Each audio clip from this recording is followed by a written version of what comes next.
Hi friends, my name is Maruti and I'm the co-founder of Cracku. In this video, we'll be presenting 100 most important quant questions for CAT 2025. We release this kind of a video every year before CAT and it gets tens of thousands of views. In this video, we'll be having 100 questions from all the important topics. We'll be having questions from arithmetic, algebra, geometry. We'll also be having questions in the modern maths, functions, permutations, combinations, all of them.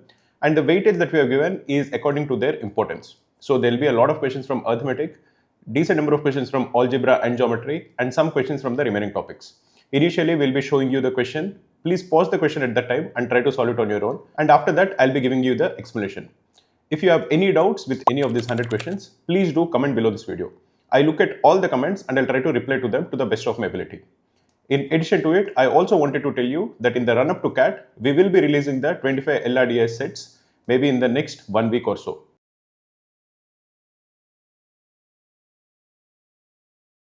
In this question, we are told that there is a container which was initially half filled with liquid A. Liquid A has two other components, P and Q, in the ratio 3:5. Now for half an hour, both the liquids evaporate. P evaporates at 2 liters per minute and Q evaporates at 3 liters per minute. And after half an hour, whatever is left has been filled with liquid B, which also contains liquids Q and P in the ratio 2:3. Now finally, the overall ratio of P is to Q is 11:9. We are required to find out what is the volume of the container. So let us assume that this is the container and let the volume of the container be 2n. We are required to find out the value of 2n. So initially n liters were filled with liquid A. So this contains P is to Q in the ratio 3:5.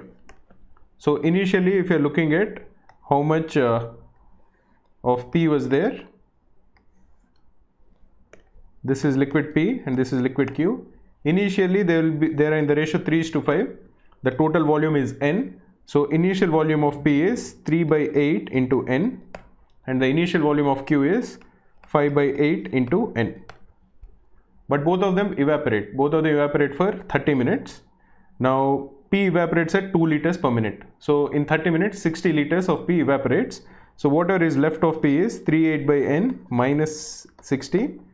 And for Q, it evaporates at 3 liters per minute for half an hour. So 90 liters evaporate. So Q is 5/8 n minus 90. Now what is the total amount of liquid that is present?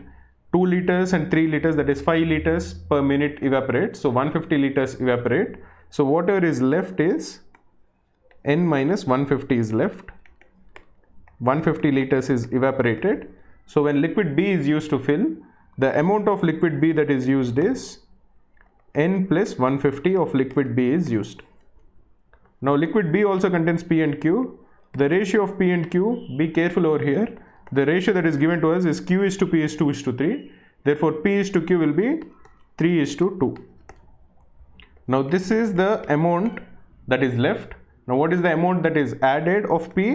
This will be 3:2. So this will be 3/5 into n plus 150.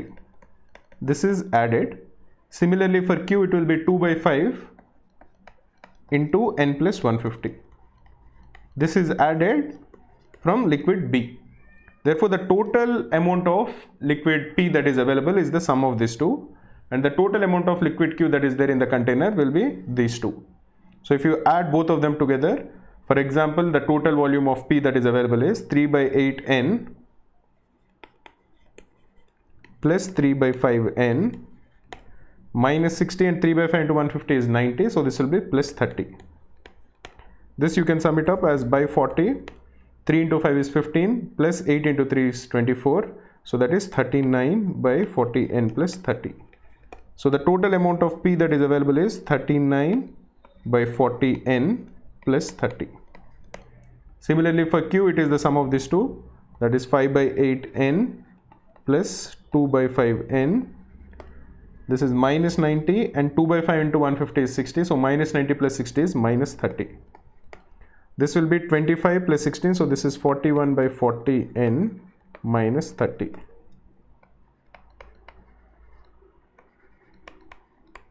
Now the ratio, the final ratio of P is to Q is given to us. This is 11:9. Therefore 39 by 40 n plus 30 divided by 41 by 40 n minus 30 is equal to 11:9. Using this we can calculate the value of n.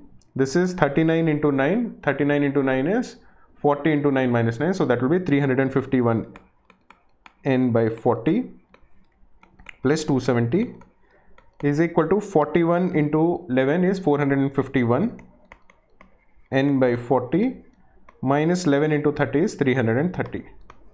You can simplify this as 100 n by 40 is equal to 600, or the value of n is equal to 6 into 40, that is 240. The volume of the container, remember, is 2n. So the volume of the container is 2 into 240, that is 480 liters.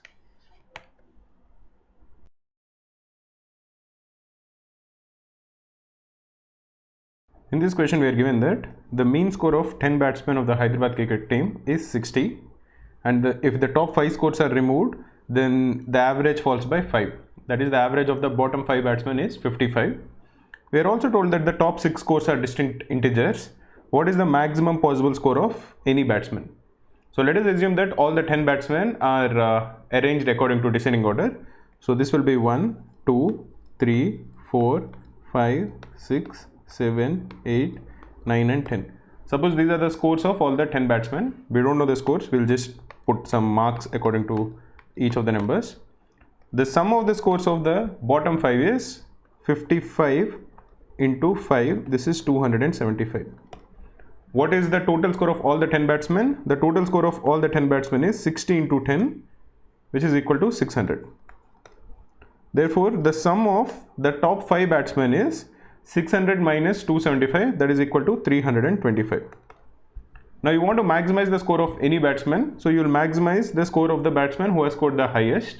For that, we will minimize the scores of the batsmen from 2, 3, 4 and 5. Now, what is the minimum number of scores that the batsman who has scored 2 can score? Is it equal to 1? It is not equal to 1, because we know that the average score of the bottom 5 is 55. So there is at least one guy who has scored greater than or equal to 55.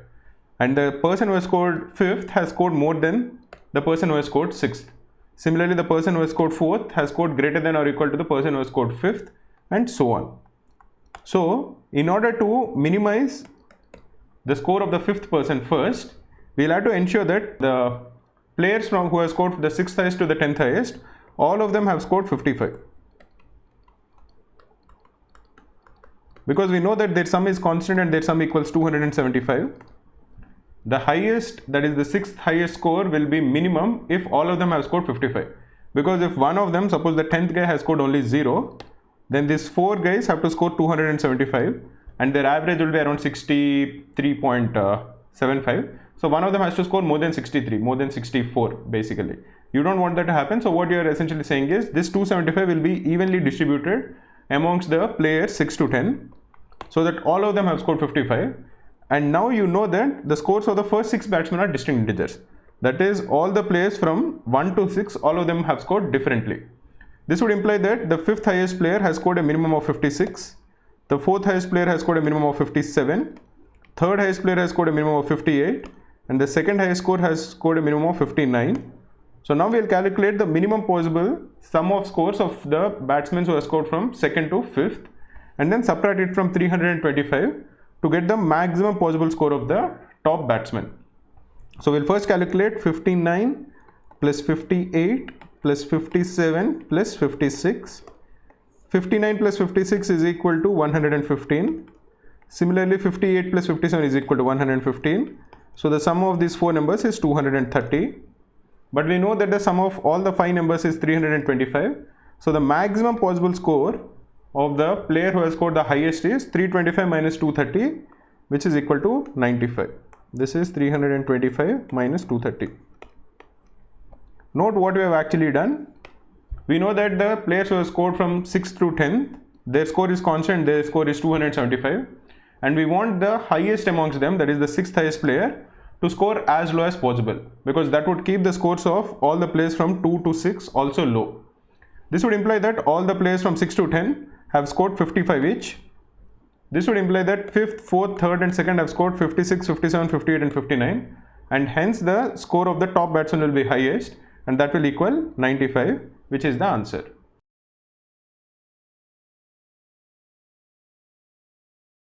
In this question we are told that initially there is a can which has 50 liters of milk. This is the amount of milk that is present in the can, of which 10 liters are withdrawn and replaced with water. So after 10 liters are withdrawn and replaced with water, what is the amount of milk that is left in the container? That will equal 50 into 1 minus 10 divided by 50. Now another 8 liters are removed and replaced with water. So what is the amount of milk that will remain after this? That will equal into 1 minus 8 divided by 50. This continues and 2 liters keep on decreasing until the step where 2 liters of the mixture is removed and replaced with water. So the final amount will be into 1 minus 6 by 10 into 1 minus 4 by 10 into 1 minus 2 by 50. All of them are divided by 50. 50 is the total volume of the container, and whatever we are replacing should be in the numerator, and you should subtract this from 1 and multiply it with the initial amount of milk to get the amount of milk that is left in the container. So in this particular case we are asked to find out what is the milk left in the final mixture, or we are asked to simplify the given product. If you are simplifying the given product, this is equal to 50 into 40 by 50 into 42 by 50 into 44 by 50 into 46 by 50 into 48 by 50. We can cancel 150 from the numerator and denominator, and for each of the remaining 4, let us divide the numerator and denominator by 2. So this becomes equal to 40 into 21 by 25 into 22 by 25 into 23 by 25 into 24 by 25. We can even write 40 as 2 into 20. So if you are looking at the denominator, that is into 1 by 25 to the power 4, that is taking care of the 4 denominators, and the numerator is 20 into 21 into 22 into 23 into 24, that is equal to 24 factorial divided by 19 factorial, and we have an additional 2 in the numerator. So the required answer is 2 into 24 factorial by 19 factorial. 24 factorial by 19 factorial is this product 20, 21, 22, 23, 24, and you have 25 to the power 4 in the denominator. So if you are looking at the correct option, that is option A.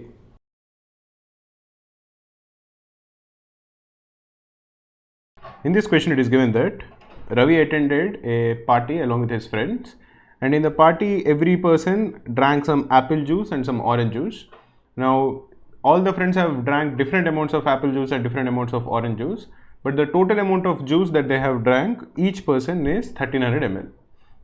We are also told that Ravi drank 1/5 of the total apple juice and he consumed 1/7 of the total orange juice, and we are required to find out what is the ratio of the orange juice to the apple juice consumed by Ravi. We are told that every person consumed juice which is an integral multiple of 1 milliliters. So what we'll do is we'll assume that the total apple juice present that was consumed during the party is A. The total orange juice consumed is, say, O. Now we assume that the number of friends who have attended the party is N. Therefore the total amount of juice that is consumed, that is A plus O, is equal to 1300 into N. We know that every friend has consumed 1300 ml and there are N friends, so A plus O is 1300. This is the first equation that we have. If we are looking only at the juice that is consumed by Ravi, we know that he has consumed 1/5 of all the apple juice, that is A by 5, and he has consumed 1/7 of all the orange juice. So A plus 5 plus O by 7 is equal to 1300, because we know that every friend has consumed 1300. So this is the second equation that we have. Now we have 3 variables, that is A, O and N, and we have only 2 equations. So how are we going to solve it? We will solve it because we know that A, O and N, all of them are natural numbers. Because this is an important clue, we'll try to figure out, we'll try to eliminate one of A and O, and we'll try to calculate the value of N in terms of the other variable, and try to see if N can be a natural number, what will be the value of A or O. So what we'll do is quite simple, we'll multiply the second equation by 5. So A plus 5O by 7 is equal to 6500. From the first equation, A is equal to 1300 N minus O. So this is 1300 N minus O plus 5O by 7 is equal to 6500, or 1300n is equal to 6500 plus 2o by 7, or we can divide the entire equation by 1300. So n will equal 5 plus o divided by 7 into 650. So the number of friends who attended the function is equal to 5 plus the total amount of orange juice O divided by 7 into 650. Now we can easily see that O has to be a multiple of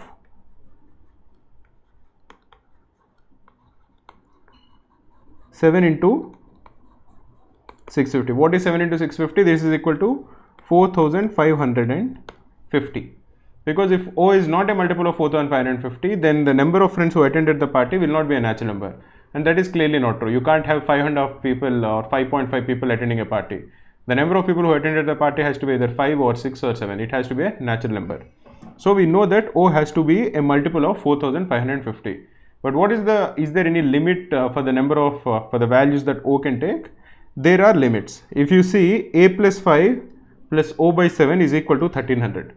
Therefore, O by 7 individually is less than 1300, and A by 5 is also less than 1300. So O by 7 is definitely less than 1300, because from the second equation both A and O are natural numbers which are greater than 0. So O by 7 individually has to be less than 1300, or O has to be less than 9100. Now we know that O has to be a multiple of 4550, and we know that O has to be less than 9100. So the only value of O within this interval, which is a multiple of 4550, is 4550. Therefore O has to equal 4550. This would imply that n, which is the number of friends who attended the party, will equal 5 plus O is 4550 divided by 7 into 650, so that will equal 1. So the number of people who attended the party is 6. The total volume of the orange juice present is 4550.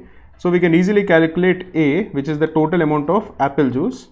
This will equal 1300n, so that will be 1300 into 6, that is 7800 minus 4550. This is equal to 3250. So the total amount of apple juice in the party is 3250. The total amount of orange juice in the party is 4550, and the number of friends who attended the party is 6. Now what are we required to find out? We are required to find out the ratio of the orange juice to apple juice that was consumed by Ravi. That is, we are required to find out O by 7 divided by A by 5. Remember that the orange juice consumed by Ravi is O by 7 and the apple juice consumed by Ravi is A by 5. If you substitute the values of O and A that we have found out, O by 7 will equal 650. Similarly, A by 5 will also equal 650. So the required ratio is 1:1.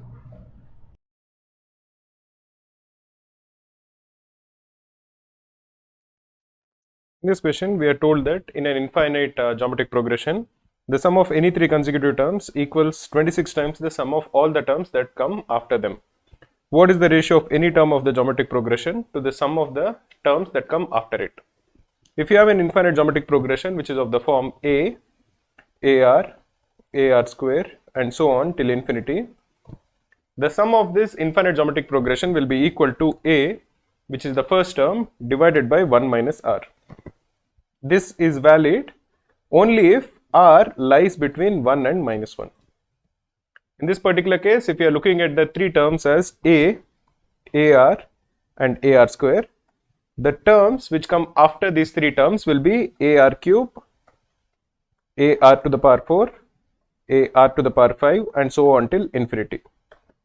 The sum of the first three terms will be A plus AR plus AR square. The sum of all the terms that come after them will be the sum of the first term of the remaining terms, which is AR cube divided by 1 minus R. This, we are told, is 1 by 26th of the sum of the first three terms. You can cancel A on all sides. So 1 plus R square is equal to 26 R cube divided by 1 minus R. If you cross multiply, 1 minus R into 1 plus R square is equal to 26 R cube. This product is equal to 1 minus R cube. This is equal to 26 R cube. or the value of 27r cube is equal to 1. So the value of r is equal to 1 by 3. If the geometric progression's common ratio is 1 by 3, the geometric progression is of the form a by 3, a by 9 and so on till infinity.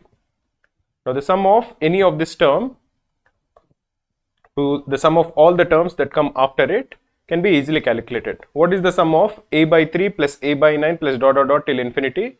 That is the sum of the first term, which is a by 3, divided by 1 minus the common ratio, which is 1 by 3. This is equal to a by 3 divided by 2 by 3, which is equal to a by 2.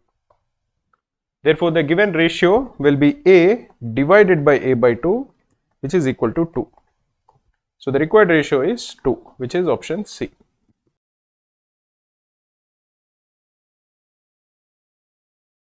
In this question, we are told that there is 100 liters of pure milk in glass A. So this is glass A. The volume is 100 ml.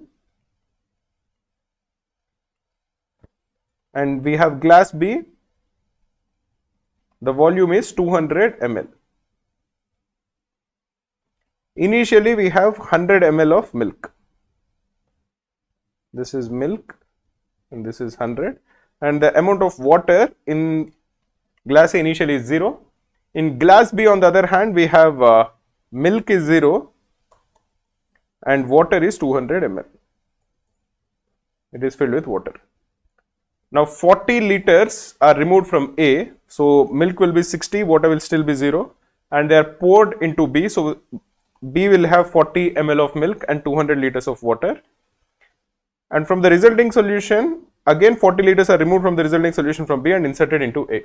So if 40 liters are removed from B and inserted into A, the amount of milk that is there in those 40 ml, because now this volume is 240, this which is 40 plus 240. So the amount that is inserted back into A will be 40 by 6. So this will be 60 plus 40 by 6. And the amount of water that is inserted will be 200 by 6. If you sum up 60 plus 40 by 6 and 200 by 6, again you are going to get a volume of 100 ml. And the amount that is remaining in glass B will be 5 into 40 by 6. This is the amount of milk that is remaining. And 5 into 200 by 6. And this volume will be 200 ml. You can sum it up. The reason for that is because you have 40 ml of milk and 200 ml of water. The total volume is 240. Out of this 240, 1/6 is poured back into A. Because 40 ml is poured back, 40 ml is 1/6 of 240. So if 1/6 of 240 is poured, 40 by 6 will go into glass A. That will be the milk. And we have 200 by 6. Again 200 ml of water is there in glass B. 1/6 is transferred to glass A. And how much is remaining in glass B? That will be 5/6 will be remaining. This process again continues. 40 ml will go here and 40 ml will come back to A. And finally, after repeating this infinite times, basically the percentage of milk and water in both of them will remain the same. And we are required to calculate what is that percentage. Let us assume that you can calculate it very easily by knowing that initially we have 100 ml of milk and 200 ml of water. So after mixing this infinite times, the percentage in both the glasses will be the same, and that concentration of milk will be 100 divided by 100 plus 200, which is equal to 1 by 3. This is the easiest way to do it. If you are looking for a slightly tricky way to do it, slightly more complicated, you can assume that after mixing this infinite times, the amount of milk in glass A is P. And remember that after 40 ml is transferred from A to B and 40 ml is transferred from B to A, the volume in A will be equal to 100 ml and the volume in B will be equal to 200 ml. So if you have P liters of milk in glass A, the amount of water will be 100 minus P. What is the total amount of milk with them? The total amount of milk is 100. That has to be either in glass A or in glass B. If glass A has P amount of milk, it would imply that the milk in glass B will be 100 minus P, because the total milk is 100. And what is the total amount of water? The total amount of water is 200 ml. If 100 minus P is in glass A, the amount in glass B will be 200 minus 100 minus P, which is equal to 100 plus P. Again, as expected, the total volume will be 100 minus P plus 100 plus P, which is equal to 200 in glass B. Now the ratio of both of them has to be the same. So P divided by 100 minus P is equal to 100 minus P divided by 100 plus P. You can cross multiply, you are going to get P square plus 100P is equal to 100 minus P whole square, which is 10,000 minus 200P plus P square. You can cancel both of them, or the value of P will be equal to 100 by 3. So after mixing this infinite times, as the concentration of water and milk in both of them becomes the same after mixing this a lot of times, P will be 100 by 3, 100 minus P will be 200 by 3, 100 minus P over here will be 200 by 3, and 100 plus P will be 400 by 3. Anyway, the percentage of milk in A will be 100 by 3 divided by 100, which is equal to 33.33%, which is option B. You can just know that after mixing them infinite times, the percentage concentration of milk in both the containers will be the same. And you know that initially you have 100 ml of milk and 200 ml of water. So in both the containers, the percentage of milk will be 1/3. If you are able to figure it out, that will be the easiest way to solve this question.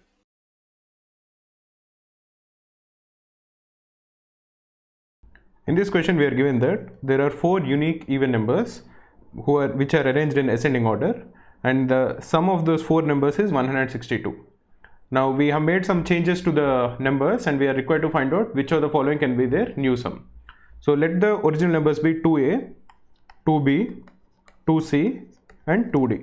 As they are arranged in ascending order, a is less than, b is less than, c is less than d. Now the original sum is 162. So the sum of these 4 numbers is 162. That is 2a plus 2b plus 2c plus 2d is 162, or a plus b plus c plus d is equal to 162 by 2, so that is 81. Now the first 2 numbers are decreased by 50%. So now the first 2 numbers become a and b, and the last 2 numbers are increased by 50%. So the last 2 numbers become 3c and 3d. Now we are told that the original sum is 162. Which of the following can be the new sum? So we are required to find out which of the following can be the possible value of a plus b plus 3c plus 3d. Now first we will remove a plus b plus c plus d, because we know that this is 81. So if you remove that, this will become a plus b plus c plus d plus 2c plus 2d. A plus b plus c plus d is 81. So we have to find out which of the following can be the value of 81 plus 2 into c plus d. Now do we know anything more about c plus d? We know that a is less than b and b is less than c and c is less than d, and the sum of all the 4 numbers is 81. So a is less than or equal to b plus 1. A plus 1 is less than or equal to b, because all these are natural numbers and they are arranged in ascending order. If we add 1 to a, then the strictly less than will become less than or equal to. Similarly, b plus 1 is less than or equal to c, and c plus 1 is less than or equal to d. So a is less than, or a plus 2 is less than or equal to c, and b plus 2 is less than or equal to d. Or what we are basically trying to do is we are trying to find out some sort of a range for c plus d based on the equation that we have, that is a plus b plus c plus d is 81. So if you add both of these inequalities, a plus b is less than or equal to c plus d minus 4. Now once we have this, we can transform the given equation. This is a strict equality into, we can substitute instead of a plus b, we can substitute c plus d minus 4 plus c plus d now will be greater than or equal to 81, because over here there is an inequality and we have substituted the value of a plus b. Or 2 into c plus d is greater than or equal to 85, or c plus d is greater than or equal to 42.5. Clearly c and d are natural numbers. So when we know that c plus d is greater than or equal to 42.5, it would imply that c plus d is greater than or equal to 43. Now the minimum value of c plus d is 43. So the minimum value of 2 into c plus d will become 86. Therefore the minimum value of 81 plus 2 into c plus d will be 81 plus 86, which is 167. Therefore of the 4 options, we need to pick the option which is definitely greater than or equal to 167. There is only one such option, which is C, 173. So the correct answer is 173.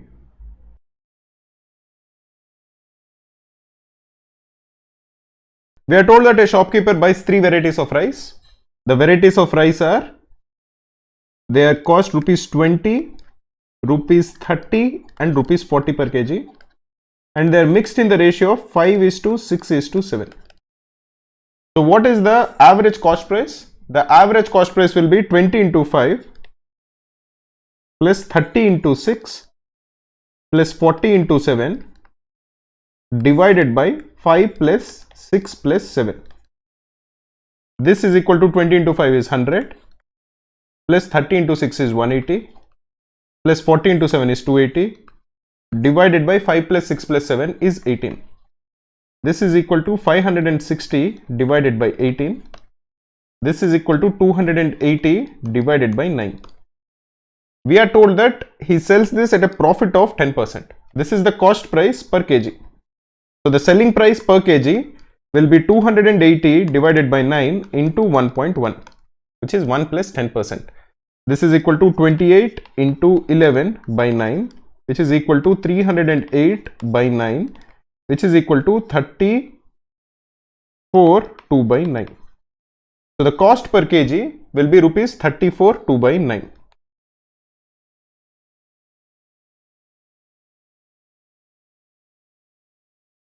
In this question, we are told that a contractor had agreed to build a 6-kilometer road in 200 days.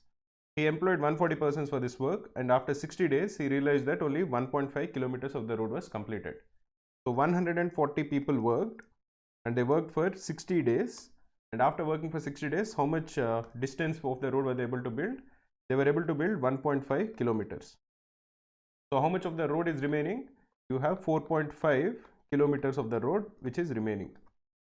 This would also tell us that if one man was working for 1 day, how much road would he build on his own? He would have built 1.5 kilometers divided by 140 into 60. Now we are asked to find out how many additional people would he need to employ to finish the work exactly on time. 60 days have already elapsed, so how much time is remaining? 140 days are remaining, and let us assume that he has employed a total of n people. So what is the total amount of road that they would build in 140 days? It would be equal to n into 140 into, as each person in 1 day builds this much road, 1.5 divided by 140 into 60. This is equal to the remaining road that needs to be built, which is equal to 4.5. So using this equation, we can calculate the value of n. We can cancel, for example, 140 in the numerator and denominator, and 1.5 is 4.5 divided by 3, so this will be 3.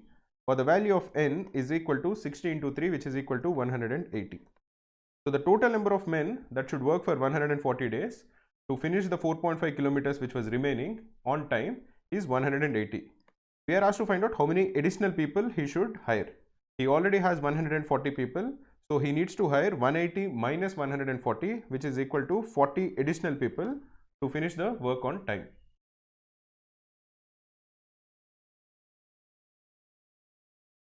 In this question, we are told that there are 4 people, A, B, C, D. They are standing at the corners of a square. This is A, this is B, this is C, and this is D. Their speeds are in the ratio 1:2:3:4, and all of them are running in clockwise direction. The length of the side of the square is S. We are required to calculate how much distance A runs before they meet, all of them meet for the third time. So let us first figure out when they meet for the first time. This is the square. After A runs from the first corner to the second corner over here, in this time B, who is running 2 times as faster, would be over here. C, who started from this point, would have covered 3 sides of the square. So this is where C would be, this is where A is, and this is where B is. D starts from here, and his speed is 4 times that of A. So by the time A completes one side, D would complete all the 4 sides of the square, and he would be over here. This will be the position of the 4 friends after A completes one side of the square. What will happen by the time A completes the second side? Suppose A comes over here. B will complete 2 more sides, so B will go over here. C will complete 3 sides, so from here he will go 1, 2 and 3, so this is where C will be. And D would complete 4 sides, so D would be over here. This would be the position after A has completed 2 sides of the square. What will happen after A has completed 3 sides of the square? Let us remove this so that there is no confusion. A would come over here, B would complete 2 sides of the square, so B also would be over here. C would complete 3 sides of the square, so it is 1, 2 and 3, so C also would be here. D would complete 4 sides of the square, so again he will be over here. So the first time all 3 of them would meet is when A completes 3 sides of the square, so he has completed 3s. When will they meet again for the next time? You will notice that if A completes one more side, A would be over here, B would be over here, C would be over here and D would be over here. This is exactly the same as the setup at the start. So this would imply that all the 4 people would keep on meeting at this particular square, and so the second time they would meet, A would have completed an entire rotation around the square, so he would be doing 4s. And the third time they would meet, again he would have completed one more complete roundabout around the square, so he would complete another 4s. So the total distance that A would have run by the time they meet for the third time would be 3s plus 4s plus 4s, which is equal to 11s. So the correct answer is CAT preparation is not like most test preparation. Crack CAT, you need to do 3 things properly. You need to learn the syllabus, you need to practice the questions, and you need to test yourself repeatedly. And it is important to test yourself the right way. Cracku's mocks are the best way to test yourself because they come with the same pattern, the same difficulty level and the same pressure. Each of these mocks comes with detailed written solution and video solution. So you can learn from any mistakes you make during the test. In addition to that, you get accurate percentile predictions so you can gauge yourselves versus your talented peers. What sets our mocks apart is the fact that each mock comes with a live faculty attempt. So Maruti and I attempt every single mock, and from that you can learn our strategy, our shortcuts, tricks, tips, everything. Start with the 3 free mock tests that we give, and you can gauge for yourself the quality of our mocks. Our mocks are the best in this industry, and you can decide for yourself after taking Cracku's mocks.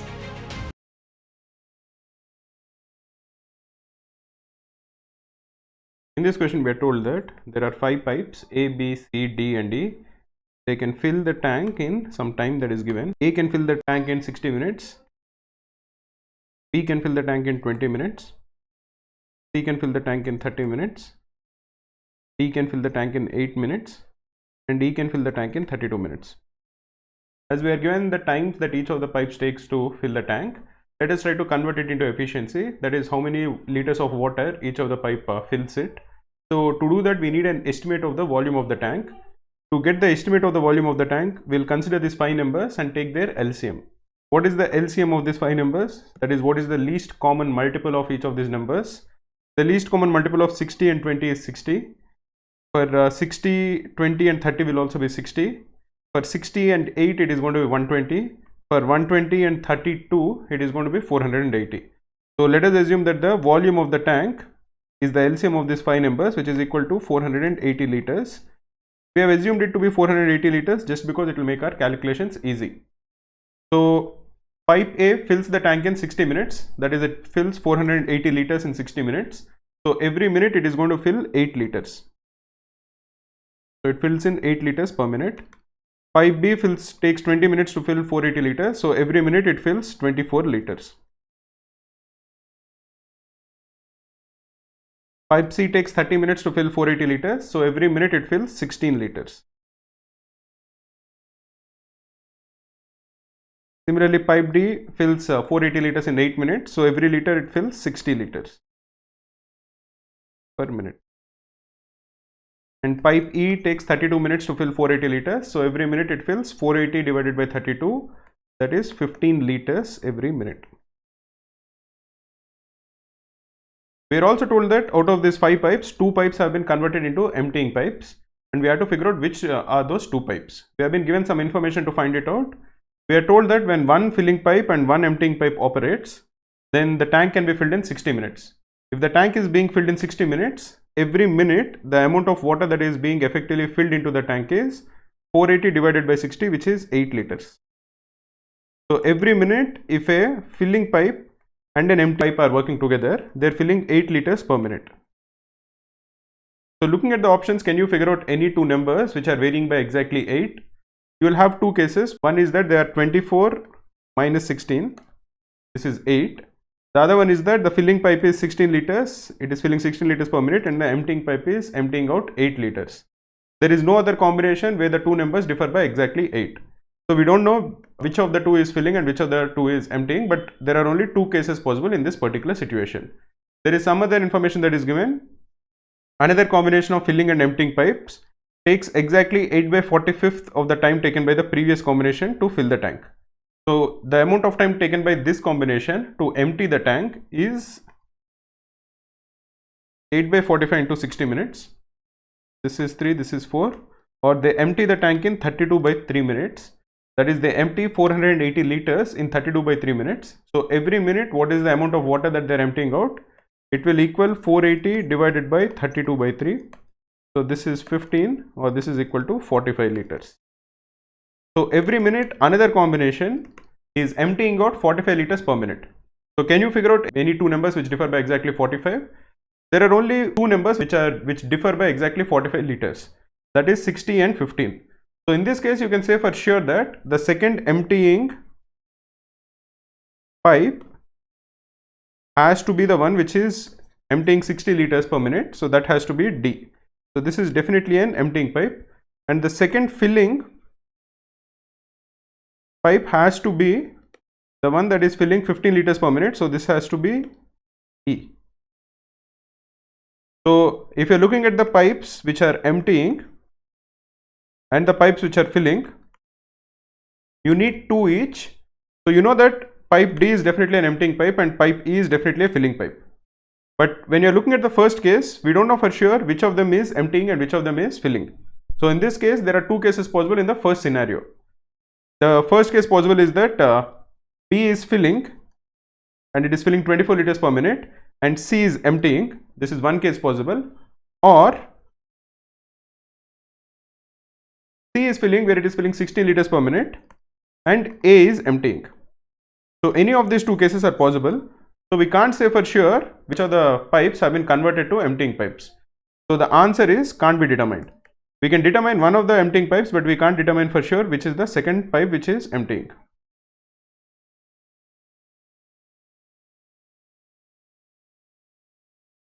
In this question, we are told that a train travels at 1/3 of its usual speed and it reaches the destination 30 minutes after the scheduled time.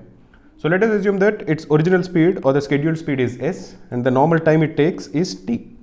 But if it is traveling at s by 3, then the amount of time it takes is t plus 30 minutes or t plus 1 by 2 hours. Note that the distance it has traveled is the same in both the cases. Therefore, s into t is equal to s by 3 into t plus 1 by 2. We can cancel s on both sides, or the value of 3t is equal to t plus 1 by 2, or the value of t is equal to 1 by 2 divided by 2, which is 1 by 4 hours, which is equal to 15 minutes. So normally the time that the train takes to move from one place to another is 15 minutes. But what has been told to us is that while coming back, it travels at its usual speed for 5 minutes. So let us assume that again the speed is s. So what is the distance it has traveled in 5 minutes? That will be equal to s by 12. That is s into 5 by 60. Then it stops for 4 minutes. So the total time that has elapsed is 5 plus 4, which is equal to 9 minutes. And then it again restarts, and now we have to figure out by what percentage should the train speed be increased so that it reaches the destination at the scheduled time. We know that the initial time or the original time that was scheduled is 15 minutes, that is 1 by 4 hours. So what is the total journey? The distance of the journey will be s into 1 by 4, which is equal to s by 4 kilometers, of which it has already travelled s by 12. So what is the distance that is remaining? That will equal s by 4 minus s by 12, which is equal to by 12 3s minus s, which is equal to 2s by 12, which is equal to s by 6 kilometers. So s by 6 kilometers are remaining. And what is the time that is left? Initially we have 15 minutes, of which 9 minutes have elapsed. So there are only 6 minutes left, and in this 6 minutes it has to travel s by 6 kilometers. So what should its speed be? Its speed will be equal to s by 6, which is the distance remaining, divided by 6 by 60. This is the time left. That is equal to s by 6 divided by 1 by 10, or you can multiply it by 10. This is equal to 5s by 3. So the train has to travel at a speed of 5s by 3 to reach its scheduled destination at the same time. So what should be the percentage increase in its speed? The original speed is s, the new speed is 5s by 3. So the increase should be equal to 5s by 3 minus s, that is 2s by 3, divided by the original speed, that is s, into 100. This is equal to 2 by 3 into 100, which is 67%. This should be the increase in its speed.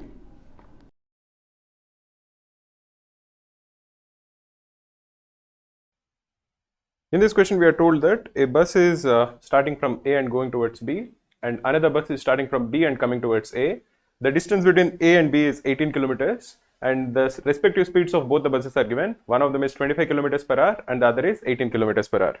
So let us assume that this is the first stop and this is the second stop. This is say A and this is B. The distance between both of these places is given to be equal to 18 kilometers. The bus from A initially starts at 25 kilometers per hour. This bus is initially at A and it is going towards B. Once it reaches B, it is going to come back towards A and it continues doing the same. And the bus from B, which started at B initially, travels at 35 kilometers per hour. We are required to calculate the distance between the points at which they meet for the first time and the point at which they meet for the 10th time.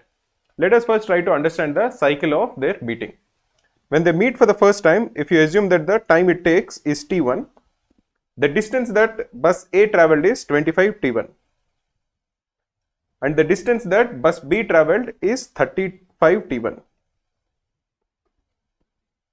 Initially both of them travelled along from A to B. This is the distance that A has travelled, the first bus, and this is the distance that B has travelled. Let us not worry about the scale, and they meet for the first time. Or the total distance that they travelled will be equal to the distance between both the cities, which is equal to 18. Let us assume that the time it takes for them to meet for the second time is t2. And what happens in this time? The first bus goes from A to B and then it comes back for some distance. Similarly, the bus from B to A comes to A and then it travels for some distance towards B and then they both meet. Or the total distance that they travelled will be 18 plus 18 plus 18. That is, it will be equal to 3 times 18. Now let us assume that they meet each other for the third time after a time t3. So t3 will be equal to, and if you plot how each of this bus moves, the first bus moves from A to B. It will come back slowly towards B and then it will start going towards B again. This is the distance that it has travelled. And the other bus would have travelled from B to A, come back and gone to B, and then it would be coming towards A and then over here it would meet. Or basically the total distance that they have travelled will be equal to D, D, D, D, and these two parts combined will make another D. So this is equal to 18 into 5. This will continue happening, and the 10th time that they meet, the total distance that they have travelled will be equal to 18 into 2 into 10 minus 1, which is 19. So the time it takes for them to meet for the first time, t1, will be equal to 18 by 60, which is equal to 3 by 10 hours. And the total time it takes for them to meet for the 10th time, t10, will be equal to 18 into 19 divided by 60. So the distance that the first bus, which started from A, travelled before they met for the first time will be equal to 25 into 3 by 10 which is equal to 7.5 kilometers. And the total distance that this bus has traveled before they met for the 10th time will be equal to 25 into 18 into 19 by 60. You can simplify this. This will be 12, this will be 5, this will be 3, this will be 2. This will be equal to 285 by 2, which is equal to 142.5 kilometers. But 142.5 kilometers also includes a lot of cycles. When the bus goes from A to B, it covers 36 kilometers and again it reaches A. After it travels another 36 kilometers, that is 72 kilometers, again it will be at A. After covering another 36 kilometers, that is after 108 kilometers, again it will be at A. So if you remove that 108, the next cycle, whatever is remaining, will be 34.5 kilometers. So if it has traveled 34.5 kilometers, after it has left A, where will it actually be? 7.5 is somewhere over here. This is where they met for the first time. 7.5 kilometers from A. Now where is 34.5 kilometers? After it has traveled from A to B, it has covered 18 kilometers. So we will be left with 34.5 minus 18, which is 16.5 kilometers. So it has again started from B and it is returning towards A, but it hasn't covered the entire 18 kilometers. It has covered only 16.5 kilometers. So it will be left with 1.5 kilometers from A. So the distance between the point at which they met for the 10th time and the point at which they met for the first time is 7.5 minus 1.5, which is equal to 6 kilometers.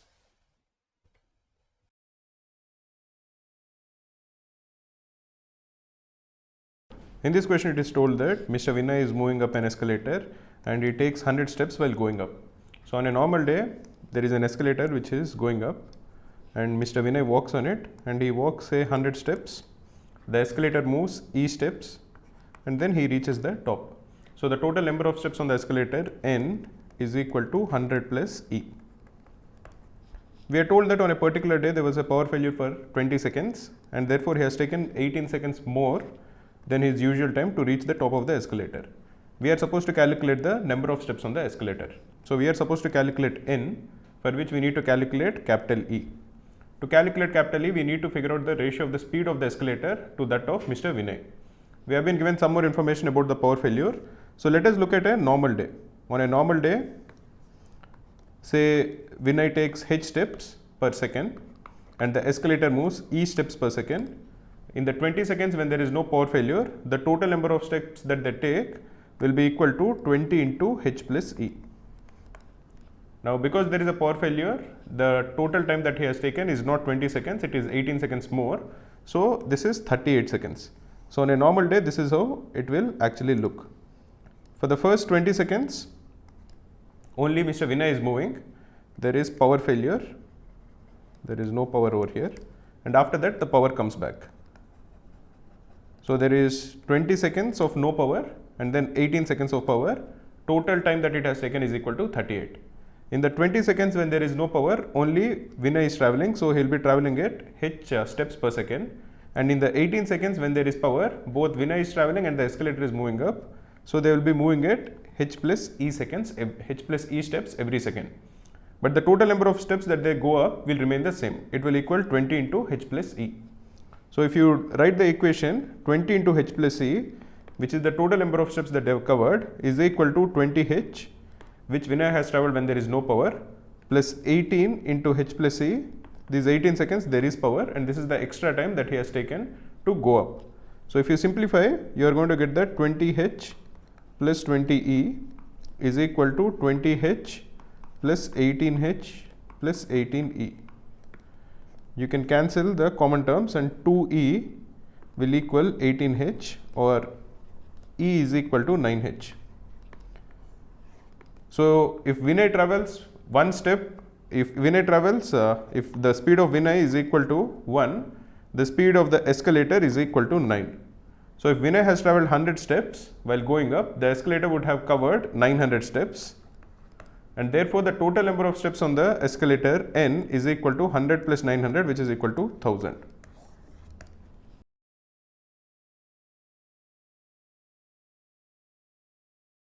In this question you are given that there are two boats A and B. They are traveling in opposite directions in still water. and the ratio of the distances traveled by them is in the ratio 3:1. So you have A and you have B. In the same amount of time, A travels 3 times the distance as traveled by B. So if you assume that the speed of A is SA, the speed of B will be SA divided by 3. Now both of them continue to travel in opposite directions in a stream, and in this case the distance traveled by A and B in the same time is 1:3. So the relative speed of B after the stream is added becomes 3 times that of the relative speed of A. So if you assume that the speed of the stream is S, it is very clear that the stream is flowing in the opposite direction to which A is flowing, because of which A is traveling, because of which the speed of A has decreased, and this would also imply that the stream is adding to the speed of B. So it is in the same direction as the stream direction of B. So if you are assuming that the speed of the stream is S, the effective speed of A will become SA minus S, and the effective speed of B will become S of B plus S, that is S of A by 3 plus S. But here we are told that the ratio is 1:3. Therefore S of A minus S divided by S of A by 3 plus S is 1/3. Now we are supposed to calculate the ratio of the speed of A to the speed of water. So we are supposed to calculate the ratio of S of A to the speed of the stream, which is S. You have a simple equation. So if you cross multiply, you are going to get 3S of A minus 3S is equal to S of A by 3 plus S. You can simplify this as 8SA by 3. This is 3SA minus SA by 3 is equal to 8SA by 3 is equal to 4S. You can cancel this, or 2SA by 3 is equal to 2S, or SA by S is equal to S, 3/2. Notice that we have cancelled 4 on which is the coefficient of S with 8, so this becomes 2. So 2SA by 3 is equal to S. SA divided by S is equal to 3/2. So the ratio of the speed of A, boat A, to the speed of the stream is 3:2.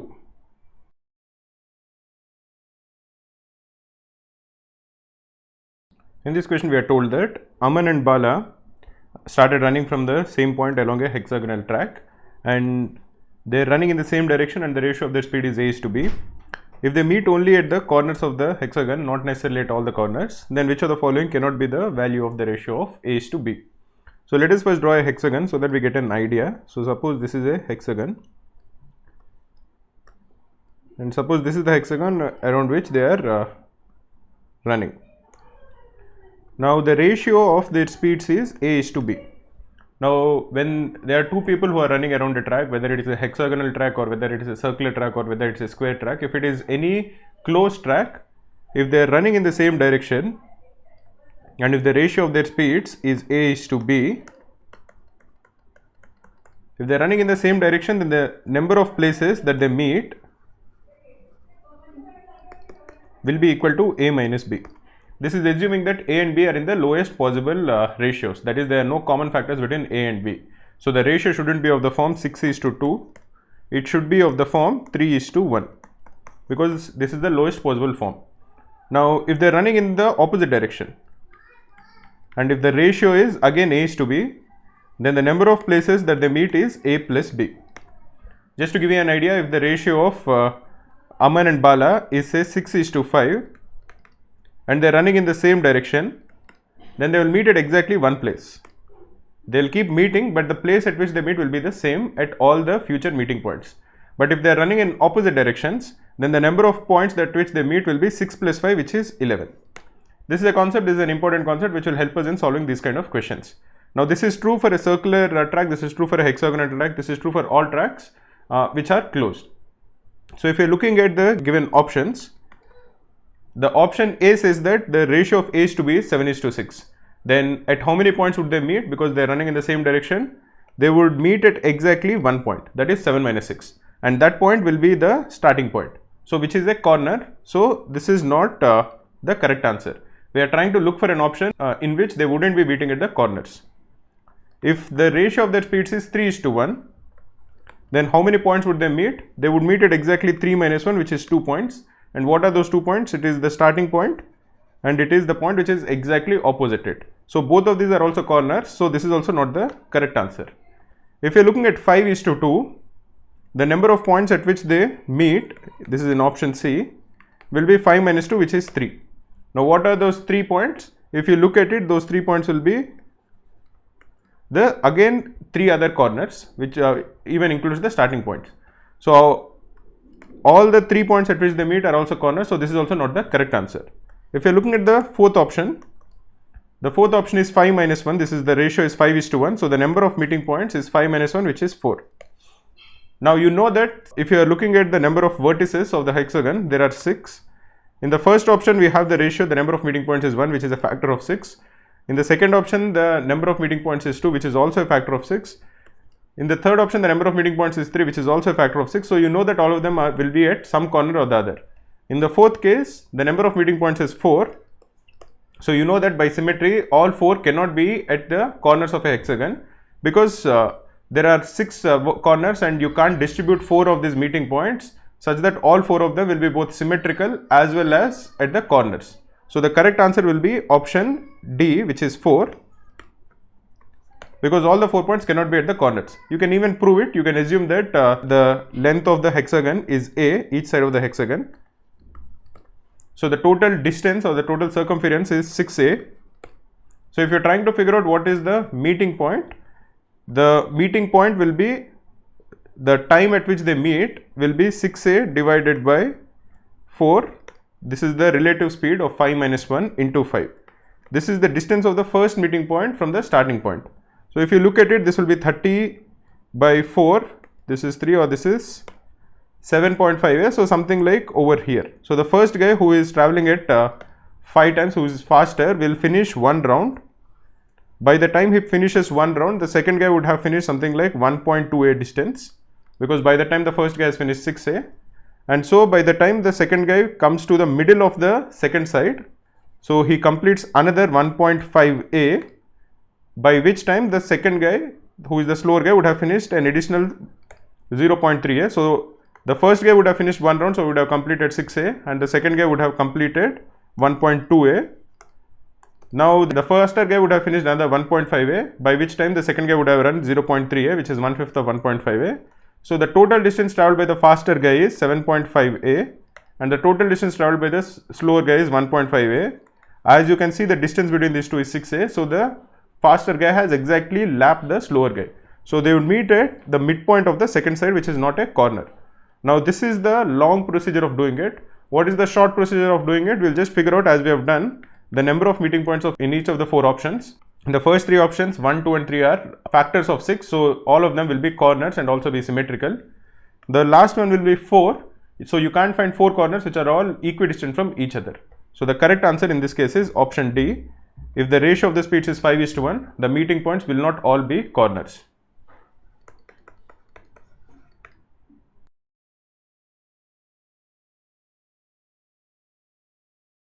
In this question, it is given that 5 boys and 3 men require 15 days to complete a work. If 5 men start working and after 6 days 10 boys join, the work is completed in 4 more days. We are required to calculate the ratio of the efficiency of one man to that of one boy.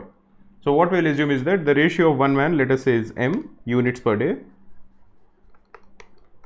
That is, one man does m units of work every day, and let us assume that the efficiency of a boy is b units per day. That is, every boy does b units of work every day. Now 5 boys and 3 men in one day will complete 5b plus 3m units of work every day. Now if they work like this for 15 days, the work is completed. So what is the total amount of work that needs to be completed? The total work is equal to 5b plus 3m into 15. This is equal to 75b plus 45m. 5 men start working and after 6 days 10 boys join. So in the first 6 days, the total work that is done by the 5 men will be 5m into 6, which is equal to 30m. This is the work done by the 5 men in the first 6 days. After this 10 boys join. So every day how many people are working? There are 5 men who are working, and now 10 boys join, and these guys work for 4 more days. So into 4, this is the additional amount of work done by these guys in the 4 additional days. So this will equal 20m plus 40b. Therefore these guys, the amount of work that is done in total by them in the second case will be 30m plus 20m. So this is equal to 50m plus 40b, and again the work is finished. So this is also equal to the total work. What this basically implies is that 50m plus 40b is equal to 75b plus 45m. So you can just equate the two to get the ratio of m is to b. So 50m plus 40b is equal to 45m plus 75b, or 5m is equal to 35b, or m is equal to 7b. Therefore the efficiency of one man is equal to the efficiency of 7 boys. So the required answer is 7 boys.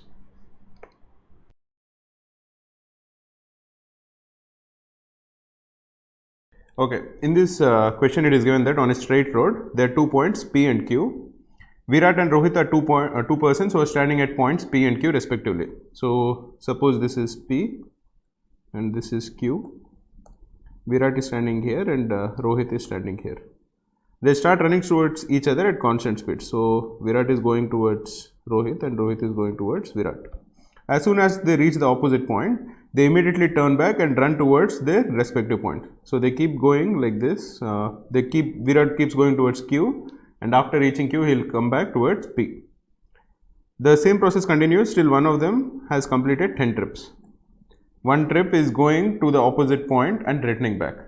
Virat and Rohit meet for the first time 540 meters away from P. So the first time that they meet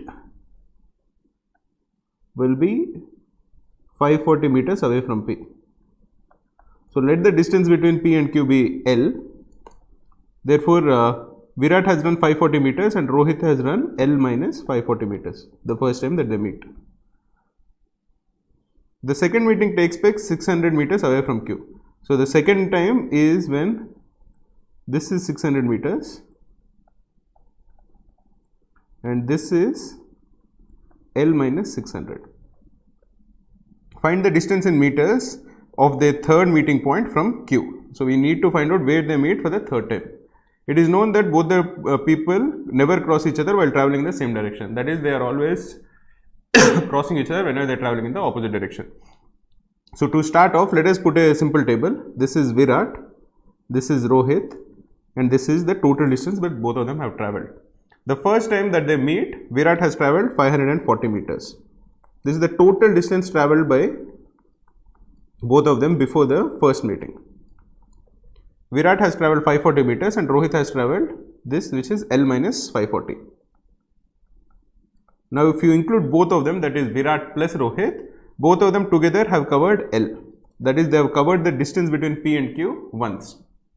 Now the second time that they meet,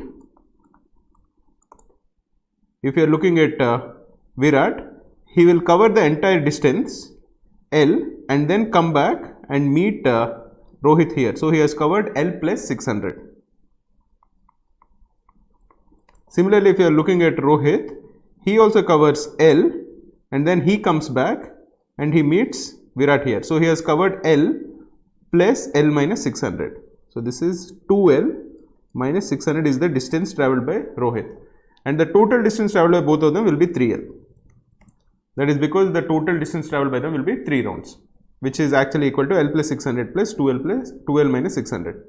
Now what we should consider is each of these ratios will remain the same. That is 540 by L plus 600 is equal to L minus 540 by 2L minus 600 is equal to L by 3L. That is because their speeds are constant. The distance that they travel the first time and the second time will be in the same proportion. So we can compare any of the two numbers, any of the two ratios to calculate the value of L. You can feel that comparing these two is the easiest to solve for L, because L by 3L is a constant which is 1 by 3. Therefore, If you look at it, 540 by L plus 600 is equal to 1 by 3. If you solve for it, 1620, which is equal to 540 into 3, is equal to L plus 600, or L is equal to 1020. Now we need to calculate the distance that the total distance that each of them have travelled. This is 540. L minus 540 will be 480, which is 1020 minus 540, and L is 1020. Similarly, the next time that they meet, the distance travelled by Virat will be L plus 600. This is the total distance that he has travelled, which is 1620. If you notice, 540 into 3 is 1620. Similarly, the distance that he would travel when they meet for the third time will be 540 into 5. 540 into 5 is 2700. So this is the total distance that Virat has travelled. Now this is 540. No, this is 1020. When they come back, this will be another 2040. So after 2040, he has again travelled some distance, but the total distance that he travelled is 2700. So this is 1020. He comes back again to P. This is another 1020. And finally, when he goes back here, he has covered 2700 minus 2040, which is equal to 660 meters. So he is 660 meters from P, and the distance that he is from Q, this will be 1020 minus 660, which is equal to 360 meters. So he meets Rohit for the third time when they are 360 meters from Q. To solve this question, we have just equated the ratio of the total distance travelled by them the first time and the second time, and we have calculated that the distance between P and Q is 1020 meters. Once we have calculated that the distance between P and Q is 1020 meters, we have calculated the total distance travelled by Virat before they meet for the third time. The total distance that they travelled before they meet for the third time will be 540, which is the distance he travelled for the first time, into 5, which is equal to 2700. Once you know 2700, you can calculate that they are 360 meters away from Q.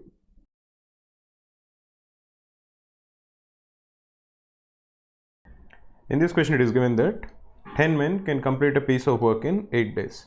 So if you have 10 men, they can complete a piece of work in 8 days. Similarly, if you have 15 women to do the same work, they will take 6 days to complete it. Now we have 9 women and x men, and they complete the work in 8 days, and we are supposed to find out the value of x. So we have to first calculate the ratio of the efficiency of a man to that of a woman, and then calculate the value of x. So let us first look at how many days it will take one man to complete the work. If 10 men take 8 days, one man is going to take 10 into 8, that is 80 days. Similarly, one woman, how many days is she going to take? 15 women take 6 days to complete the work. So one woman is going to take 15 into 6, that is 90 days to complete the same work. So we'll assume that the total work that needs to be done is the LCM of 80 and 90. What is the LCM of 80 and 90? It is 720 units. We are assuming this just to make calculations easy. It can be any number, but if it is the LCM, most of the fractions get eliminated, so it becomes easy to calculate the answer fast. So if you have one woman, how much work does she do in one day? One woman takes 90 days to complete 720 units of work. So in 90 days, she is completing 720 units of work. So in one day, she completes 8 units of work. Similarly, if we have one man takes 80 days to finish 720 units of work. So in one day, he finishes 9 units of work. So if you have 9 women and x men, how much work do they complete in one day? It will be 9 into 8, which is the amount of work done by a woman, plus x into 9.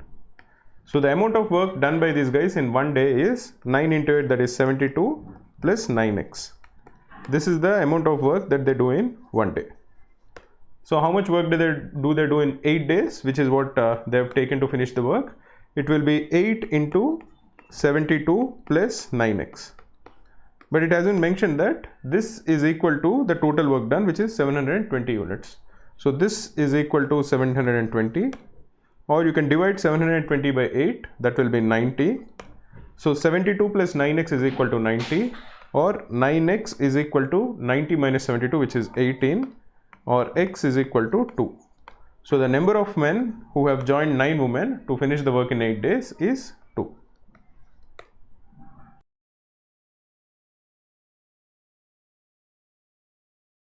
In this question, it is given that Vimla starts for office every day at 9 am from her house and reaches exactly on time at her usual speed of 40 kilometers per hour. So let us assume that this is Vimla's house and this is her office. Let the distance between both of them be s kilometers. She starts at exactly 9 am and she reaches on time if she goes at 40 kilometers per hour. So what is the time it takes for her to go from her home to office? The time that it will take is equal to s divided by 40 kilometers per hour. But she is late by 6 minutes if she drives at 35 kilometers per hour.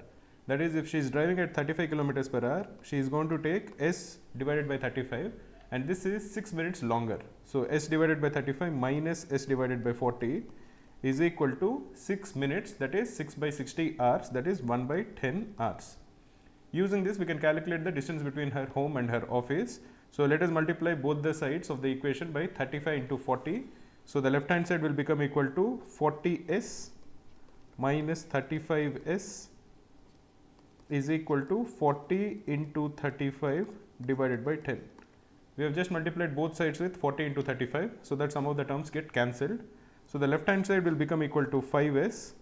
This is equal to 4 into 35, which is equal to 140, or s is equal to 28 kilometers.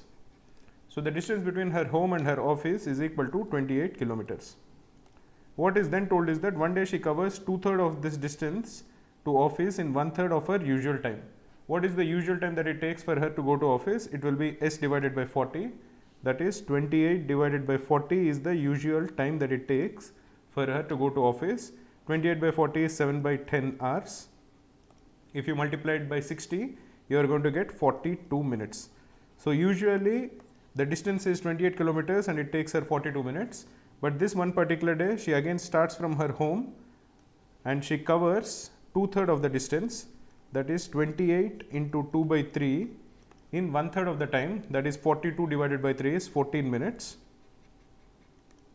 Then she stops for 8 minutes. So over here she stops for 8 minutes.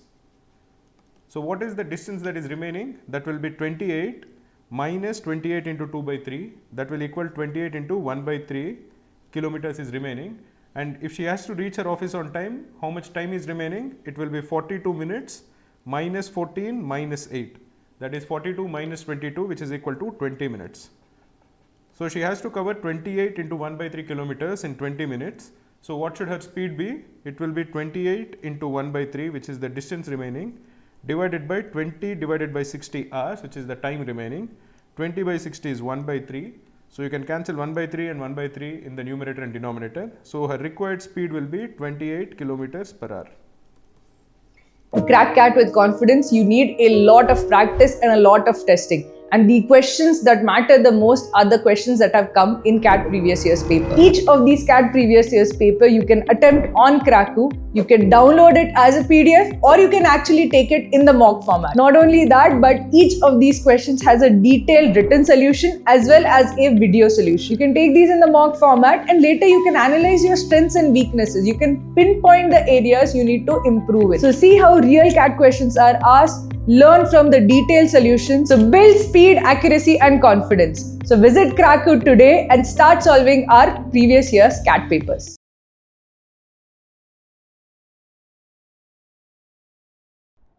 In this question, we are told that there are 3 pipes that fill and empty water from a tank. A is an inlet pipe, B and C are outlet pipes. We are also told that A is at the bottom of the tank, B is situated at half the height of the tank and C is situated at 1/4 the height of the tank. So if you assume that this is the tank,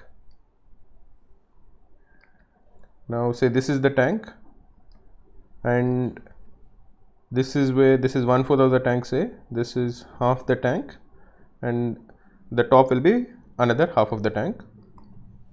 A is situated at the bottom, C is emptying from 1/4 and B is emptying from half. We are also told that the ratio of outflow of water from B and C is 1:5 in the ratio 1:5. Now the tank is filled in a total of 16 hours. This is the total time taken to fill the tank, and it is half filled in 6 hours. Now we are required to find out the ratio of the inflow of water into pipe A to that of outflow of water from pipe B. So because the ratio of outflow of water from B and C is 1:5, let us assume that the outflow from B is 1 liter per minute and that from C is 5 liters per minute. Let us assume that the inflow of water from A is A. So what are we supposed to find out? We are supposed to calculate the ratio of A is to B. In this case, we are supposed to calculate the ratio of A is to 1. Now we don't know the volume of the tank. We have assumed the outflow volume of B and C. So we can't assume the volume of the tank. So let us assume that the volume of the tank is 4V. So the first quarter is V, from 1/4 to half is V, and from half to full is 2V.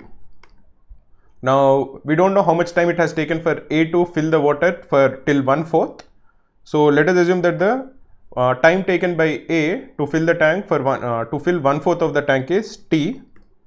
Therefore the time taken to fill the tank from 1/4 to half, this will be 6 minus T, because we are told that in 6 hours half the tank was filled. We also know how much time it took to fill from half to full, that is 16 hours minus 10 hours, 16 minus 6 hours, so that is 10 hours. Now what we will do is we will try to get some equations, and then we will try to find out the value of A, and then we can get the ratio as A is to 1. If you are looking at the time taken to fill the first quarter of the tank, the volume of the tank is V, the volume of that 1/4 of the part. So V is equal to, what is the rate of flow into the tank? It is A into the time taken, that is T. So this is the first equation. If you are looking at the time taken to fill the tank from 1/4 to half, the time taken is 6 minus T. And what is the effective rate of flow of water into the tank? At that time C is opened and A is filling while C is emptying. So in this case V is equal to A minus 5, which is the effective rate of flow of water, into the time taken, which is 6 minus T. This is the second equation. And finally the third equation is 2V is the total volume of water that was filled in. And how much time did it take to fill it in? It took 10 hours. And what is the rate of flow? At this time A is open, but B and C, both of them are emptying. So this is A minus 6. So this is the third equation. Now once you have these three equations, we have to solve them to calculate the value of V, A and T. Or more importantly, we have to calculate the value of A to get the answer. So in this case, we will try to eliminate V first. In the first and second equation, we know that A into T is equal to A minus 5 into 6 minus T. Similarly, if you are looking at the first and the third equation,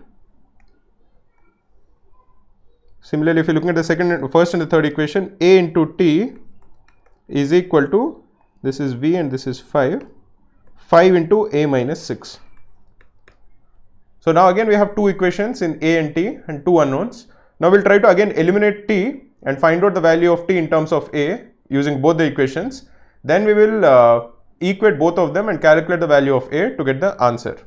If you are looking at the first part, 6 minus T divided by T is equal to A by A minus 5, or 6 by T is equal to A by A minus 5 plus 1. So that is 2A minus 5 divided by A minus 5, or the value of T is equal to 6 into A minus 5 divided by 2A minus 5.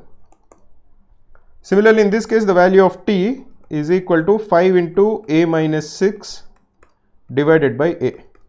So what we will do is we will equate both of these equations. So 6 into A minus 5 by 2A minus 5 is equal to 5 into A minus 6 by A.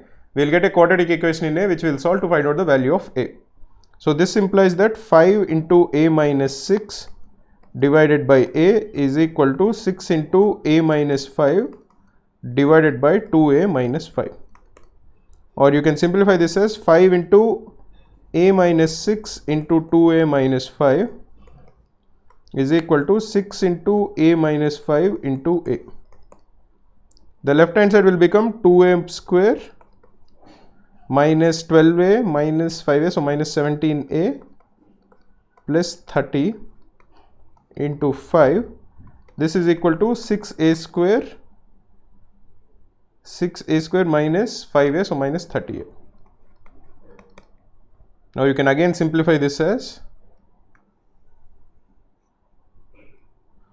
10a square minus 85a plus 150 is equal to 6a square minus 30a, or you can get this as 4a square minus 55a plus 150 is equal to 0. This is a simple quadratic equation in A. You want the 55 to be divided into two parts such that the product is 4 into 150, that is 600. So this will be 4a square minus 40a minus 15a plus 150 is equal to 0, or this is 4a minus 15 into a minus 10 is equal to 0. So the value of a is either 15 by 4 or 10. A cannot be equal to 15 by 4 because a has to be greater than 5 plus 1, because C is emptying 5 liters and B is emptying 1 liter. So A has to be at least greater than 5 plus 1, otherwise the tank will not be filled. So A cannot be equal to 15 by 4. So the value of A has to be equal to 10. So the required ratio is 10:1.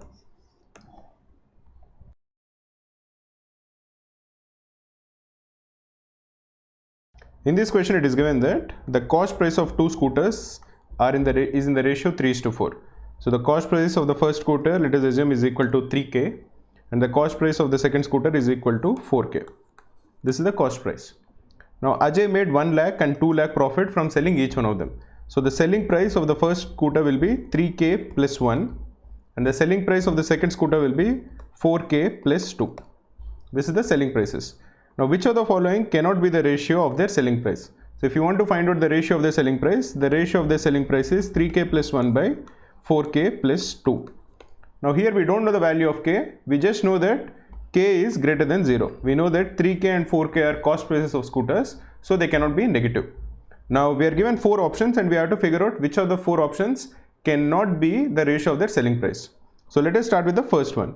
Let us see if 3k plus 1 by 4k plus 2 can equal 41 by 77.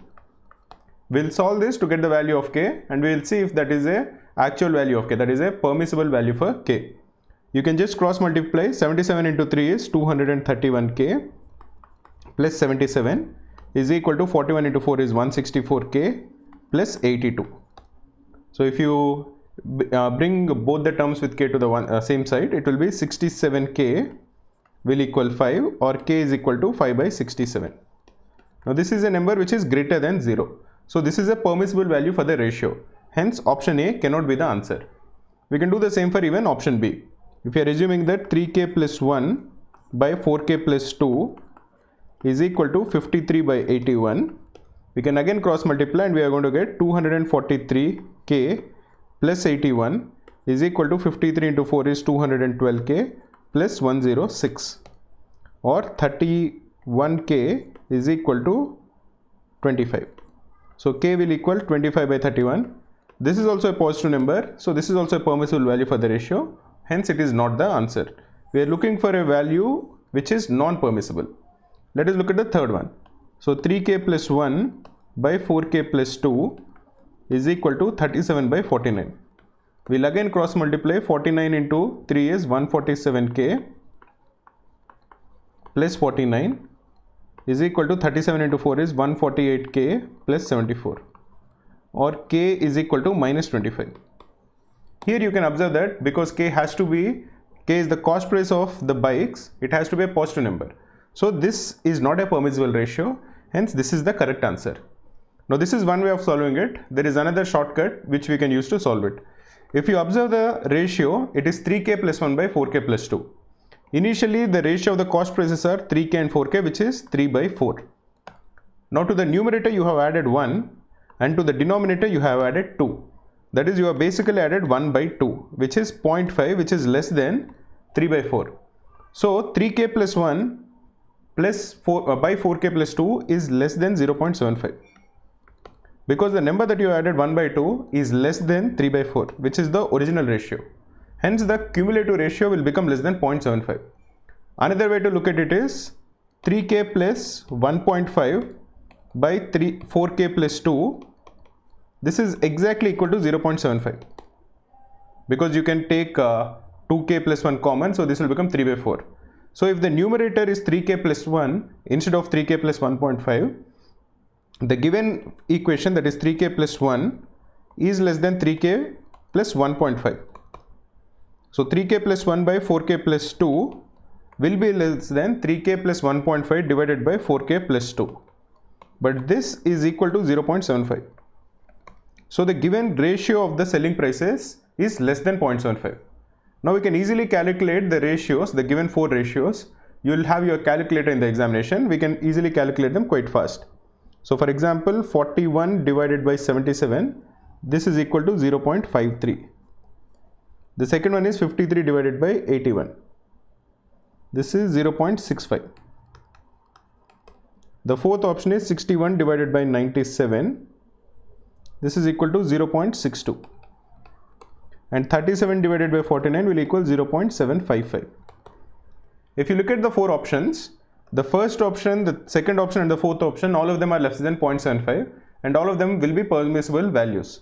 The only ratio which is greater than 0.75 is option C. Hence this is non-permissible, and so this is the correct answer, which is option C.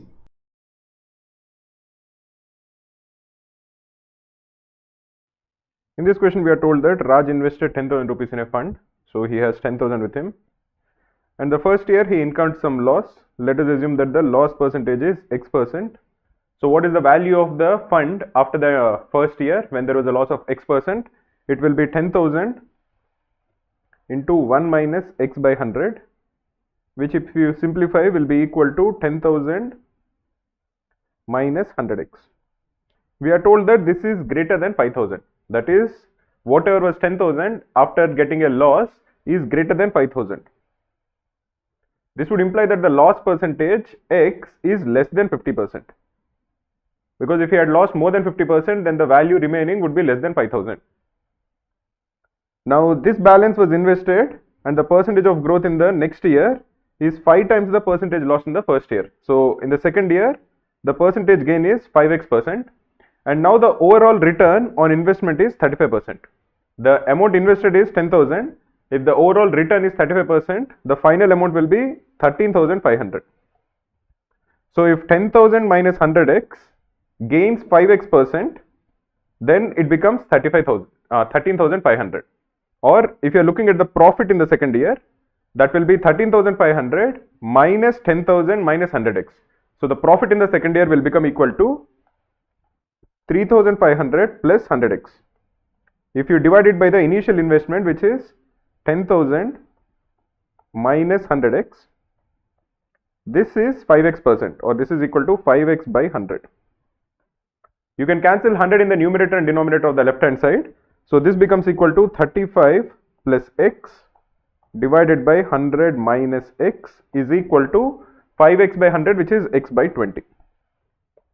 Now if you cross multiply, you are going to get that 20x plus 700 is equal to 100x minus x square, or x square minus 80x plus 700 is equal to 0, or x minus 10 into x minus 70 is equal to 0. So the value of x is either 10 or 70. But we know that the value of x is less than 50. We know that the end of first year the amount was greater than 5,000. So x cannot be equal to 70. So the loss incurred in the first year, the loss percentage is equal to 10%. That will be the answer.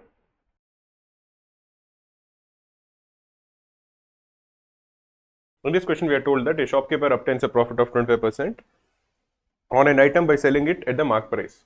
So let us assume that the cost price is 100 and the mark price is 25% above it, so this is 125. So if this article was sold at the mark price, that is 125, the profit would be 25%. We are told that the cost price and the mark price of the article of the product, if they are increased by 10%, then we are required to calculate what discount should be given on the mark price so that the profit percentage comes down to 20%. So first let us increase the cost price by 10%, so this becomes 110. Let us also increase the mark price by 10%, so this becomes 125 into 1.1, which is equal to 137.5. This is the cost price now, this is the mark price. We want the profit percentage to be only 20%. So the selling price should be the cost price, which is 110, into 1 plus 20%, which is 1.2. This is equal to 132. So the mark price is 137.5. The selling price is 132. So the discount that is offered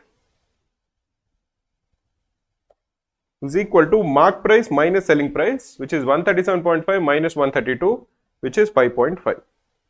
Therefore, the discount percentage will be 5.5, which is the discount, divided by the mark price, which is 137.5 into 100.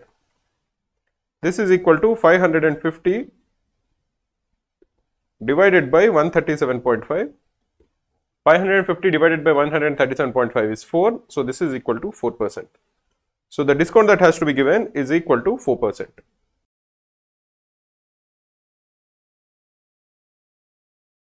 In this question, we are told that a particular mobile phone was sold to a customer at 5% loss. Let us assume that the cost price of the mobile is say equal to C. So the selling price is equal to 0.95 C.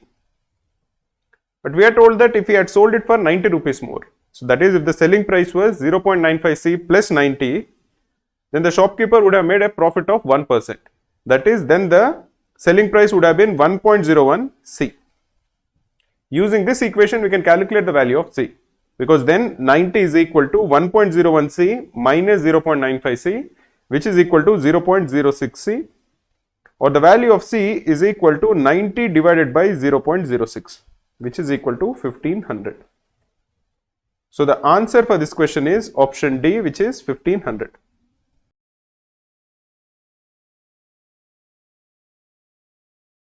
In this question, we are told that a shopkeeper buys wheat at a wholesale price of rupees 85 per bag. He sells 40% of these bags at rupees 60 each. At what price should he sell the remaining bags to get an overall profit of 10%? So because he is selling 40% of the bags, which is 2 by 5, let us assume that the total bags that he bought is 5. So 40% of 5 is 2 bags. This is sold at a selling price of rupees 60 per bag, and the remaining 3 bags, which will be 60%, he sells at a selling price, let us assume, of rupees S per bag. The total cost price of 5 bags is 5 into 85, which is equal to rupees 425. This is the total cost price. Now the total selling price of these 2 bags is 60 into 2, which is rupees 120. Now what is the total selling price that he wants? He wants an overall profit of 10%. So the total selling price will be the total cost price, which is 425, into 1 plus 10%, that is into 1.1. What is 425 into 1.1? That will be 425 plus 42.5. Because 1.1 is 1 plus 0.1. So this is 425 plus 425 into 0.1, which is 42.5. This is equal to 467.5. This is the total money that he wants to make, out of which he made 120 from the first 2 bags. So the total selling price of these 3 bags will be 467.5 minus 120, which is equal to rupees 347.5. So the selling price per bag will be equal to 347.5 divided by 3, which is equal to rupees 115.8333, which is option A.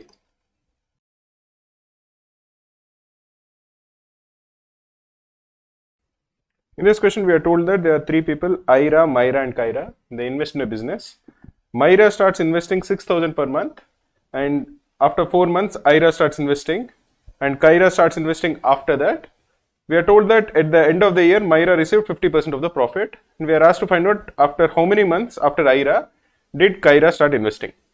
So let us not get confused by the names. Myra starts investing The first month she invests 6,000. So this investment till the end of the year will be 6,000 into 12. At the start of the second month, she will invest another 6,000. This investment will be there for 11 months. So if you are putting it on a timeline, the first 6 months for the first 6K will be there for 12 months.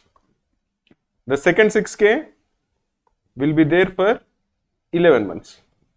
The third 6K will be there for 10 months and so on.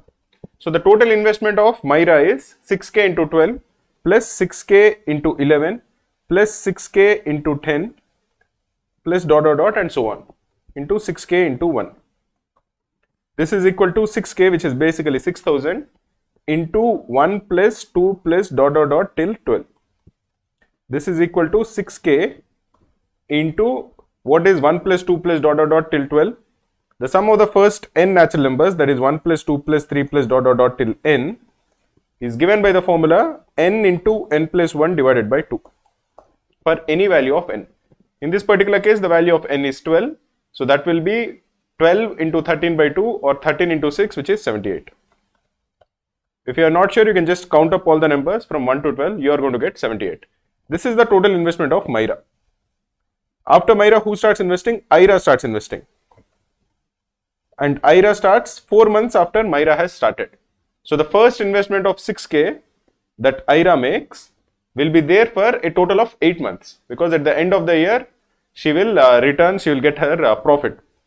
And because she starts investing after 4 months, the first investment of Ira will be for 8 months, the second month's investment will be for 7 months and so on, plus 6K into 1.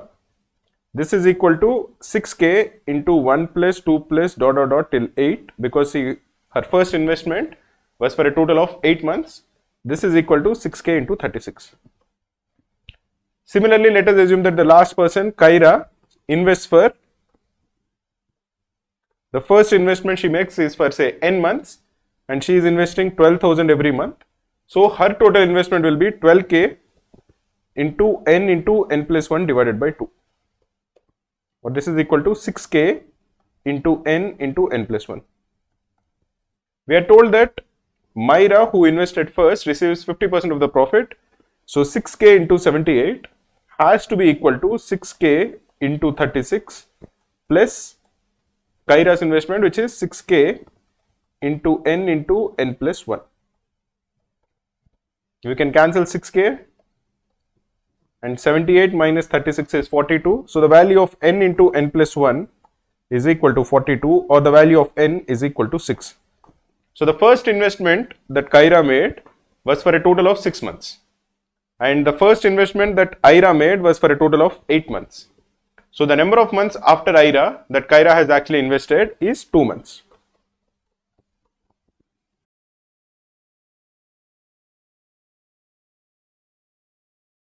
In this question, we are told that a milkman has 20 liters of milk.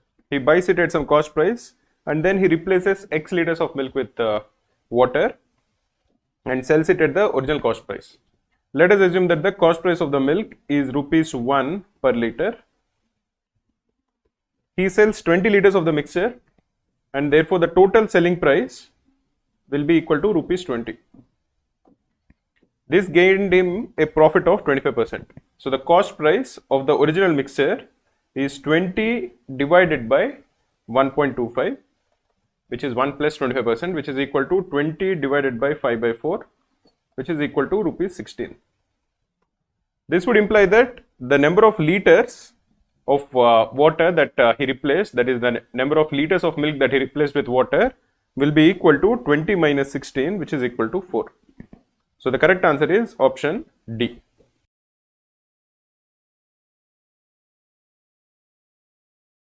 In this question, we are given that Monica buys a Samsung refrigerator for 42,000 rupees. So initially of the 42,000 rupees, she makes a down payment of 12,000 rupees and the remaining amount she pays as 4 equal half yearly installments. Now at the end of 2 years, that is 4 equal installments, she repays the entire amount. And if we assume that the interest is 10% per annum compounded, then what is the value of the half yearly installment? So let us assume that the half yearly installment is Y. Out of 42,000, she has already paid 12,000. So the initial amount, the initial principal that she has taken as loan is 30,000. This is 42,000 minus 12,000. So this 30,000 she pays after 6 months, 12 months, 18 months and 24 months. At each of them she pays an amount of y. Now we are supposed to calculate the value of y. The interest rate is given as 10% per annum. But because she is making half yearly installments, that is every half year, the compounded rate of interest, the actual rate of interest is half into 10%, which is 5%. So for each of these installments, the amount of interest is 5%.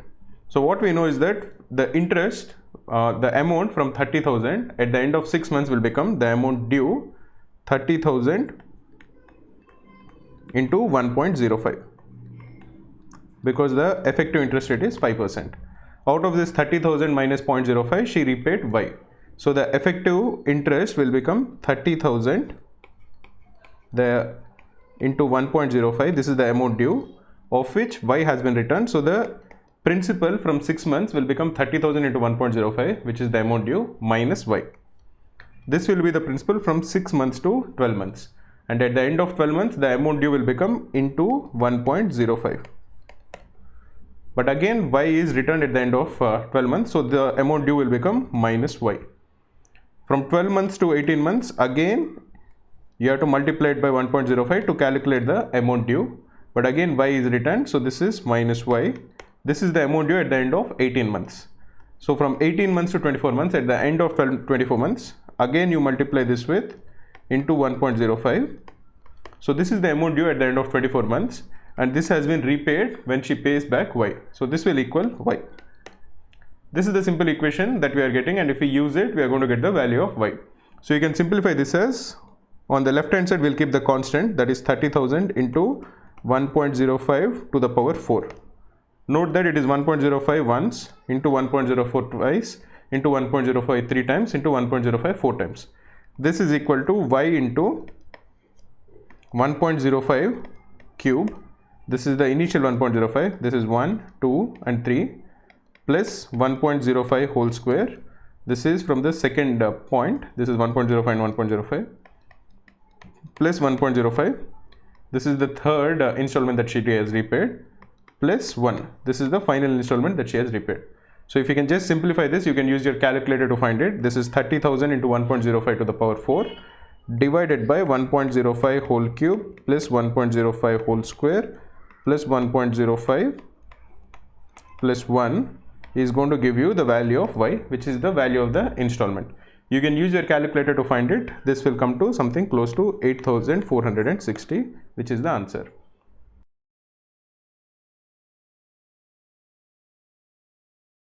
In this question, we are told that a certain amount which is given at compound interest, and the amount increased by 27% between the second year and the fourth year. That is, in 2 years, the amount has increased by 27%. Let us assume that at the end of the second year, the amount is equal to A, and this becomes 1.27A at the end of the fourth year.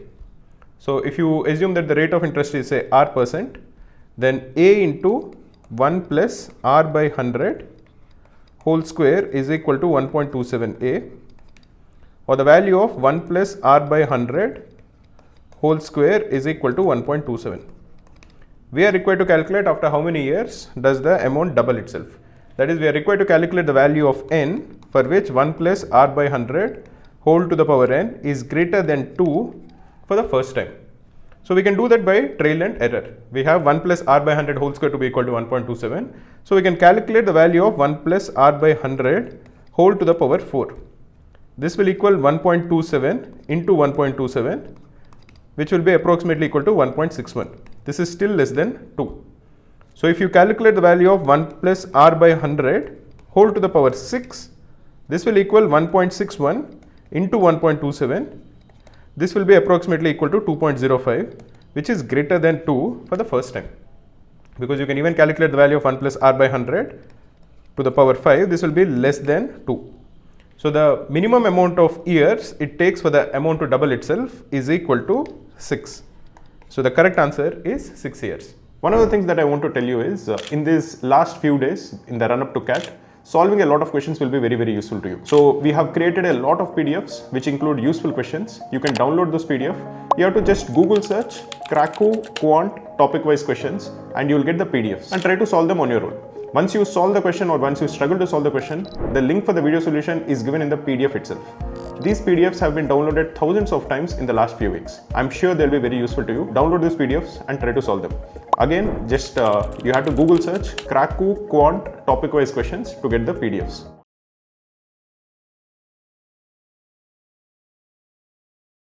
In this question, we are told that there is a SME, small and medium enterprise called Svern, and it has taken two loans. It has taken one loan at 10% interest and it has taken another loan at 8% interest. Both of them have been taken for the same period and the principal is the same. For one loan, it cleared, for the first loan, it cleared its interest 6 months before the schedule, and the second one it paid exactly on the day on which it was due, and both the times the amount paid was 61,100. Now we are required to find out both the principal and the time period for which the loan was scheduled for. So in simple interest, if the amount purchased is P, if the interest rate is R %, and if the time period is T, then the simple interest SI will be P into T into R by 100. This is the simple interest and the total amount that will be paid back is principal, that is the amount taken, plus simple interest, which is given by the above formula.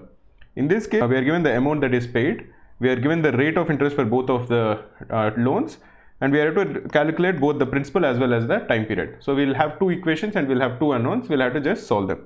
So for example, if you assume that the principal is P and the initial scheduled time period is T, the first loan was paid off 6 months early. So the actual time period of the loan was T minus 0.5 years. And as the principal is P, the simple interest will be into P, and the interest rate for the first loan is 10%, so that is 10 by 100. This is the simple interest, but what was paid back, that is 62,100, is the amount. So if you add the initial principal to it, you will get the amount that is due. So this is equal to 62,100. This is the first equation. In the second equation, the principal is P, which was paid off on schedule. So the time period of the loan is T, and the second interest rate is 8% into 8 by 100. This is again the simple interest. You add the principal to it plus P, you will get the amount that is due, which is 62,100. So this is the second equation. As you can see, there are two variables. One variable is principal and the other variable is the time. You will have to solve them.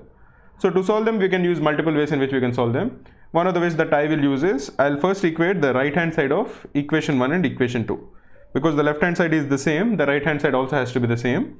Then we can cancel P from both sides. So it will become, the interest due is essentially the same. So P into 10 by 100 into T minus 0.5 is equal to P into 8 into T by 100. So we can cancel 100 in the denominator, we can cancel P in the numerator. So 10 into T minus 0.5 is equal to 8T, or 10T minus 5 is equal to 8T, or T is equal to 5 by 2, which is equal to 2.5 years. So we have already solved one variable. Now we can substitute this in any of the two variables to get the answer for the principal. We will substitute it in the second one just for ease. So 62,100 is equal to P into 8T will become 8 into 2.5, that is 20. P into 20 by 100 plus P. So the right hand side will be 6P by 5. This is equal to 120P by 100 is equal to 62,100, or P will equal 62,100 into 5 by 6. We can cancel 6 from the numerator and denominator. So this will become 10,350 into 5. This is equal to 51,750. So the value of P is 51,750 and the value of T is 2.5 years. So the correct answer is option C.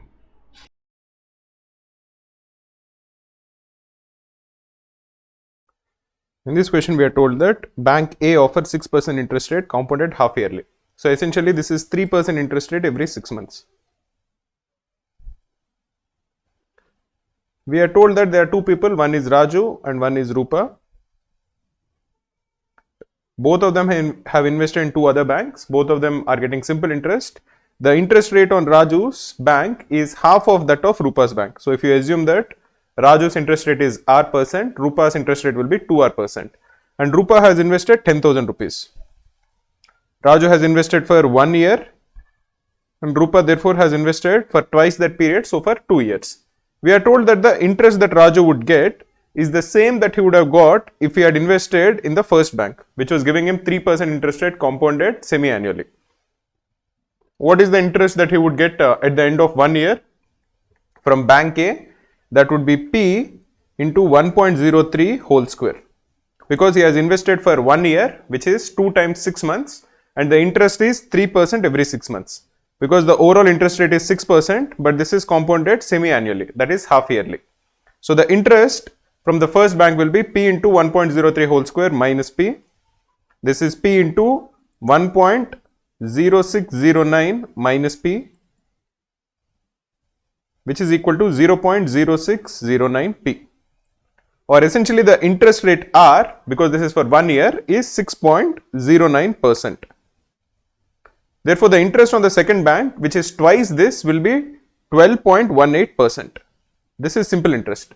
So the simple interest that Rupa would get in 2 years when she has invested 10,000 rupees is equal to 10,000 into 12.18 divided by 100 into 2. You can cancel 100 over here and here. This is 1218 into 2, which is equal to 2436. So the correct answer is option B.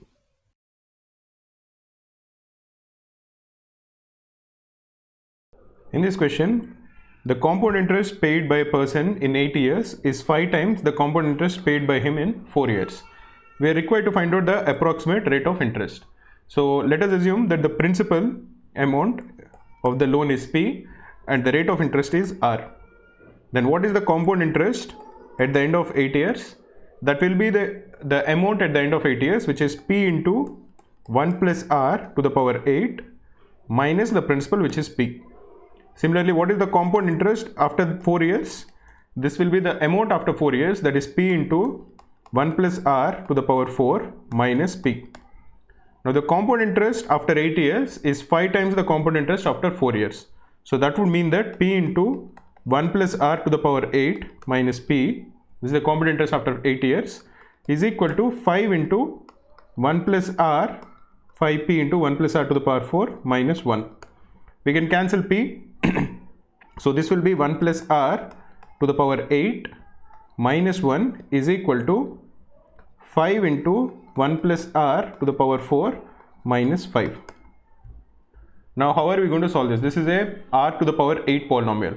So what we'll do is quite simple. We'll assume that 1 plus R to the power 4 is equal to X.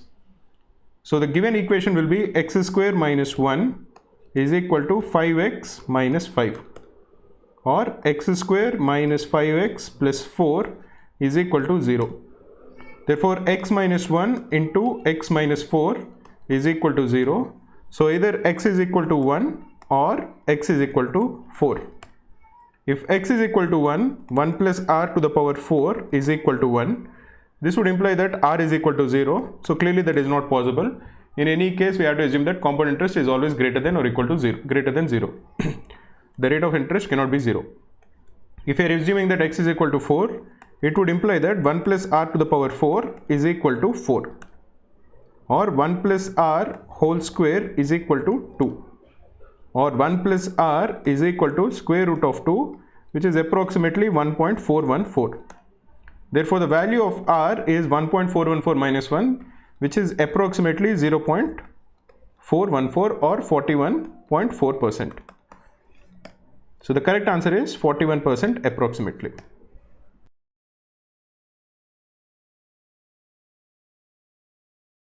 In this question we are told that Viru invested 10,000 rupees at 5% simple interest, and exactly 2 years later Joy invested 8,000 rupees at 10% simple interest.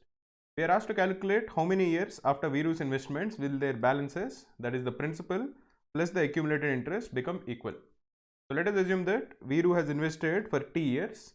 The principal that he has invested is 10,000 and the simple interest is 5% per annum. And Joy has invested for T minus 2 years. The principal is 8,000 and the interest is 10%. So what is the total amount of Viru? It will be principal, that is 10,000, into 1 plus R into T by 100, that is into 5 into T divided by 100. This is the total amount that Viru is going to get after T years. And what is the amount that J is going to get?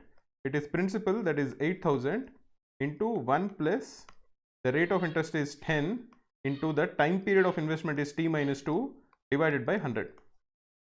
Both of these have to be the same. So we can cancel 10,000 divided by 8,000 is 5 by 4, and we can cancel 5 and this will be 20, and this 10 will cancel over here, or just the simplified equation will be 5 by 4 into 1 plus T by 20 is equal to 1 plus T minus 2 by 10. We can again expand this will equal 5 by 4 plus 5 by 4 into T by 20 will become equal to T by 16 is equal to 1 plus T by 10 minus 2 by 10, that is equal to minus 1 by 5. Or again, if you are simplifying, this will be 5 by 4 minus 4 by 5. This will equal T by 10 minus T by 16. 5 by 4 minus 4 by 5 will equal 9 by 20, and T by 10 minus T by 16 will be equal to, the LCM will be of 16 and 10 is 80, so this is equal to 8t minus 5t, so this is equal to 3t. Or this will be 4 and you can cancel 20, and this will be 3 and you can cancel 3. Or the value of t is equal to 3 into 4, which is equal to 12 years. So 12 years after Viru's investment, both their amounts will be the same.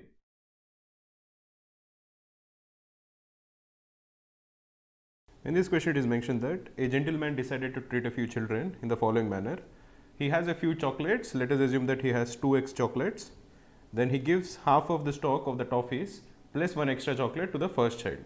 So the number of chocolates that the first child received will be equal to x plus 1, because we assumed that the total number of toffees is equal to 2x. And what are the remaining number of chocolates? The remaining number of chocolates after giving some chocolates to the first person is x minus 1. One of the things that we should notice is that the number of chocolates received by a person and the number of chocolates that are left after the toffees were given, the difference between these two is always equal to 2. Now the second child receives half of the remaining chocolates, that is, he receives half of x minus 1. Just for ease, let us assume that x minus 1 is equal to 2x1. Therefore, the number of chocolates that the second child receives is x1 plus 1, and the number of toffees that are remaining is equal to x1 minus 1. Again, the difference between the two is equal to 2. The third person also receives in the same way. Let us continue the same pattern. For ease, let us assume that x1 minus 1 is equal to 2x2. So the number of toffees that the third child receives will be x2 plus 1, and the number of toffees that are left after giving toffees to the third child is x2 minus 1. The difference again is equal to 2. Let us assume that x2 minus 1 is equal to 2x3. Now after giving toffees to the fourth child, that is x3 plus 1, the number of toffees that are remaining is x3 minus 1. Let us assume that this is equal to 2x4. And finally, after giving toffees to the fifth child, there were no toffees left. That is, the fifth child received x4 plus 1 chocolates, and the number of toffees that would have remained is equal to x4 minus 1, but we are told that this is equal to 0. It is mentioned that his entire stock totally exhausts after he gives toffees to the fifth child. So x4 is equal to 0. So the number of toffees that the fifth child has received, this will be equal to 2. So how many chocolates were remaining after giving chocolates to the fourth child? That will be 2 plus 0, which is equal to 2. Therefore, the number of toffees that the fourth child has received will be 2 plus 2, which is equal to 4. Therefore, the number of toffees that are remaining after giving toffees to the third child will be 4 plus 2, which is equal to 6. Therefore, the number of toffees that the third child has received will be equal to 8. After giving the second child, the number of toffees that are left will be 8 plus 6, which is equal to 14. This would imply that the number of toffees that were given to the second child would be 16. And the number of toffees that are left after giving toffees to the first child will be 16 plus 14, which is equal to 30. And the number of toffees that were given to the first child will be equal to 32. Therefore, the number of toffees at the start will be 32 plus 30, which is equal to 62. So the correct answer is 62.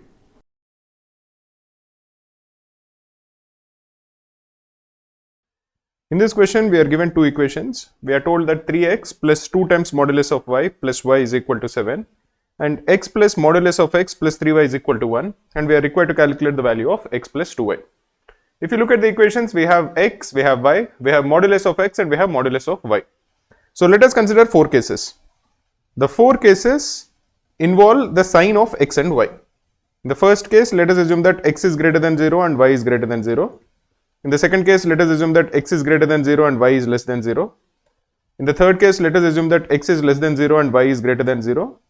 And in the last case, let us assume that x is less than 0 and y is less than 0.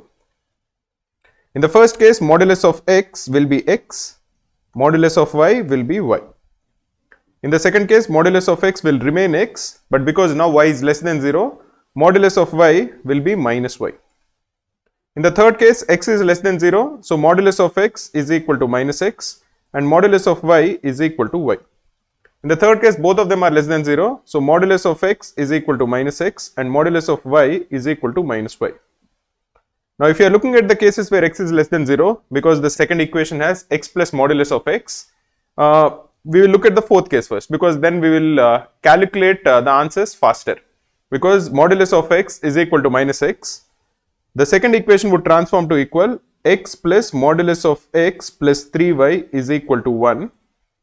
But because modulus of x is equal to minus x, x plus modulus of x will become equal to 0, or the value of y is equal to 1 by 3. So clearly the last case is not correct, because you want y to be less than 0. If you are looking at the third case, where again modulus of x is equal to minus x or x plus modulus of x is equal to 0, again we will have 3y to be equal to 1, or the value of y is equal to 1 by 3. Y is greater than 0 over here, so this seems to be fine as of now. But let us calculate the value of x also. The first equation would imply that 3x plus 2 times modulus of y would be 2 by 3 plus y will be 1 by 3 is equal to 7, or 3x will be equal to 6, or the value of x is equal to 2. But here we are getting x to be greater than 0, but we want x to be less than 0. So this case also is disqualified. So the only two cases which are remaining are where x is greater than 0 and y is greater than 0. If you are looking at the first case, modulus of x is x and modulus of y is y. So the first equation will simplify to equal 3x plus 3y is equal to 7, and the second equation will transform to equal 2x plus 3y is equal to 1. So if you subtract the second equation from the first equation, the value of x is equal to 6, which would imply that 3x is equal to 18, or the value of 3y will be 7 minus 18, which is equal to minus 11, or the value of y is equal to minus 11 by 3. But in this case, we want x to be greater than 0 and y to be greater than 0. So this also is not true. The only case remaining is x is greater than 0 and y is less than 0. So here modulus of x is x and modulus of y is minus y. So the first equation will simplify to equal 3x minus y is equal to 7. And the second equation will simplify to equal 2x plus 3y is equal to 1. Let us multiply the first equation by 3. So 9x minus 3y is equal to 21. If you add both of them, you are going to get 11x to be 22, or the value of x will be equal to 2. If x is equal to 2, 3x will be equal to 6. So the value of y is equal to minus 1. Here x is greater than 0 and y is less than 0. So this is the solution. What are we required to calculate? We are required to calculate the value of x plus 2y. That is 2 minus 2, which is equal to 0. So the correct answer is option C.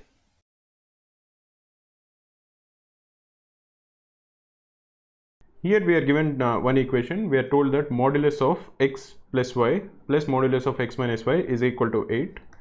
That is, we are given modulus of x plus y plus modulus of x minus y. This we are given as 8. And we are supposed to calculate the maximum value of x square plus y square plus 3xy. So notice that we have been given modulus of x plus y and modulus of x minus y.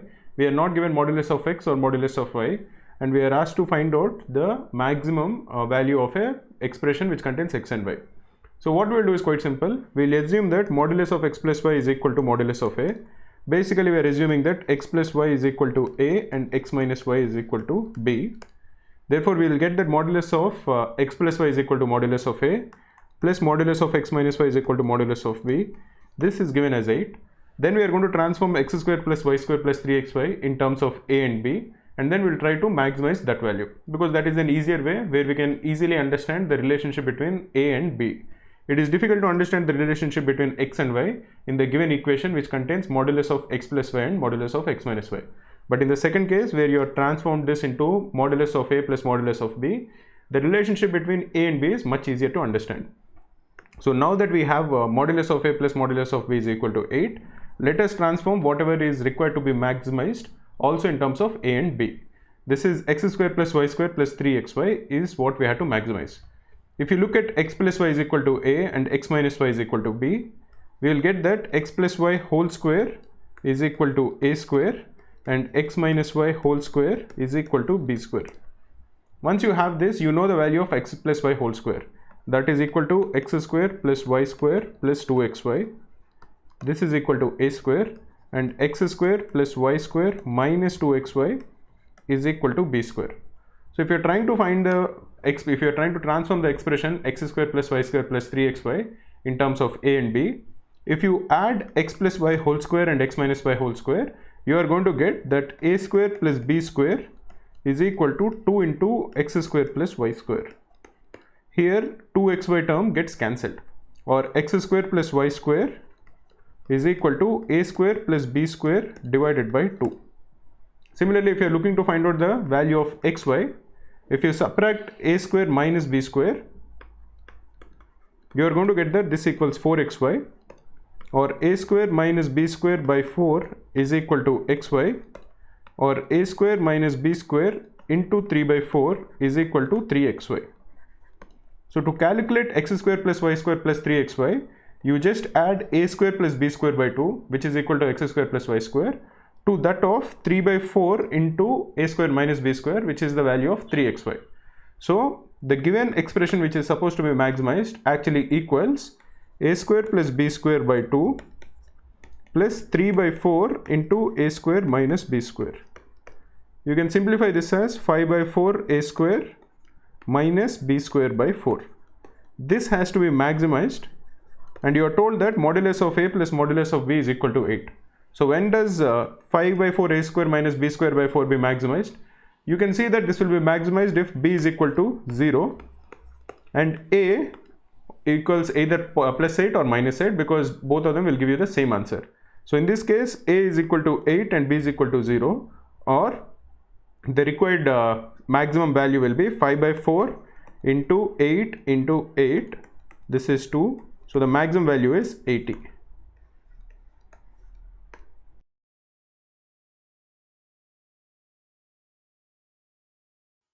In this question, we are told that a basket of 2 apples plus 4 oranges plus 6 mangoes costs the same as a basket of 1 apple plus 4 oranges plus 8 mangoes. And this costs the same as a basket of 8 oranges and 7 mangoes. We are asked to calculate how many mangoes can a basket which is consisting only of mangoes fit in a basket which costs the same as each of these 3 baskets. So basically we are given 2 equations. This is one equation and this is another equation, and there are 3 unknowns. The 3 unknowns are apples cost, orange cost and mangoes cost. So we are going to find out the value of how much an apple will cost in terms of mangoes and how much an orange will cost in terms of mangoes. Then we will convert the price of each of these baskets into mangoes. Then we will get the answer. So if you are equating the first 2 equations, first 2 expressions, if 2a plus 4o plus 6m is equal to a plus 4o plus 8m, we can cancel 4o on both sides. So 2a plus 6m will equal a plus 8m, or the value of a is equal to 2m. So the price of 1 apple is equal to the price of 2 mangoes. Similarly, if you are equating the second 2, the last 2 expressions, we can cancel 4o. So a plus m will be equal to 4o. But we know that a is equal to 2m. So 2m plus m is equal to 4o. or the value of O is equal to 3 by 4m. So we have found out the value of how much a orange will cost in terms of mangoes. We have found out how much an apple costs in terms of mangoes. So we can convert any one of the three expressions. The number of mangoes will be the same. If you are looking at say the first expression, 2a will be equal to 4m plus 4o will be equal to 4 into 3 by 4, so 3m plus 6m. This is the cost of the first basket in terms of mangoes. So this is equal to 13 mangoes. So the correct answer is option B, which is 13.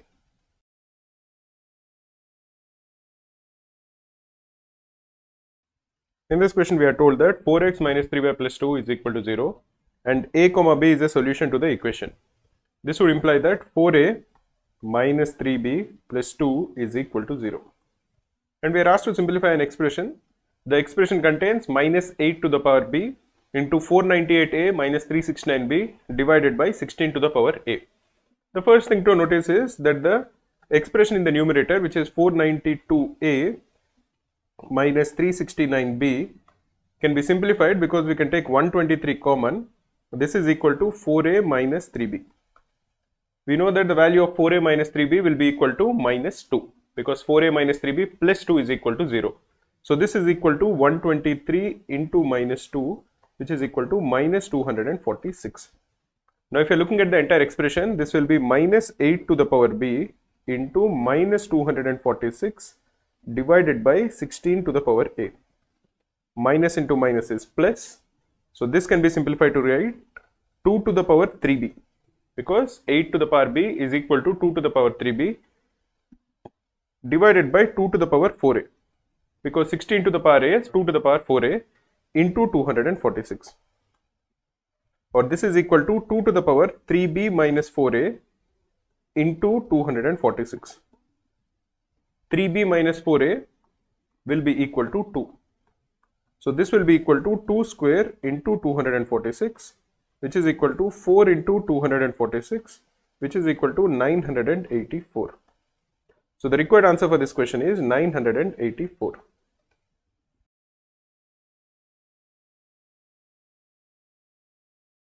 In this question we are told that a, b and c are three positive integers such that the sum of a and the mean of b and c is 5.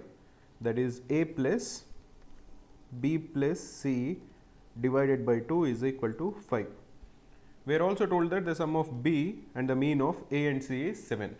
That is the value of b plus a plus c divided by 2 is equal to 7. So let us multiply both the equations by 2 so that we can remove the denominator. So this would imply that 2a plus b plus c is equal to 10 and the value of 2b plus a plus c is equal to 14. This is the first equation and this is the second equation. Let us subtract 2 minus 1. So the equation 2 minus 1 would imply that b minus a is equal to 4. We are told that a, b and c, all of them are positive integers. So the value of b can be equal to 5, in which case a will equal 1, or the value of b can be equal to 6, in which case the value of a will be equal to 2. Note that the value of b cannot be equal to 7 or more because we have b plus a plus c by 2 to equal 7. The mean of a and c, because both of them are positive integers, this mean will be greater than or equal to 1. Therefore, the value of b has to be less than or equal to 6. So the only two cases that we need to consider are b is equal to 5 and a is equal to 1, or b is equal to 6 and a is equal to 2. If b is equal to 6 and a is equal to 2, from the second equation, what will the value of c be? The value of c will be equal to 0 because 2b will be equal to 12 and a is equal to 2. So 12 plus 2 is 14. So the value of c will equal 0. So this is not possible because we want all the three of them to be positive integers. If b is equal to 5 and a is equal to 1, what is the value of c? In that case, 2b is equal to 10 and the value of a is equal to 1. So the value of c will be 14 minus 11, which is equal to 3. In this particular case, all the three numbers a, b and c are positive integers. So this is a valid solution. And we are required to calculate the sum of a plus b. So the sum of a plus b will be 5 plus 1, which is equal to 6. Every serious cat aspirant needs a secret weapon for the revision. This is yours, the Cracku Cat Formula PDF. It is not just a list, it's comprehensive and topic-wise guide for every formula you'll ever need to know. We've built it to be only formula sheet you'll ever need for your preparation, and we're giving it away for free. Find it easily. Just go to Google and search Cracku Cat Formula PDF. Download it, master it, and walk into the exam with confidence.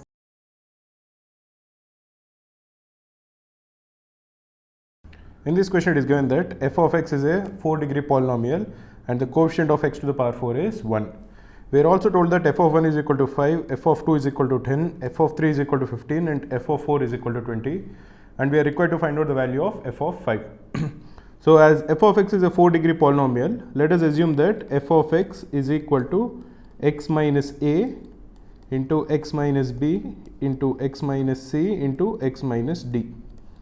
We are told that the coefficient of x to the power 4 is 1, so all of them will be just x and there will not be any coefficient for x. Now, if we can find out the value of a, b, c and d, we are done with this question, because we can then easily calculate the value of f of 5. One of the things that you should observe immediately when you see this is that f of 1 is equal to 5, f of 2 is equal to 10, f of 3 is equal to 15 and f of 4 is equal to 20. You should notice that each of them is a multiple of 5, that is 5 into 1 is 5, 2 into 5 is 10, 3 into 5 is 15 and 4 into 5 is 20. So what we will do is we will assume that f of x is equal to a new function, say g of x plus f of x, plus 5x. So what we are assuming is that f of x is equal to gx plus 5x, g of x into 5x.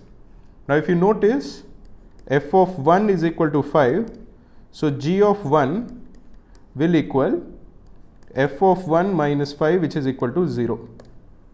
Similarly, g of 2 is equal to f of 2 minus 5 into 2, f of 2 is 10, so 5 into 2 is again equal to 0. Similarly, g of 3 is equal to f of 3 minus 5 into 3, which is again equal to 0 because f of 3 is 15, and g of 4 is equal to f of 4 minus 5 into 4, which is again equal to 0 as f of 4 is equal to 20. So what we notice over here is that g of x has 4 roots, that is at 4 points g of x is equal to 0, and those are 1, 2, 3 and 4. And we also know that because f of x is a 4-degree polynomial, g of x, which is equal to f of x minus 5x, will also be a 4-degree polynomial. So even it has exactly 4 roots. So we can conclude that g of x is equal to x minus 1 into x minus 2 into x minus 3 into x minus 4. Because g of x has 4 roots and we know that these 4 are the roots of g of x.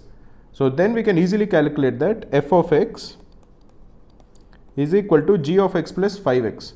So this is equal to x minus 1 into x minus 2 into x minus 3 into x minus 4 plus 5x. This is the value of f of x. Now you can calculate the value of f of 5 by substituting 5 in terms of x. So f of 5 will equal 5 minus 1 is 4 into 5 minus 2 is 3 into 5 minus 3 is 2 into 5 minus 4 is 1 plus 5 into 5. So this will be 4 factorial is 24 plus 25, this is equal to 49. So the answer in this case is 49.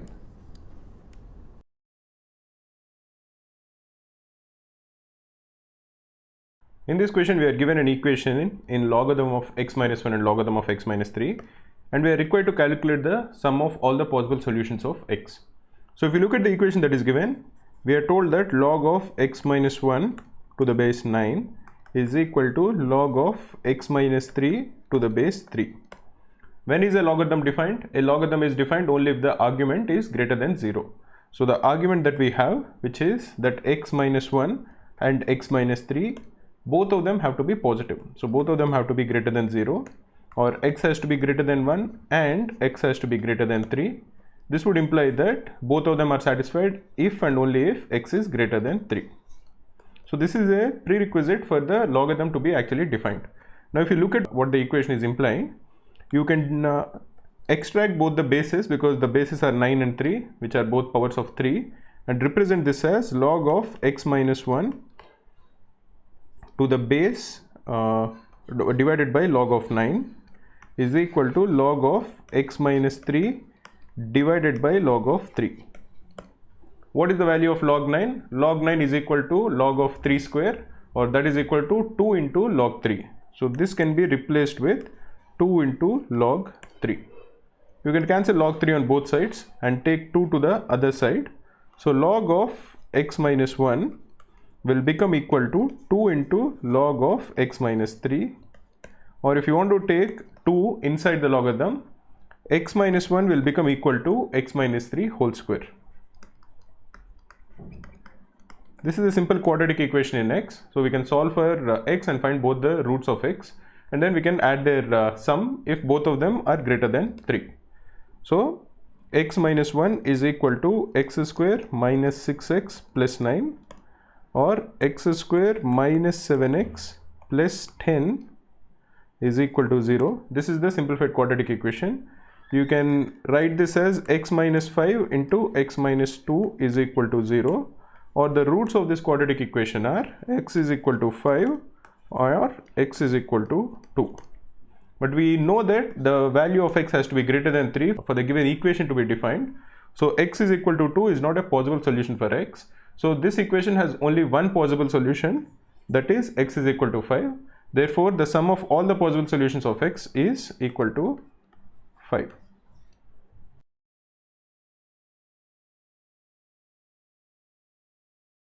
In this question, we are given two equations. We are told that x square minus xy minus x is equal to 22 and y square minus xy plus y is equal to 34. We are told that x is greater than y and we are asked to calculate the value of x minus y. If you are looking at the two equations, in the first equation you can take x common. So this will be x minus y minus 1 is equal to 22.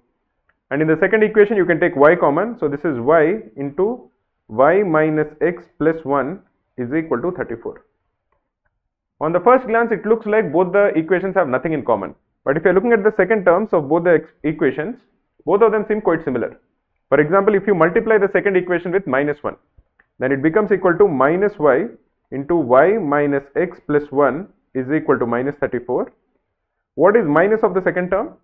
This is y into x minus y minus 1 is equal to minus 34. Now if you are looking at this equation and this equation, both of them have x minus y minus 1 common. So if you assume that this is the first equation and this is the second equation, the first equation minus the second equation will be equal to x minus y into x minus y minus 1 is equal to 22 minus of minus 34, which is 56, because that equals 22 plus 34. Now let us assume that x minus y is equal to p. We are told that x is greater than y, so p is greater than 0. So the equation that we have will be p into p minus 1 is equal to 56, or p square minus p minus 56 is equal to 0, or p minus 8 into p plus 7 is equal to 0. So the value of p is either equal to 8 or it is equal to minus 7. We know that p is greater than 0, so the second root can be ignored. So the value of p, which is equal to x minus y, is equal to 8. So the answer for this question is option D, which is 8.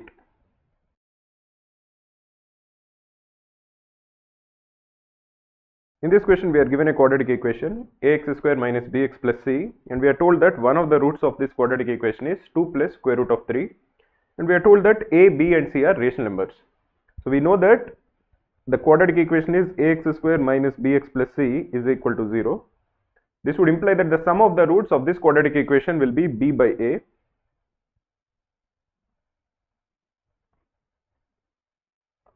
And the product of the roots of this quadratic equation is c by a. Now because a, b and c are all rational numbers, b by a is rational, c by a is rational. But one of the roots is 2 plus square root of 3. As the sum of the roots and the product of the roots of this quadratic equation are rational numbers, this would imply that the second root has to be 2 minus square root of 3. 2 minus square root of 3 is the conjugate of 2 plus square root of 3. So both of them have to be the roots of a given quadratic equation. Otherwise a, b and c will not be rational. You can even prove it. We can even prove it now, but you can just understand this and take it for granted. If you are looking for the proof, because the sum of the roots is 2 plus, because the sum of the roots is rational, and if one of the root is 2 plus square root of 3, the other root has to be of the form x minus square root of 3. Because you want square root of 3 to get cancelled in the sum of the roots, which is a rational number, and square root of 3 is irrational. Now if you are assuming the other root to be x minus square root of 3, what is the product of roots? It is x minus square root of 3 into 2 plus square root of 3, which would be 2x minus 2 square root of 3 plus x square root of 3 minus square root of 3 into plus square root of 3, which is 3. 2x minus 3 will be a rational number, so we will ignore it. We want this term to be equal to 0 because this term contains square root of 3, which is an irrational number. So we want square root of 3 into x minus 2 to be equal to 0, or you want x to be equal to 2. Now this is the proof for what we have already determined, which is that the other root has to be x minus square root of 3 where x is 2, or that the other root has to be 2 minus square root of 3. Now if one root is 2 plus square root of 3 and the other root is 2 minus square root of 3, what is the sum of the roots? The sum of the roots, which is b by a, is equal to 4. And what is the product of the roots? That is, what is c by a? That will be equal to the product of 2 plus square root of 3 into 2 minus square root of 3, which is equal to 2 square minus square root of 3 whole square, which is 4 minus 3, which is equal to 1. So c by a will be equal to 1, or the value of b by c is equal to 4. We are told that b is equal to c cube. So b by c will be equal to c square. This is equal to 4. So the value of c is either equal to plus or minus 2. C by a is equal to 1. So the value of a also is plus or minus 2. We are asked to calculate the value of modulus of a. So the value of modulus of a will be equal to 2. So the answer for this question is 2.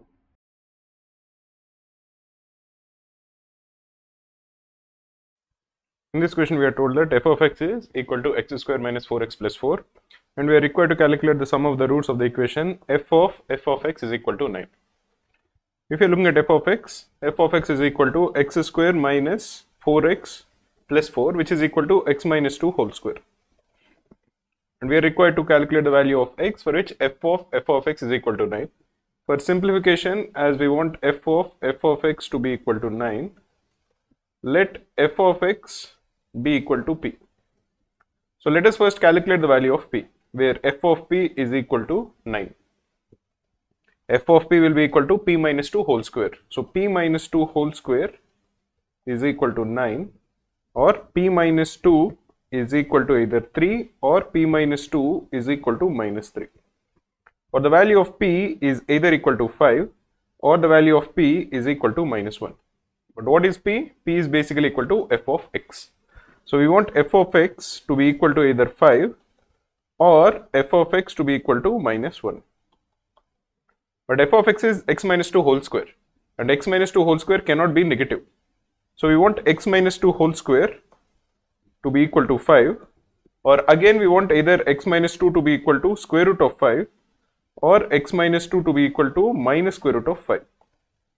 Or the value of x we want to be either equal to 2 plus square root of 5 or 2 minus square root of 5. Both of these are possible. So the sum of the two roots of x, for which f of x is equal to 9, will be the sum of 2 plus square root of 5 plus 2 minus square root of 5, which will be equal to 4. So the required answer is option C.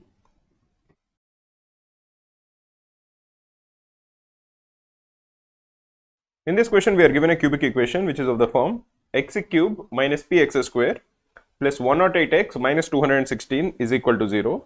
And we are told that a cube plus b cube plus c cube is equal to 648. We are asked to calculate the value of p, where a, b and c are all positive. There are two things you should observe. In a cubic equation which is of the form ax cube plus bx square plus cx plus d is equal to 0, if the three roots of this cubic equation are p, q and r, then the sum of the roots, that is p plus q plus r, will be equal to minus b by a. And the sum of the product of two roots taken at a time, that is PQ plus QR plus PR is equal to C by A. And the product of the roots, that is P into Q into R, is equal to minus D by A. Notice that the sign of the coefficient keeps on changing. Initially it is minus, then it is plus, then again it is minus.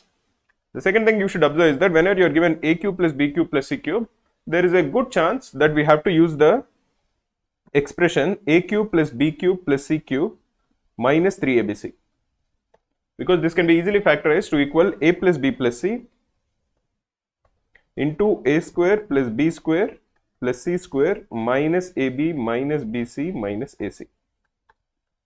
AQ plus BQ plus C cube minus 3ABC is equal to A plus B plus C into A square plus B square plus C square minus AB minus BC minus AC. There is a very good chance this expression will be used. Now if you are looking at the information that is given to us, the three roots are small a, small b and small c. So the sum of the roots a plus b plus c is equal to p from the given cubic equation. Sum of the product of the roots taken two at a time, that is AB plus BC plus AC is equal to 108. And the product of the roots, that is A into B into C, this is equal to 260. Why is this important? Because now you know that AQ plus BQ plus C cube is 648. This is equal to 3 times 216. Like we have expected, the value of A cube plus B cube plus C cube is equal to 3ABC, because this is 648 and this is 3 into 216, which is also equal to 648. Or this would imply that A plus B plus C into A square plus B square plus C square minus AB minus BC minus AC is equal to 0. So either A plus B plus C is equal to 0, or A square plus B square plus C square minus AB minus BC minus AC has to equal 0. We are told that A, B and C are all positive. So A plus B plus C is not equal to 0. This would imply that A square plus B square plus C square is equal to AB plus BC plus AC. This will happen if and only if A is equal to B is equal to C. You can easily prove that. How can you prove that? You know that A square plus B square minus 2AB is greater than or equal to 0, and this equality will occur only if A is equal to B. Similarly, B square plus C square minus 2BC is greater than or equal to 0. Again, the equality will occur if and only if B is equal to C. Similarly, A square plus C square minus 2AC is greater than or equal to 0. Again, the equality will occur if and only if A is equal to C. If you are adding all of them up, you are going to get that 2 times A square plus B square plus C square is greater than or equal to 2 times AB plus BC plus AC. This is always true, and this equality is going to occur if and only if A is equal to B is equal to C. Here the equality is occurring, so the value of A is equal to the value of B is equal to the value of C. And we also know that the product A into B into C is 216. Therefore, the value of A is equal to B is equal to C is equal to the cubed root of 216, which is equal to 6. And what is the value of P? The value of P is the sum of A plus B plus C, which will be equal to 18. In general, whenever you are given AQ plus BQ plus C cube minus 3ABC to equal 0, there are two possibilities. Either A will be equal to B will be equal to C. This is the first instance where A square plus B square plus C square minus AB minus BC minus AC is equal to 0. And if you want A to be equal to B to be equal to C, in the question it will be mentioned that either all of them are positive or all of them are negative. The other case is that it will be mentioned that all of them are distinct. You will be told that A is not equal to B and B is not equal to C and C is not equal to A. In that case, the value of A plus B plus C will be equal to 0. Because if they are distinct, the second part of this expression of this product will not be 0. So the first one has to be equal to 0, which is A plus B plus C is equal to 0. In this particular question, we are told that A, B and C are all positive. So it is given that the first term is not 0. Therefore, the second term has to be 0. And if the second term is 0, then A is equal to B is equal to C. If it is given that all of them are distinct, then it is given that the second term is not 0. Therefore, the sum will be equal to 0. Anyway, in this case, the correct answer is 18.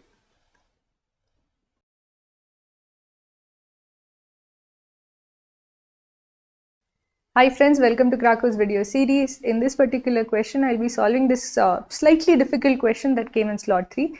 This question is not an easy question. At first glance, most would actually leave this question because it involves a lot of enumeration. But let's take a look at the question. Can this question be solved without enumerating all the cases that are possible?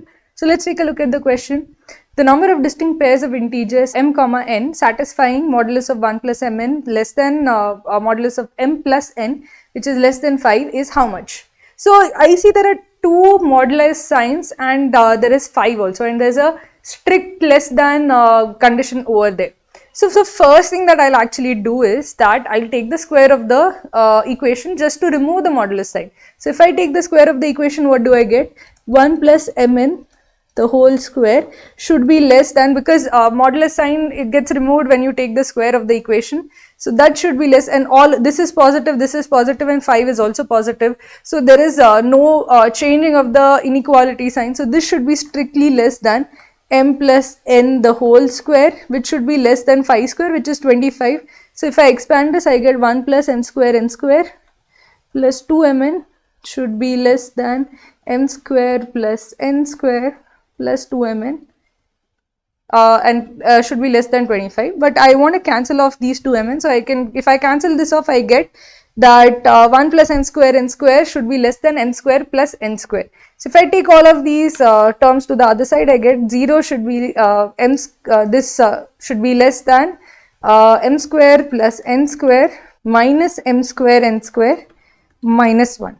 So if I take the terms in common, what do I get? So m square minus m square n square, so I can take m square in common, so that becomes 1 minus n square, and this is n square minus 1. So if I take minus 1 in common, I can write that as 1 minus n square.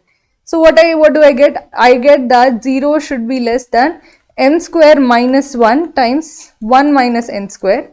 But 1 minus n square and m square minus 1 doesn't look symmetric, and I want symmetric pairs as such as much as possible, so that I can just multiply it by this. Moreover, if I take this as n square minus 1, this becomes less than. So that means that m square minus 1 into n square minus 1 should be what? This should be less than 0. Now this is interesting, because I am taking this, multiplying this term by minus 1, then inequality sign should flip, which means that this should be less than 0. Now this is interesting because this means that m square minus 1, one of these two terms has to be negative and the other one has to be positive. So I get two cases. The first case is case 1, which is that n square is greater than 1 and n square is less than 1. Or the second case is m square is less than 1 and n square is greater than 1. Now consider in both of these cases, these are integers, so they have to be real numbers, which mean that m square and n square have to be positive. And since they are integers, the only value that n square can take or n square can take which is less than 1 is 0, when either m or n is less than 0. So if this is the case, okay, m square is greater than 1, n square is less than 1, that means in the first case, n has to be equal to 0. Because that is the only integral value square that it can take such that it is less than 1. So if you consider minus 3, minus 4, minus 5, all of this, minus 1 onwards, the square's value will be 1 or greater. Plus 1 onwards also, all integers, it will be 1 or greater. These are integral pairs, only m and n can take integral values. So the only way that n square is less than 1 is if n is equal to 0. Similarly, the only way that m square is less than 1 is if m is equal to 0. So essentially these two cases that I get from this particular equation is that either n is 0 or m is 0. Now in both cases, what happens to our original equation? If n is 0, what happens to our original equation? This term becomes 0. So essentially 1 has to be less than modulus of m, which has to be less than 5. Now in this case, what values can m take? M can take the values 2, 3, 4. And it can also take negative values because of the modulus. It can take minus 2, minus 3 and minus 4 as such. So m in this particular can be 2, 3, 4 or minus 2, minus 3 and minus 4. Now consider the other case where m is equal to 0. If m is equal to 0, what happens to this equation? Again this particular term becomes 0, and then again the equation becomes 1 should be less than the modulus of n, which should be less than 5. Again then in this case n is equal to 2, 3, 4 or minus 2, minus 3 and minus 4. So essentially I get, for each of the two cases, I get 6 values or 6 pairs each. So there are 12 pairs as such. When n is equal to 0, m can take 6 values. When m is equal to 0, n can take these 6 values. There is no overlap, so 6 plus 6 becomes 12. So how many distinct pairs of integers m and n are there? There are 12 such pairs of integers. Right answer to key in would have been 12. As you can see, this does not involve entire enumeration. Whenever you see a modulus, try to see whether the complexity of the equation can be reduced by just taking a square term as such. If you square both sides, maybe you can cancel something off, and then you can reduce the number of terms that you have to consider, the number of cases you have to consider. So this is how you solve this particular question.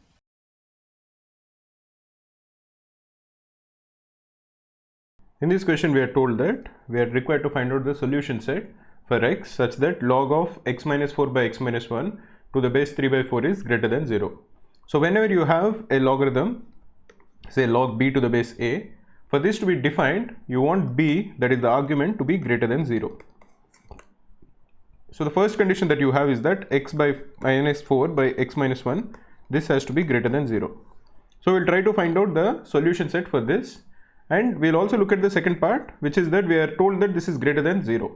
Now whenever the base, in this case a, is less than 1, then for this to be greater than 0, the argument also has to be less than 1. For example, in this case, if log of b to the base a is greater than 0, if a is greater than 1, then b also has to be greater than 1. If a is less than 1, then b has to be also less than 1. But in all the cases, the value of b has to be greater than 0. So as the argument given over here is 3 by 4, this fits the second case. So here we know that x minus 4 by x minus 1, that is the value of b, has to be greater than 0. And because the base 3 by 4 is less than 1, it would imply that x minus 4 by x minus 1 is also less than 1. So the given inequality essentially represents that x minus 4 by x minus 1 is greater than 0 and it is less than 1. Now we have to find out the solution set for this particular inequality. If you are looking at only the left hand side inequality, that is x minus 4 by x minus 1 is greater than 0. If you multiply the numerator and denominator and both the left hand side and the right hand side with x minus 1 whole square, x minus 1 whole square will be greater than 0. So the sign of the inequality will not change. So x minus 4 by x minus 1 will essentially become equal to x minus 4 into x minus 1 is greater than 0. This would imply that x, the two roots of x minus 4 into x minus 1 are 1 and 4. So the value of x cannot lie between both the roots, because over here we are told that the product is greater than 0. So either x is less than 1 or x is greater than 4. X can take any value which is less than 1 or any value which is greater than 4. X cannot lie between 1 and 4, which are the two roots of x minus 4 into x minus 1. So this is what the first inequality, that is the left hand side inequality, represents. Now let us look at what is the range given by the right hand side inequality. So x minus 4 by x minus 1 is less than 1. This would imply that x minus 4 by x minus 1 is less than 1.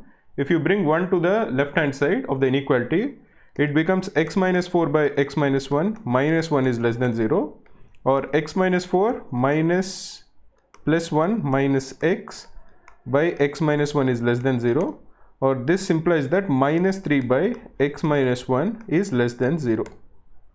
Now if you multiply both the left hand side and right hand side with x minus 1 whole square like we have done earlier, again x minus 1 whole square is a positive number, so the sign of the inequality doesn't change.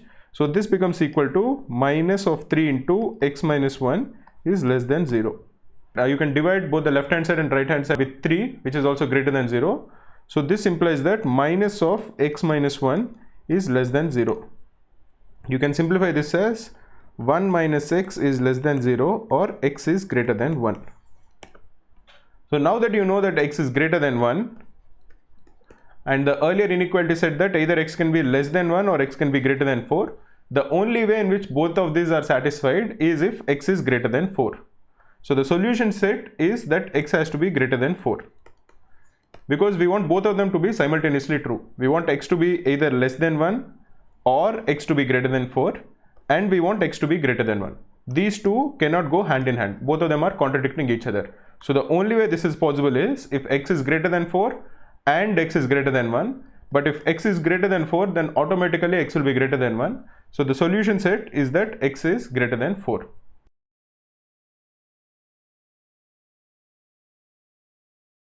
In this question, we are given an inequality which says that modulus of n minus 60 is less than modulus of n minus 100 is less than modulus of n minus 20, and we are asked to calculate how many integers n satisfy this given inequality. If you're looking at the inequality, there are three modulus in it, and each of the modulus will have an inflection point. That is the point at which the modulus will change its sign. The first one is at 60, the second one is at 100, and the third one is at 20.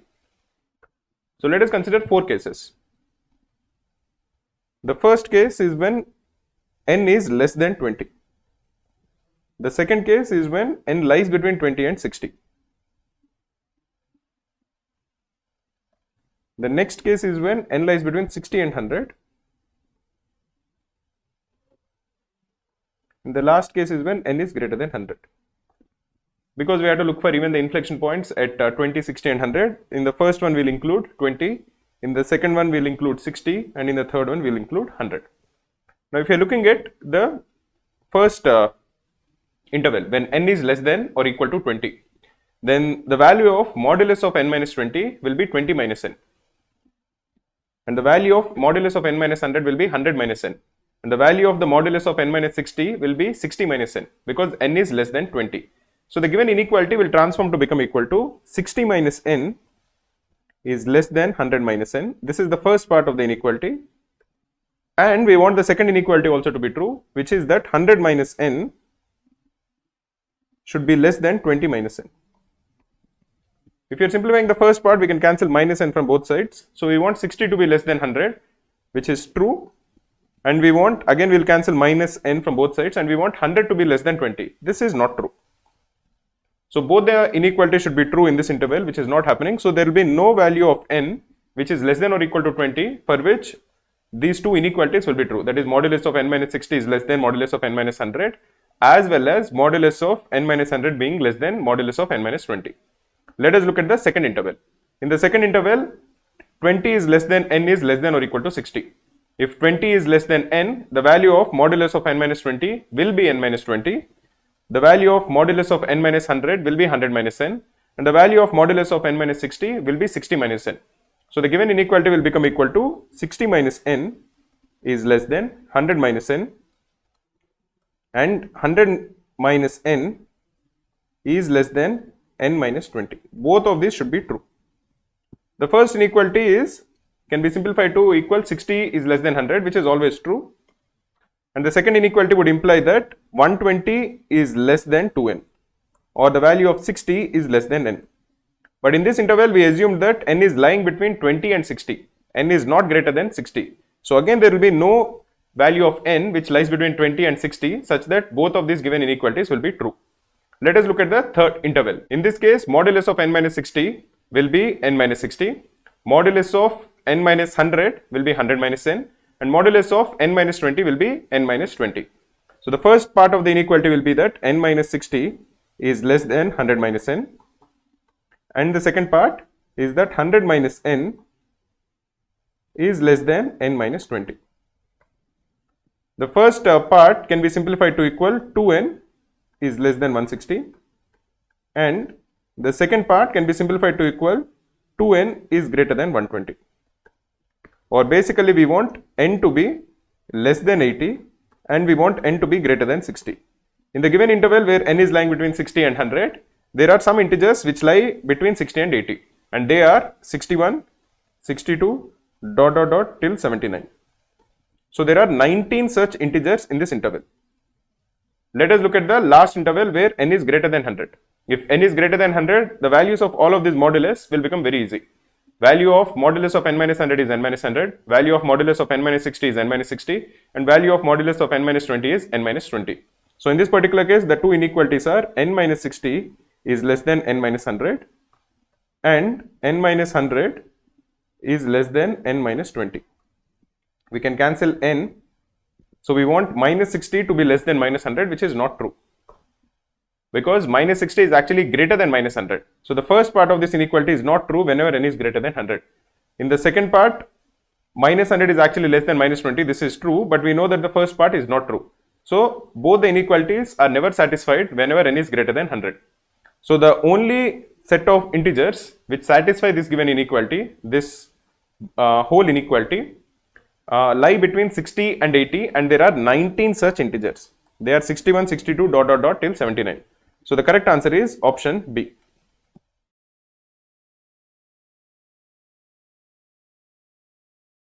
In this question we are required to find out for how many integers x is a given logarithm less than 0. So here we are given logarithm of 2, logarithm of 3, and the actual number is x square plus 2 by x plus 14. We want this to be less than 0 for an integral value of x.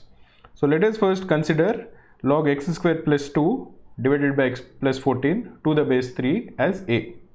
So we want log a to the base 2 to be less than 0. Now for what values of a is this true? This is true if a is less than 1.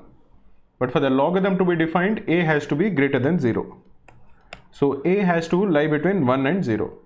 Similarly, if you look at the logarithm that is given initially, x square plus 2 by x plus 14, this has to definitely be greater than 0, and x square plus 2 is always greater than 0 because x square is a perfect square. So the denominator also has to be greater than 0, or x plus 14, this has to be definitely greater than 0 for this function to be defined. Anyway, now that we have assumed x square plus 2 by x plus 14 as a, we want a to lie between 0 and 1. That is x square plus 2 divided by x plus 14 logarithm of this to the base 3 has to lie between 0 and 1. Now when is log say another number log b to the base 3, when is this greater than 0? This is greater than 0 if b is greater than 1. And when is log of b to the base 3 less than 1? This is less than 1 whenever b is less than 3 to the power 1, that is 3.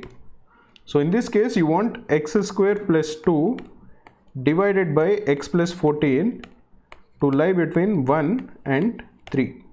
Now if you can solve these two inequalities, and remember that x plus 14 has to be greater than 0, whatever integers solve these two inequalities is the answer, how many ever integers exist of that sort. So here we'll first look at the left inequality, then we'll look at the right inequality, and then we'll take the intersection of both of them. Now x square plus 2 by x plus 14,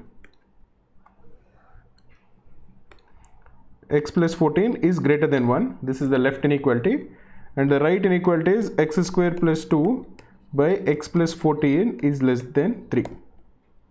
We'll bring one, first let us solve the left inequality. So this is x square plus 2 by x plus 14 minus 1 is greater than 0, or x square plus 2 minus x minus 14 by x plus 14 is greater than 0. If you simplify this, you are going to get x square minus x minus 12 by x plus 14 is greater than 0.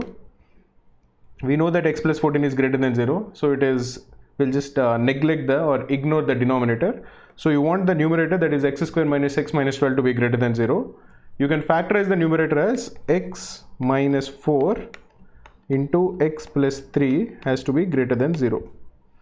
Now whenever you have a quadratic equation of this form, this will be, you will have to find out the roots. The roots in this case are minus 3 and 4, because if x plus 3 is equal to 0, it is minus 3, and if x minus 4 is equal to 0, then it is 4.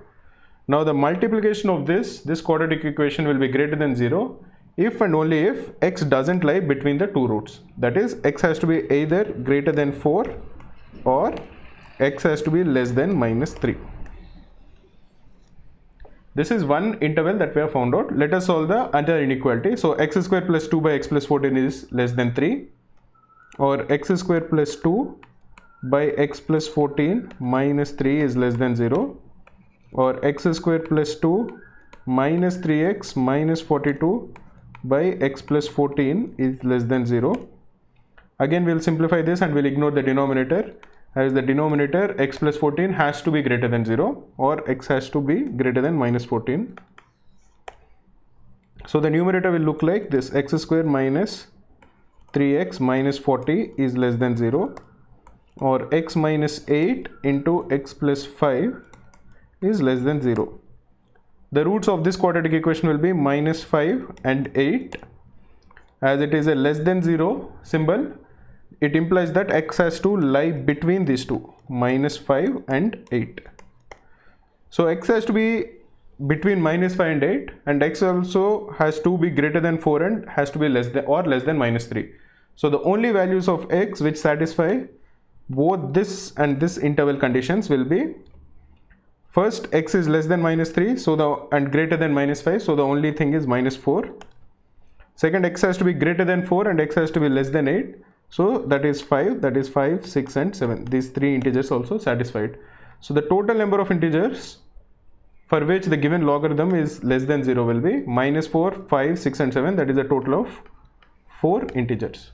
Many times students ask me what is the best way in which they can connect with me if they have any doubts with respect to their CAT preparation. To answer students' queries and to connect with students better, we started a subreddit called CAT Study Room. In this, we are posting CAT level questions, strategies and examination tips, as well as motivational content. We are trying to create a community which will help students prepare for CAT examination better and also be motivated in this entire journey of CAT preparation. I also take regular Ask Me Anythings, the AMAs, on this subreddit, where you can ask me any of the doubts that you have, whether it is related to CAT or after CAT with respect to the GDPA preparation. Definitely check out the subreddit CAT Study Room. I'm sure it will help you quite a lot.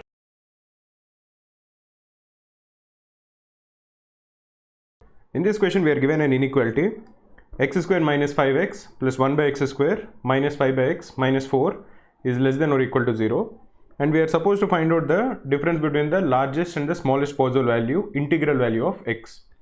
So if you look at the inequality that is given to us, it is x square minus 5x plus 1 by x square minus 5 by x minus 4 is less than or equal to 0. So how do you proceed from this? One of the first things that you should observe is that it has x square and 1 by x square. It also has minus 5x and minus 5 by x. So if you actually assume that x plus 1 by x is equal to t, then we will be able to express this as a quadratic equation in t. Why is that the case? Because if you square both the sides, x square plus 1 by x square plus 2 is equal to t square, or x square plus 1 by x square is equal to t square minus 2. Whenever you see x square plus 1 by x square, one of the first things that you should think about is that it is closely related to x plus 1 by x. So if you look at the inequality, x square plus 1 by x square will be represented as t square minus 2 minus 5 into x plus 1 by x, that is 5t, minus 4 is less than or equal to 0. Or this implies that t square minus 5t minus 6 is less than or equal to 0. Now you can factorize this as t square minus 6t plus t minus 6 is less than or equal to 0, or t plus 1 into t minus 6 is less than or equal to 0. Now once you have factorized this and you have gotten two factors in t, and if it is mentioned that t is less than or equal to 0, what this implies is that t lies between both the roots. Whenever this is less than or equal to 0 and the two roots of the quadratic equation are minus 1 and plus 6, and there is less than or equal to over here, it implies that t lies between these two. If instead of less than or equal to it is greater than or equal to, it would imply that t would definitely not lie between the two roots. It would imply that t is either less than the smaller root or it is greater than the larger root. Anyway, in this case it is less than or equal to, so we find out both the roots, one is minus 1 and the other is 6. So t has to lie between minus 1 and plus 6. This would imply that x plus 1 by x is less than or equal to minus 1 is less than or equal to 6. Now what do we know about x plus 1 by x? We know that x plus 1 by x is always, for any real number x, x plus 1 by x is either greater than or equal to 2, that is if x is positive, or x plus 1 by x is less than or equal to minus 2 when x is less than 0. This is an inequality which can be easily proven using arithmetic mean is greater than or equal to geometric mean. So in the given inequality, if it is mentioned that x plus 1 by x is greater than minus 1, the second case can be ruled out. Because if x plus 1 by x is greater than minus 1, it would imply that x cannot be negative, because if x is negative, it has to be less than minus 2. So if x plus 1 by x is greater than or equal to minus 1, x is not negative, and if x is not negative, x has to be positive, and x plus 1 by x is greater than or equal to 2. So this would imply that 2 is less than or equal to x plus 1 by x is less than or equal to 6. Now what is the smallest value of an integer which satisfies this inequality? The smallest value will be when x is equal to 1, in which case x plus 1 by x will equal to, and the largest value will be when x is equal to 5, in which case x plus 1 by x will be 5 plus 1 by 5, that is 5 1 by 5, which is also less than 6. The moment x becomes 6, x plus 1 by x will be greater than 6, and obviously for all numbers greater than 6, x plus 1 by x will also be greater than 6. So the smallest value of x will be when x is equal to 1, and the largest value of x will be when x is equal to 5. So the difference between the largest and the smallest integral values is 4.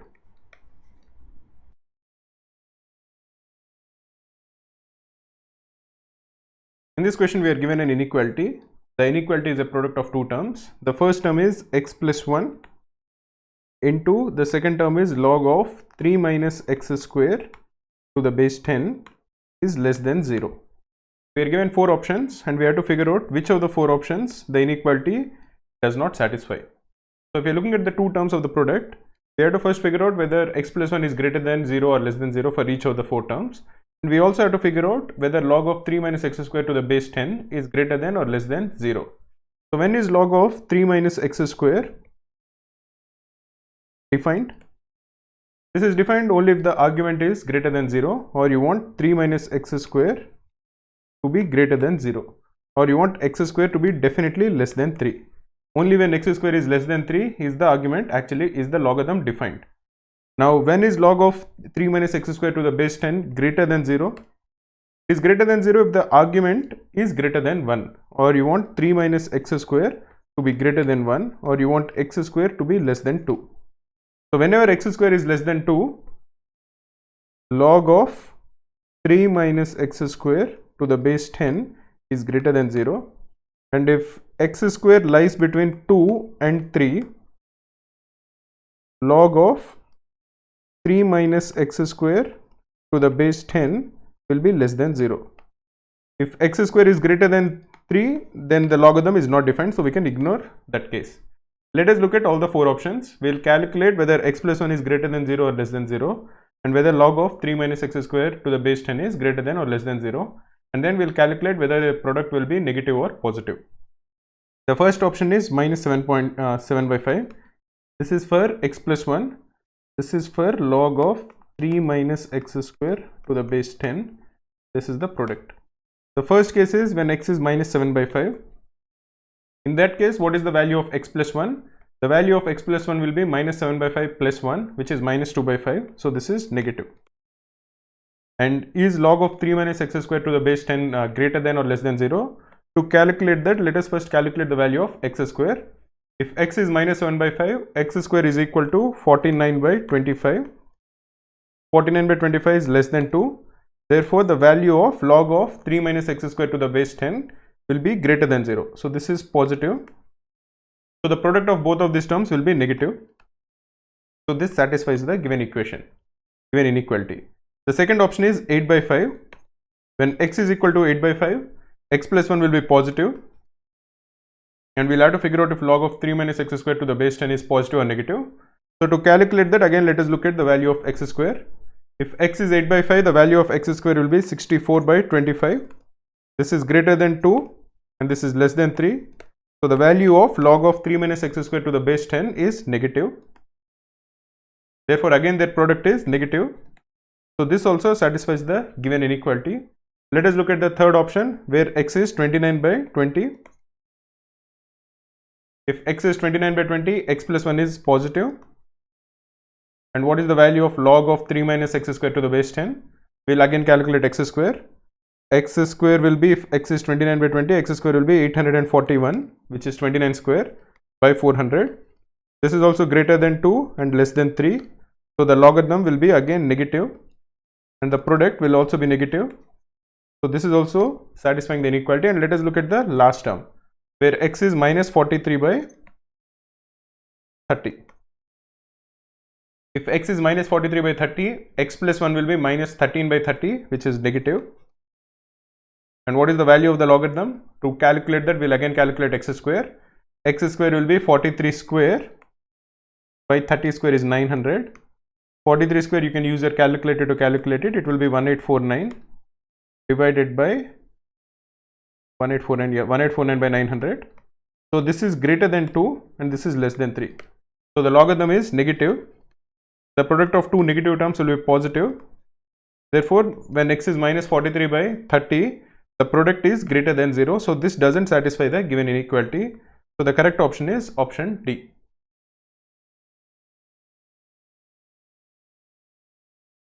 In this question, we are told that there is a group of 10 students and the mean of the lowest 9 is 42, while the mean of the highest 9 is 47.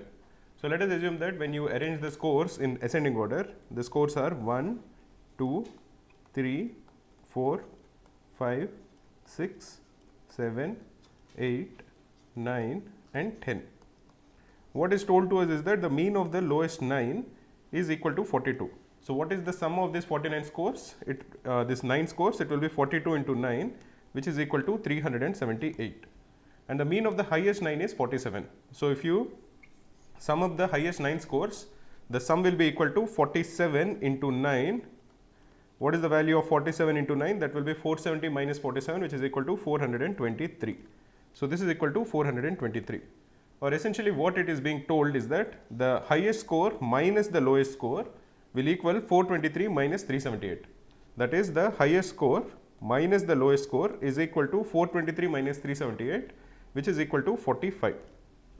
Now we are told that for the group of all the 10 students, what is the maximum possible score and what is the minimum possible score and what is the difference between those two. So we know that the 10th highest score minus the least highest score is equal to 45, or the 10th highest score is equal to 45 plus the least highest score. Now what is the minimum value of the least highest score? First let us try to calculate the maximum value.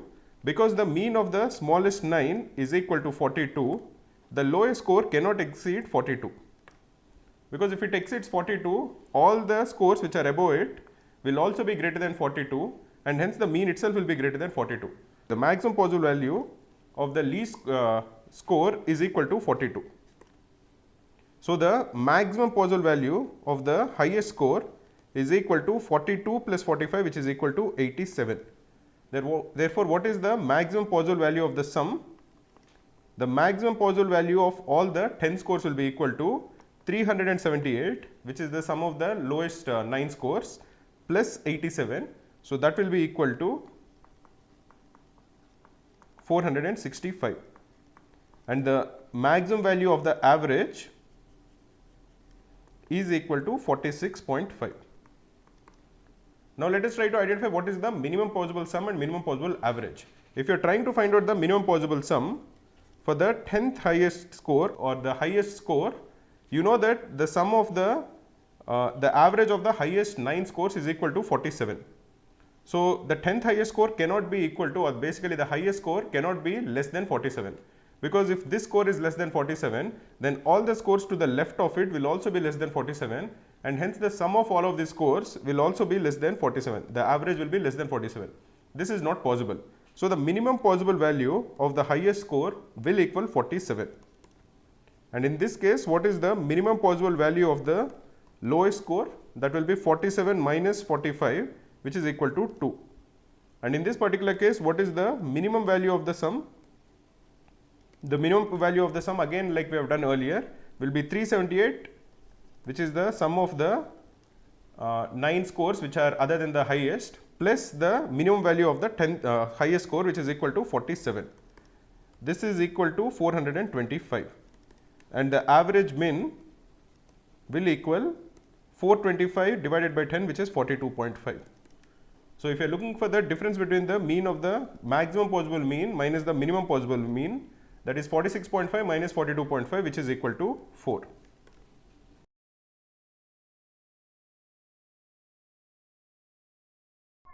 In this question, we are given a sum. The sum contains 100 cubes. Each of the cube, the sign of the cube is alternating. So initially you have 1 cube, and then you have minus 2 cube, then you have plus 3 cube, and then minus 4 cube, and so on till minus 100 cube. And you are asked to find out the sum of this 100 terms. So how do we proceed? If you look at the terms, let us call this as S. the sum is equal to 1 cube minus 2 cube plus 3 cube minus 4 cube plus 5 cube minus dot dot dot minus 100 cube. The first thing you should notice is that if there is no alternating signs plus or minus, finding the sum is very easy. Why is it very easy? Because we have a formula for the sum of the cubes of the first n natural numbers. That is, you have the formula for 1 cube plus 2 cube plus 3 cube plus dot dot dot till n cube. For the first n natural numbers, finding the sum of their cubes is very easy. This is equal to n into n plus 1 divided by 2 whole square. On a similar lines, the sum of the first n natural numbers, that is 1 plus 2 plus dot dot dot till n, there is a formula for this also. This is equal to n into n plus 1 divided by 2, and the formula for the first n natural numbers squares, that is 1 square plus 2 square plus dot dot dot till n square. The formula is n into n plus 1 into 2n plus 1 divided by 6. So these two formulas are not needed for this question, but they are useful to remember. The only formula that is needed for this question is the sum of the cubes of the first n natural numbers, and this equals n into n plus 1 by 2 whole square. So if the given sum, instead of having alternate plus and minus, if all of them were plus, then finding the sum is very easy. So what we'll do over here is that we will transform the given sum into something that we already know. So what we'll do is that we will represent the given sum as s is equal to 1 cube plus 2 cube plus dot dot dot plus 100 cube minus 2 times of 2 cube plus 4 cube plus 6 cube plus dot dot dot till 100 cube. So basically what we have done is, the given sum has positive signs for the odd number cubes and negative signs for the even number cubes. So what we have done is, we have transformed this into having positive signs all across, and then we have subtracted the cubes of even numbers twice, so that it remains essentially the same. Now we can easily calculate what is the sum of the first 100 natural numbers using the formula that we have, and we can even transform the second sum that we need, which is the sum of only the even number cubes, into something that we already know. Because the number which is in the brackets, this is equal to minus of 2 into, if you take 2 cube common, the number in the brackets will become 1 cube plus 2 cube plus dot dot dot till 50 cube. Because for example 100 cube is only equal to 2 cube into 50 cube. Similarly 98 cube is equal to 2 cube into 49 cube. So the given number s, we can easily calculate it if we first find out the sum of the first 100 natural numbers, sum of the cubes of the first 100 natural numbers, and then subtract from it 2 into it, that is 16 times the sum of the cubes of the first 50 natural numbers. So we'll calculate both the sums, and then we can easily calculate the value of s.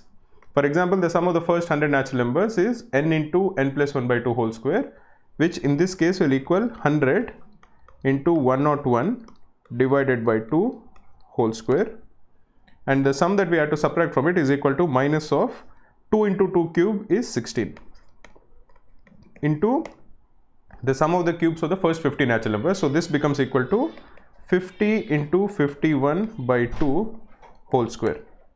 Now you can simplify this as, this is equal to 101 square into 50 square minus 16 times of 51 square into 50 square divided by 4.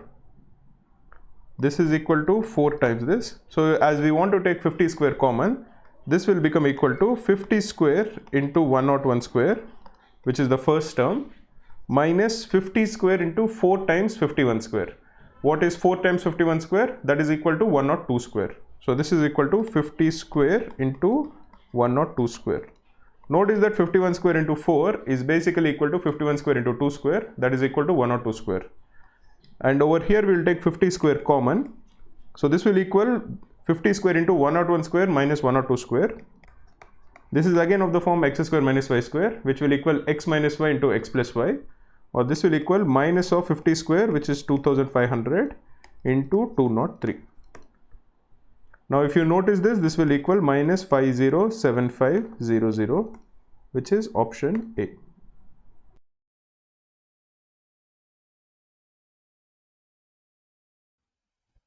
In this question, we are asked to calculate the 7330th term of the sequence 22, 4444, 66666, 8888, and so on.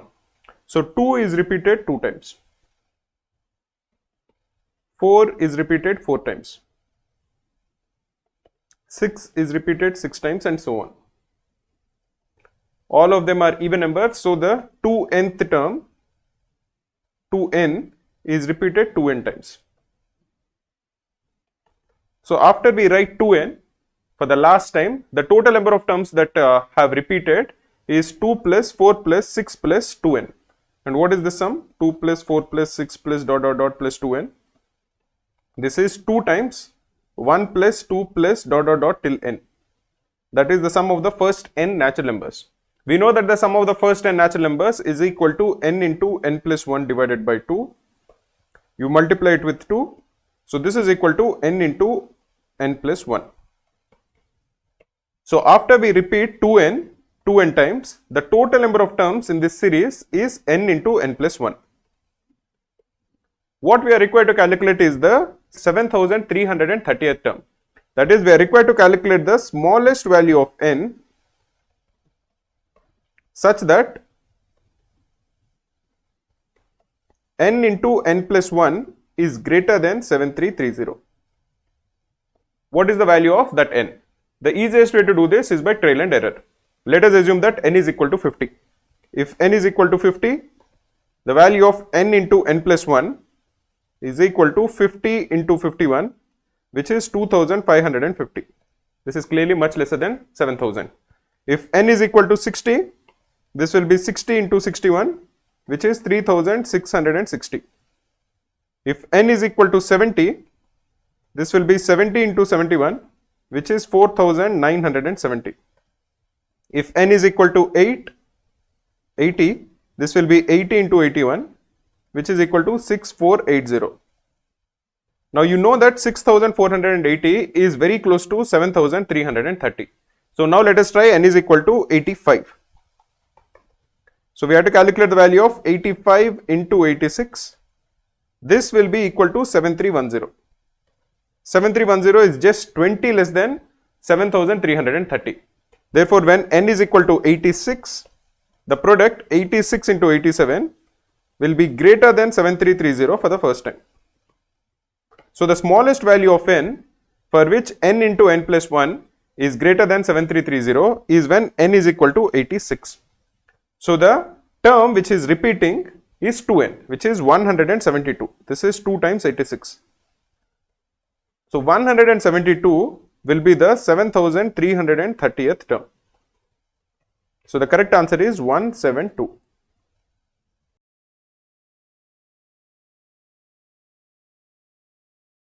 In this question, we are given an equation in x and we are told that this equals 0.0625 and we are supposed to calculate the value of x. So if you look at the equation that is given, we are told that 4 into x to the power square root of x to the power square root of x dot dot dot till infinity is equal to 0.0625. The value of 0.0625 is equal to 1 by 16.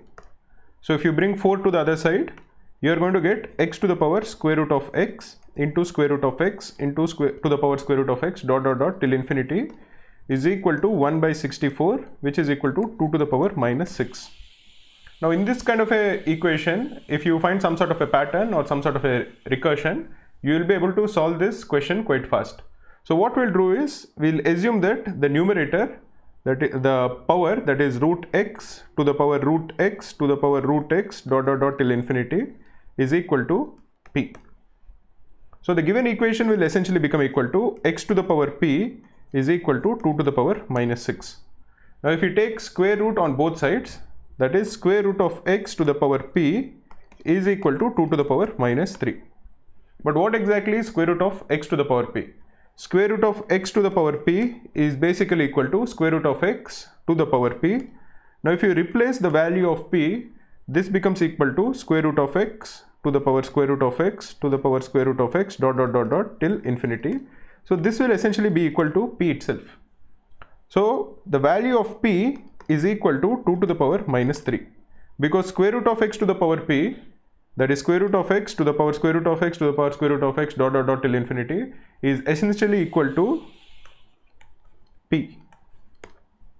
Therefore, we know that the value of p is 2 to the power minus 3. So what we are given, we are supposed to find out the value of x. We know that x to the power p is equal to 2 to the power minus 6. That is x to the power, what is p? This will equal 2 to the power minus 3, which is equal to 1 by 8. So x to the power 1 by 8 is equal to 2 to the power minus 6. Therefore, the value of x is equal to 2 to the power minus 6 whole to the power 8, which is equal to 2 to the power minus 48, or this is equal to 1 by 2 to the power 48. That is the value of x. The key line in this is to find the recursion that root x to the power p is actually equal to p. Anyway, in this case, the answer is 1 by 2 to the power 48.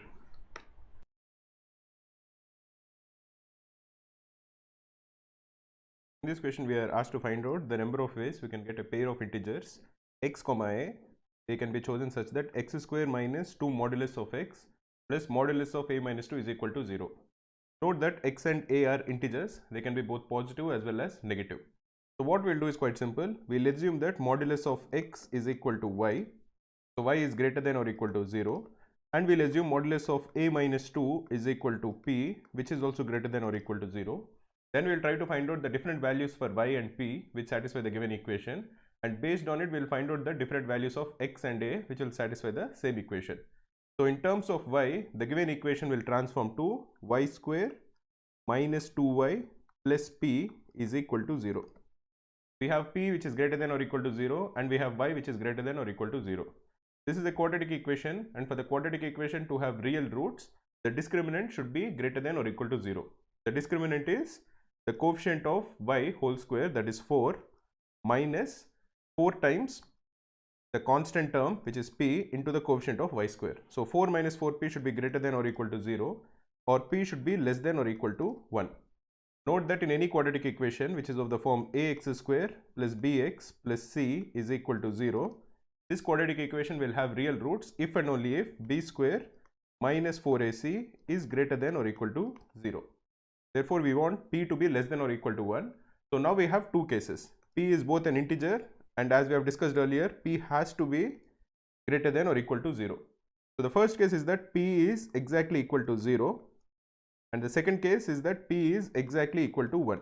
These are the only two positive integers for which will satisfy the fact that modulus of a minus 2 is greater than or equal to 0. If p is equal to 0, modulus of a minus 2 is equal to 0, or a minus 2 is equal to 0, or a will be exactly equal to 2. Now, what is the possible values for x? If p is equal to 0, then y square minus 2y is equal to 0, or the value of y is equal to 2, or y is equal to 0. If y is equal to 0, it would imply that modulus of x is equal to 0, or x will equal 0. If y is equal to 2, it would imply that modulus of x is equal to 2.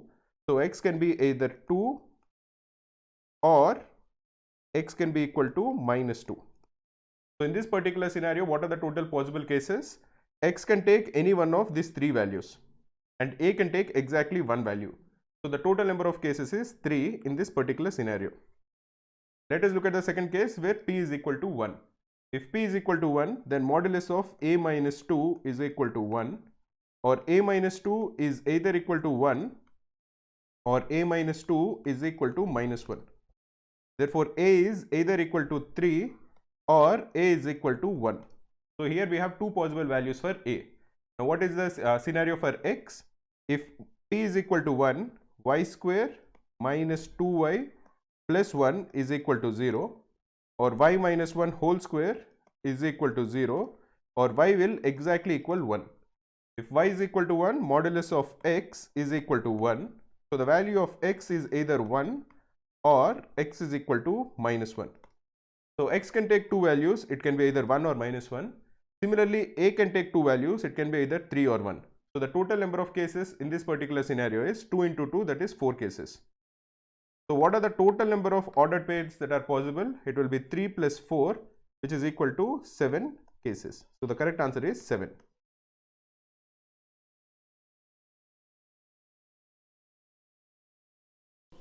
In this question, we are asked to find out the area of the region which is satisfied by the three inequalities. The first inequality is modulus of x minus y is less than or equal to 1.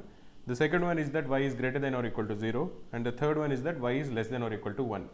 So in order to find out the area bounded by the region, let us first draw the graph and try to understand what that region actually is.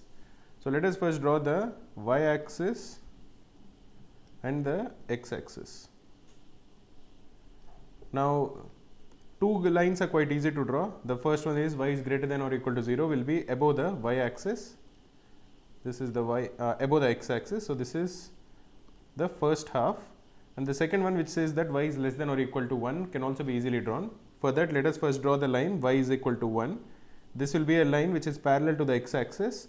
So all the area which is between these two lines is bounded by the two lines, two inequalities, y is greater than or equal to 0 and y is less than or equal to 1. The only thing which is slightly more tricky is drawing the graph modulus of x minus y is less than or equal to 1. Or this would imply that modulus of x minus y is less than or equal to 1, or modulus of x is less than or equal to y plus 1. Here there are two cases. The first case is when x is less than 0, and the second case is when x is greater than 0. When x is greater than 0, the inequality becomes equal to x is less than or equal to y plus 1. In order to draw this inequality, let us first draw the line x is equal to y plus 1. X is equal to y plus 1 will be a line which has a slope of 1, which will be only in the positive direction. So it will be something like this. This is the line x is equal to y plus 1.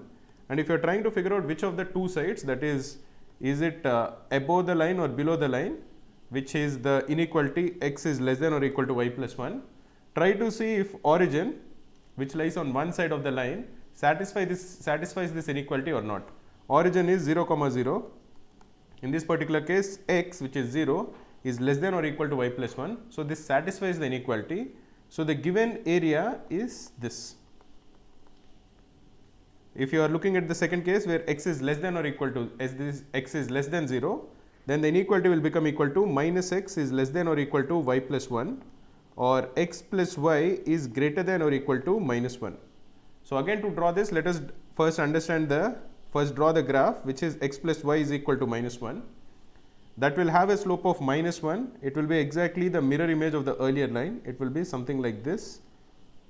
And again, if you are trying to find out which side is it above the line or below the line which satisfies the given inequality, again try to see if origin, which is 0, 0, satisfies this inequality.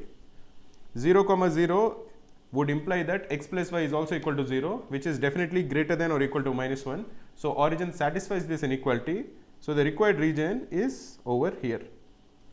So the area that we are trying to find out is the area of a trapezium. If you are actually trying to name the vertices, let us call this to be equal to A, B, C, D and E.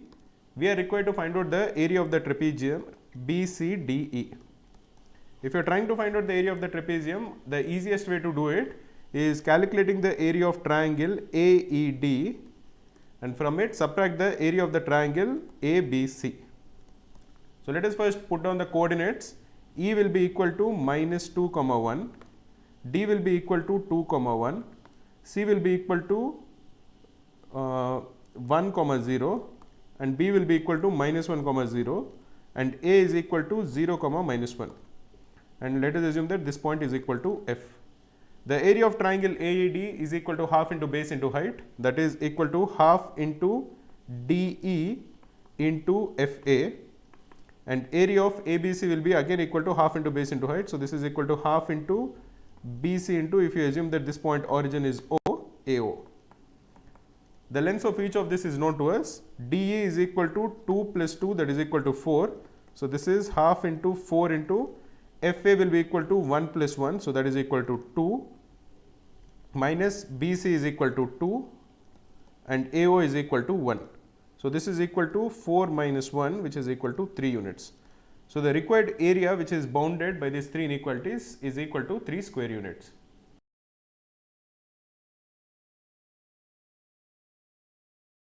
In this question, we are told that the average of 33 consecutive 3-digit even numbers increases by 6 if the digits of the 30th number in the series are reversed.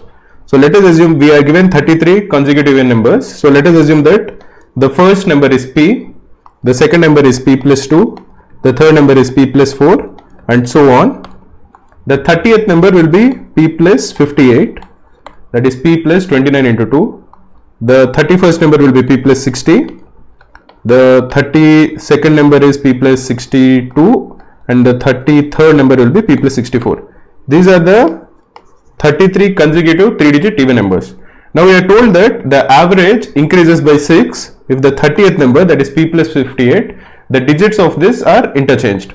So if you assume that initially the 3-digit number is ABC, if ABC becomes CBA, that is if the digits are reversed, then the average of this 33 numbers increases by 6. Now if the average increases by 6, the sum of the 33 numbers increases by 33 into 6. 33 into 6 is 198. Remember that in these 33 numbers, the 32 numbers which are other numbers other than the 30th number are the same. So the sum has increased by 198 only because the digits of the 30th number, that is p plus 58, have been interchanged. Therefore the increase in the 30th number when the digits are interchanged is 198. Let us assume that initially it was ABC. So if it is ABC, the value of the number, the value of the 3-digit number initially will be 100 into A plus 10 into B plus C. This is basically what we are saying is if the number is 234, which is a random number, we are saying the value of this number is 100 into 2 plus 10 into 3 plus 4. This is the value. This is 200 plus 30 plus 4, which is 234.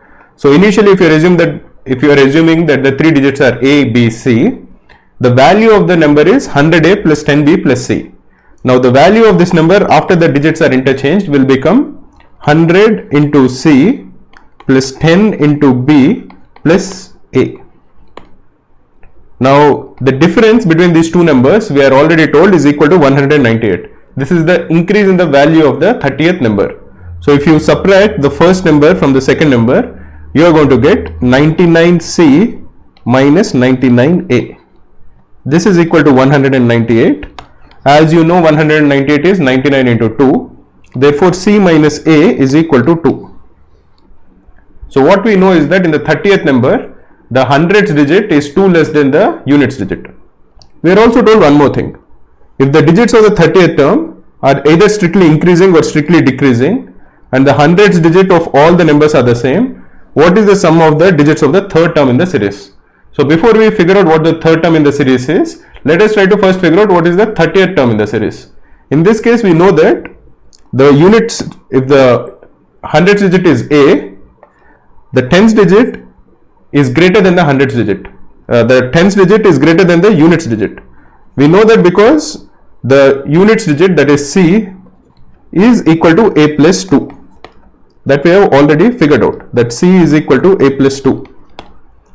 And as the numbers are as the digits of the 30th term are in an increasing order or in a decreasing order, clearly they are not in a decreasing order because A is less than A plus 2. So the middle term has to equal A plus 1. So the three terms of the 30th, the three digits of the 30th term are A plus 1 and A plus 2 for some natural number A. If we can figure out what is A, then we are done. We have solved that the 30th term is equal to this number. Then we can figure out what is the third term and we can find out the sum of the digits of the third term. What we have figured out till now is that the digits of the 30th term are of the form A plus 1 and A plus 2. But there is another thing that we should take care of. We know that the 30th term is of the form P plus 58. We also know that all the numbers from P to P plus 64 have the same hundredths digit. That is, they are either of the form 100 and the hundredths digit is the same. So we know that when the number is P plus 58, the tens place, that is the middle number, has to be at least 60. Why should it be at least 60? Because if the middle term is say something like 3, which is something of 234, again coming back to our initial example, this has to be of the form P plus 58. So if you are subtracting 58 from the 30th term, the hundredths digit should not change. For the hundredths digit to not change, the tens digit should be greater than 5. If it is less than 5, then the 100 term of p and the 100 term of p plus 58 will be different. So when you know that the tens term, that is a plus 1, has to be at least 6, there are only very few cases. That is, the hundreds term can be 6, so the units term will be 7 and the hundreds term will be 5. So it can be either 567 or it can be 678 or it can be 789. These are the only three numbers possible because p plus 58 and p, both of them should have the same hundreds digit. Now, of these three numbers, we are also told that all these numbers are even numbers. So the 30th term also has to be an even number. In this case, we can cancel out 567, which is an odd number, and we can cancel out 789, which is also an odd number. So we can conclusively say that the 30th term has to be 678. If the 30th term, that is p plus 58, is equal to 678, the first term, which is equal to p, will equal 678 minus 58. This is equal to 620. Therefore, the second term will be 622, the second term, and the third term of the series will be 624. If the third term is 624, the sum of the digits of the third term are 6 plus 2 plus 4, which is equal to 12. So the answer in this case is 12.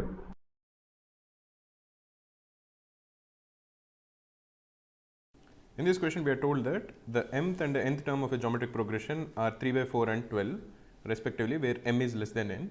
We are also told that the common ratio of the geometric progression is r, which is an integer, and we are required to calculate the minimum possible value of r plus n minus m. So we are told that the mth term is 3 by 4. So let us assume that the first term of the geometric progression is a, and the common ratio is given to be equal to r. So a into r to the power m minus 1 is equal to 3 by 4. This is the mth term, and a into r to the power n minus 1 is equal to 12. This is also given to us. So if you look at what is given to us, and if you are comparing the second equation and the first equation, we can separate r to the power n minus 1 as r to the power m minus 1 into r to the power n minus m. So the second equation, that is a into r to the power n minus 1, is equal to a into r to the power m minus 1 into r to the power n minus m. We know that r to the power m minus 1 into a is equal to 3 by 4. So this would imply that 3 by 4 into r to the power n minus m is equal to 12, or the value of r to the power n minus m is equal to 16. Just for ease, let us assume that n minus m is equal to p, which will be another natural number because n is greater than m. So r to the power p is equal to 16, and we are asked to find out the smallest possible value of r plus p. What do we know about r and p? We know that r is an integer. So r can be either greater than or less than 0, and we are told that p is a natural number. P is a natural number because m is less than n. So if you are trying to identify what are all the possible values for the given equation r to the power p is equal to 16, it will be either minus 4 whole square, or minus 2 to the power 4, or 2 to the power 4, or 4 to the power 2, or finally 16 to the power 1. We can express 16 as a integer to the power of a natural number in these different ways, and in each of the case, if you are calculating the value of r plus p, in the first one it is minus 4 plus 2, which is equal to minus 2. In the second case, it is minus 2 plus 4, which is equal to 2. In the third case, it is 2 plus 4, which is equal to 6, and 4 plus 2 is also equal to 6, and finally 16 to the power 1, the sum will be equal to 17. Of this, the minimum possible value is minus 2. So the smallest possible value of r plus n minus m is equal to minus 2 when r is equal to minus 4 and n minus m is equal to 2. So the correct answer is minus 2. Stop wondering which ions will call you. Get the most accurate answer. Cracku's ion call predictor analyzes everything, your academics, your work experience weightage, and even the JAB process, all based on the latest RTI data. Know the exact cutoffs and your precise chance in seconds. Ready for clarity? Just Google search Cracku ion call predictor. Your personalized IM report just this search away.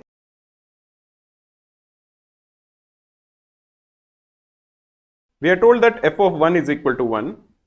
and we are told that f of x is equal to 2x plus f of x minus 1. If f of x is equal to 2x plus f of x minus 1, the value of f of x minus f of x minus 1 is equal to 2x. So basically the value of f of 2 minus f of 1 is equal to 4. Similarly, the value of f of 3 minus f of 2 is equal to 6. The value of f of 4 minus f of 3 is equal to 8, and so on. Similarly, the value of f of 31 minus f of 30 is equal to 62. We are required to calculate the value of f of 31. So if you are adding all of these terms, all of these equations, the consecutive terms cancel each other. So this is f of 2 and this is f of minus 2. Similarly, this is f of 3, this is f of minus 3. Similarly, this is f of 4, f of minus 4, and f of minus 30 and f of 30 also cancel each other. The only two terms which will remain are the first negative term, which is minus f of 1, and the last positive term, which is f of 31. This is equal to 4 plus 6 plus dot dot dot till 62. Or if you are taking 2 common, this is 2 into 2 plus 3 plus 4 plus dot dot dot till 31.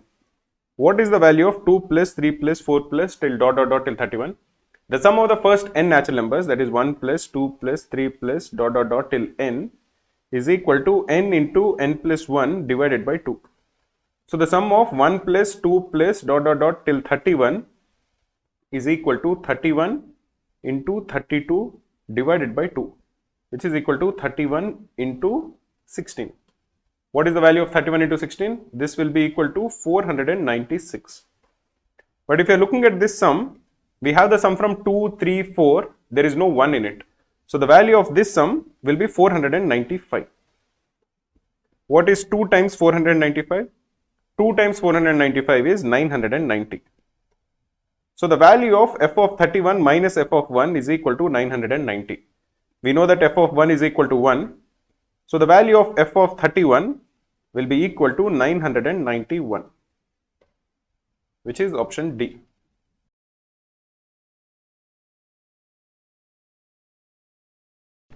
In this question, we are required to find out how many natural numbers x exist such that x square plus 2x plus 33 is divisible by x plus 3. So let us assume that x plus 3 is equal to a for some natural number a. As x is a natural number, you want a to be a natural number which is greater than or equal to 4, because x has to be at least equal to 1. So the minimum value of a will equal 4. Now let us try to simplify the function x square plus 2x plus 33. So if x is plus 3 is equal to a, the value of x will be equal to a minus 3. So what is the value of x square plus 2x plus 33 in terms of a? This will equal a minus 3 whole square plus 2 into a minus 3 plus 33. Or this will be a square minus 6a plus 9 plus 2a minus 6 plus 33. Or you can simplify this as a square minus 4a plus 9 minus 6 is 3 plus 33 is 36. So you want a square minus 4a plus 36 to be divisible by a. X plus 3 is a, to be a multiple divisible by a. We know that a square minus 4a is exactly divisible by a, because a square is divisible by a and 4a is also a multiple of a. So if a square minus 4a plus 36 is a multiple of a, that would imply that 36 is a multiple of a. So a has to be a factor of 36. What are all the factors of 36? The factors of 36 are 1, 2, 3, 4, 6, 9, 12, 18 and 36. These are all the factors of 36. So a can be any one of them, but there is also a condition that the minimum value of a has to be at least 4. So 1, 2, 3 cannot happen. A can be any of these numbers. So this is 1, 2, 3, 4, 5, 6. So there are 6 possibilities for a, and for each possibility of a, we have exactly one value for x, which is a minus 3. So if this is a, the value of x will be equal to 1, 3, 6, 9, 15 and 33. So the total number of values of x is also equal to 6, which is the answer.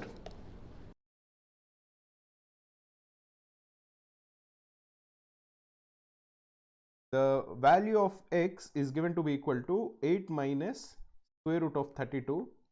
The value of y is given to be equal to 2 plus square root of 2. 8 minus square root of 32 is equal to 8 minus 4 square root of 2. We are asked to calculate the value of x plus 1 by y whole square. The value of x plus 1 by y whole square is equal to xy plus 1 divided by y whole square. So let us try to understand what is the value of x into y. This is x and this is y. So if you multiply x into y, you are going to get this to be equal to 8 minus 4 square root of 2 into 2 plus square root of 2. This is equal to 16 minus 8 square root of 2 plus 8 square root of 2 minus 4 square root of 2 into square root of 2, which is equal to 8. You can cancel the terms which are of opposite sign, so it will become equal to 16 minus 8, which is equal to 8. So x into y is equal to 8. The required expression is xy plus 1 divided by y whole square. Xy itself equals 8, so xy plus 1 will equal 9. So the required expression will become equal to 9 by y whole square, which is equal to 81 by y square. Now if you look at the expressions that are given to us, the options, it is definitely not option C, it is definitely not option B, because the coefficient should be 81 divided by y square. A and D have x square in them, so let us try to convert this in terms of x. The value of x into y is equal to 8, so the value of 1 by y is equal to x by 8, because x into y is equal to 8. So what is the value of 1 by y square? This will equal x square by 64. So 81 by y square will become equal to 81 by 64 x square. Now if you look at the options, this is equal to option D, which will be the correct answer.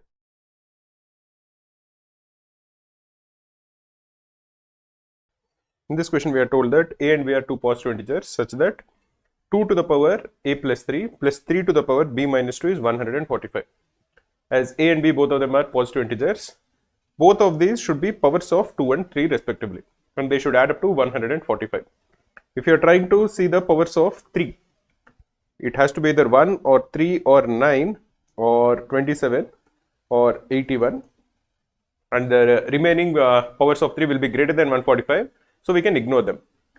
If the powers of 3 is say 1, then the power of 2 has to be 145 minus 1, which is 144.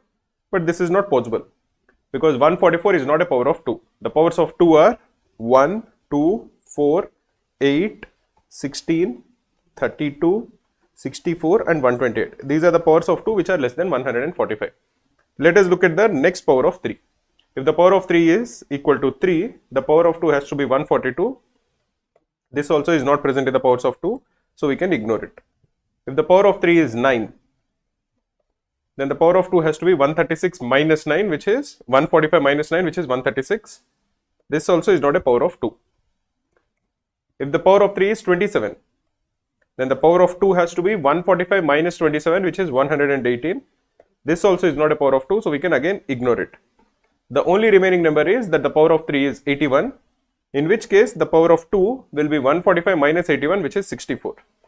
This is a power of 2. This would imply that 3 to the power b minus 2 is equal to 81 and 2 to the power a plus 3 is equal to 64, or b minus 2 is equal to 4, because 81 is 3 to the power 4, or b is equal to 6. Similarly, a plus 3 will be equal to 6, because 64 is 2 to the power 6, or the value of a is 3. Now let us see if the second equation actually fits in. The second equation is 2 to the power 2a plus 1 plus 3 to the power 2b minus 7. If a is 3, 2a plus 1 is equal to 7, so this is 2 to the power 7 plus 3 to the power 2b minus 7, 2b minus 7 will be equal to 5.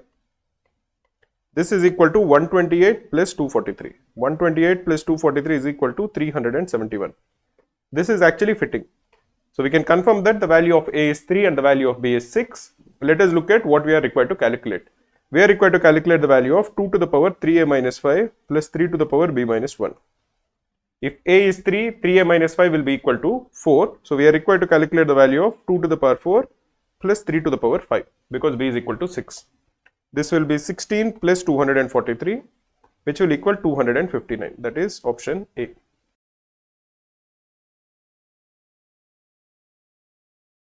Hi friends, welcome to Cracku's video series. In today's video, we are going to take a look at a simple question on logarithms. It is very simple if you know two properties. The first property is that x raised to log of a to the base b is equal to a raised to the log of x to the base b. Now how does this come about? See, basically consider this is LHS and this is RHS, okay? Now if I take LHS is equal to this. If I take log to the base b of LHS, what do I get? If I take log to the base b of LHS, so I'll get log of a to the base b, log of x to the base b. Okay, this is what I will get if I take log to the base b of LHS. If I take log to the base b of RHS, what do I get? Right hand side. Again, log of x to the base b will come down, the index will come down, and this will be log of a to the base b.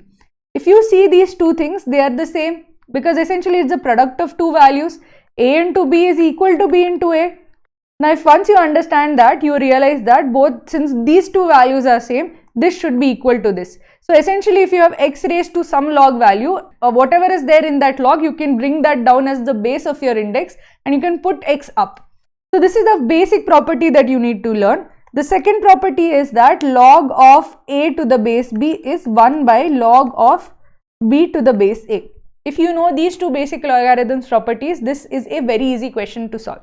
So let's take a look at the question. If a raised to log of x to the base b the whole square minus 5 times x raised to log of a to the base b plus 6 is equal to 0, where a is greater than 1, b is greater than 1 and a is not equal to b, then the value of x can be what?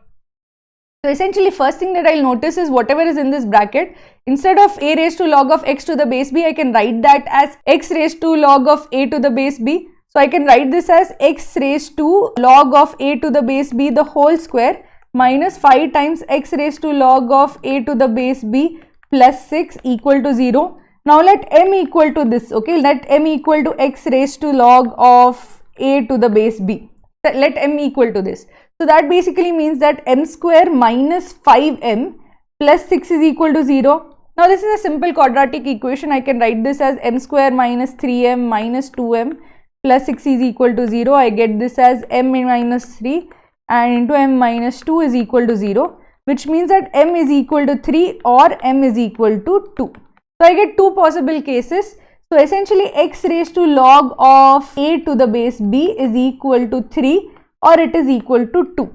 Now if it is equal to 3, what can I tell about the value of x? X will be equal to 3 raised to 1 by log of a to the base b, or it can be equal to 2 raised to 1 by log of a to the base b. But now as I said, 1 by log of a to the base b is essentially log of b to the base a.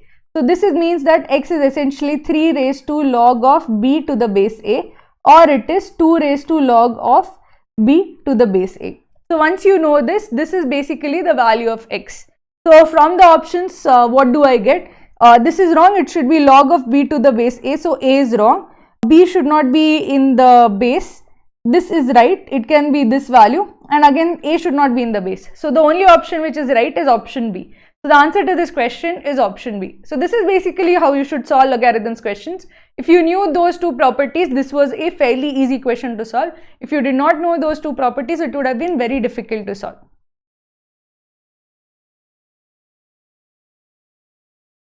In this question, we are given an equation where the sum of 3 squares is equal to 0. If the sum of 3 squares is equal to 0, it would imply that each one of those squares has to be equal to 0, because every square is greater than or equal to 0. So if the sum of 3 squares is 0, each of the square has to be equal to 0, each of the term has to be equal to 0. So we have three equations: 3x plus y plus z plus 2 is equal to 0, or 3x plus y plus z is equal to minus 2. Then we have 2x plus 3y plus 3z also has to equal 22, and x minus 4y plus 2z is equal to minus 14. So we have three variables and we have three equations. Using that, we can calculate the value of x, y and z. Once we calculate the value of x, y and z, we have to calculate the value of x minus y plus z. So in each of these equations, we'll take a pair of equations, we'll eliminate one variable, calculate the value of one of the variables, and from that we'll answer the question. So we'll first take these two equations and we'll try to eliminate the value of, say, y. The first one has y, the second one has 3y. So we'll multiply the first equation 3 times. So we are going to get 9x plus 3y plus 3z is equal to minus 6. And the second equation is 2x plus 3y plus 3z is equal to 22. If you are subtracting one equation from the other, you are going to get that 7x, because over here 3y and 3z, both of them are actually going to disappear. This will equal minus 28, or the value of x is equal to minus 4. So we have calculated the value of x. Let us substitute that in a couple of equations. We'll get two equations in y and z. We'll use them to calculate the value of y and z. We'll substitute it in the first equation. If x is equal to minus 4, 3x will be equal to minus 12. So y plus z is equal to 10. If you substitute the value of x to be equal to minus 4 in the third equation, we are going to get that minus 4y plus 2z is equal to minus 10. Or if you simplify it, if you divide the second equation by 2, minus 2y plus z is equal to minus 5. Now look at the first equation and the third equation. Subtract the third equation from the first equation, we are going to get that 3y is equal to 15, or the value of y is equal to 5. If the value of y is equal to 5, because y plus z is equal to 10, the value of z will be equal to 5 as well. So the value of x minus y plus z will be equal to minus 4 minus 5 plus 5, which is equal to minus 4. So the correct answer for this question is option C, which is minus 4.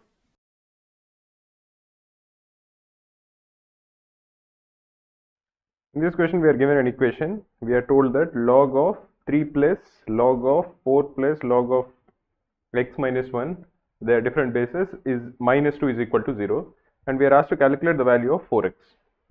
If you are looking at the equation, log of the base is 2, 3 plus log of, now the base is 3, 4 plus log of the base is 4 into x minus 1, this is the argument, minus 2 is equal to 0, this is equal to 2.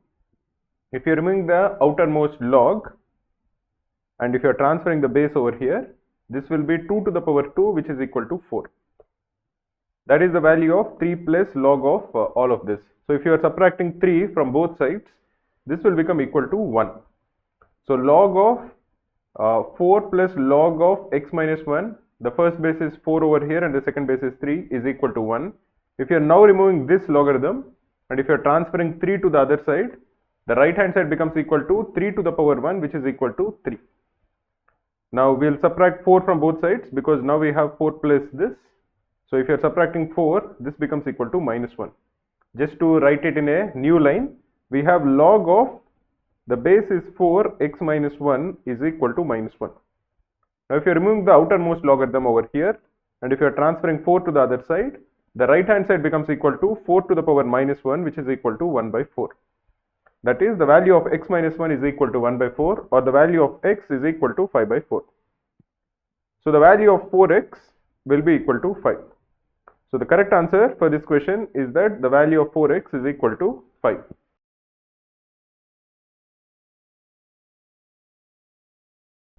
In this question, we are given two equations in x and y, and we are supposed to find out the value of x. If you look at the first question, we are told that log x to the base 0.5 plus log y to the base 4 is equal to minus 1.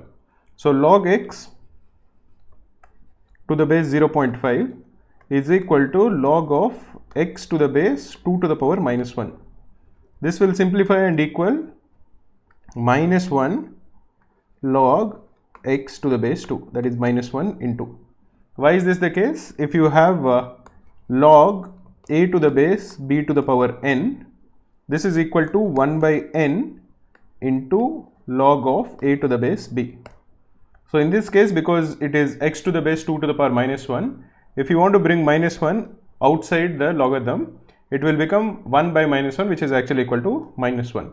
So this is equal to minus 1 log x to the base 2. So you can simplify the given equation, the first equation, as minus 1 into log x to the base 2 plus log y to the base 2, again this is half. we are using the same thing over here also, which is that this is 4 is 2 to the power 2, which is in the base. So if you want to bring it outside, it will become 1 by 2. This is equal to minus 1. Now you will get an idea that the second equation is given as x into y is equal to 4. So we'll take log to the base 2 on both the sides. So this becomes log xy to the base 2 is equal to log 4 to the base 2. This is equal to 2. Now what is log xy to the base 2? This is equal to log x to the base 2 plus log y to the base 2 is equal to 2. Now things become quite easy. This is just two equations and two variables. Both of them are log x to the base 2 and log y to the base 2. So the first equation will multiply by 2 so that we can cancel log y to the base 2. So if you multiply the first equation by 2, it will become minus 2 times log x to the base 2 plus log y to the base 2 is equal to minus 2. Now if you subtract the third equation, which is 2 into the first equation, from the second equation, we can cancel log y to the base 2. So this becomes 3 times log x to the base 2 is equal to 4, or log x to the base 2 is equal to 4 by 3, or x is equal to 2 to the power 4 by 3, which is equal to 16 to the power 1 by 3. So the value of x which we are supposed to find out is 16 to the power 1 by 3, or the cubed root of 16.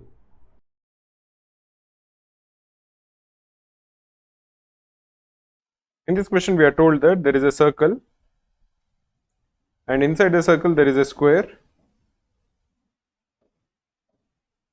and inside the square there is another circle. Let us assume that this is how the second circle is, and this process continues till infinity. We are asked to calculate the sum of the areas of all the circles. The radius of the first circle is given to be 5 centimeters. So R1 is equal to 5 centimeters. If the radius of the first circle is equal to 5 centimeters, what is the length of the diagonal of the square? The length of the diagonal of the square will be equal to the diameter of the first circle. This is 5 centimeters, so the diagonal will be equal to 10 centimeters. If the diagonal of the square is equal to 10 centimeters, the side of the square will be equal to 10 divided by root 2 centimeters. This is equal to 5 root 2 centimeters.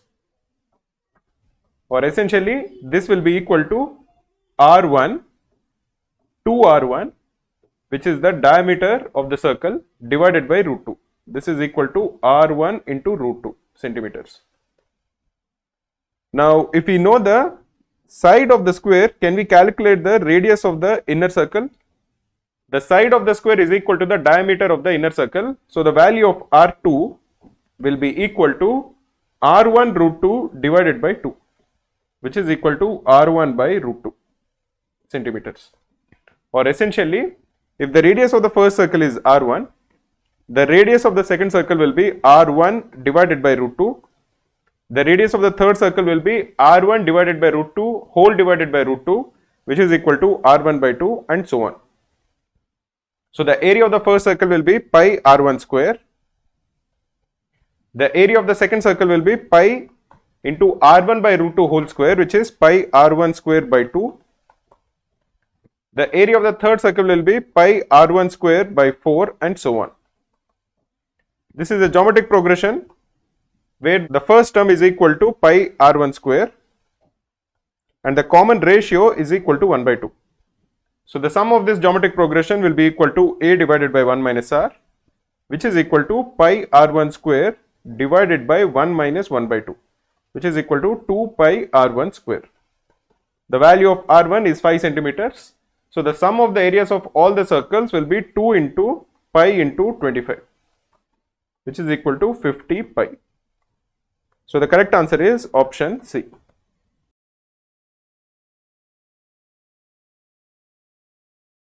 In this question we are given a point A and we are given two tangents from A to a circle, that is AB and AC, and we are told that the radius of the circle is 5. We are told that the length of each of the tangent is 5 root 3.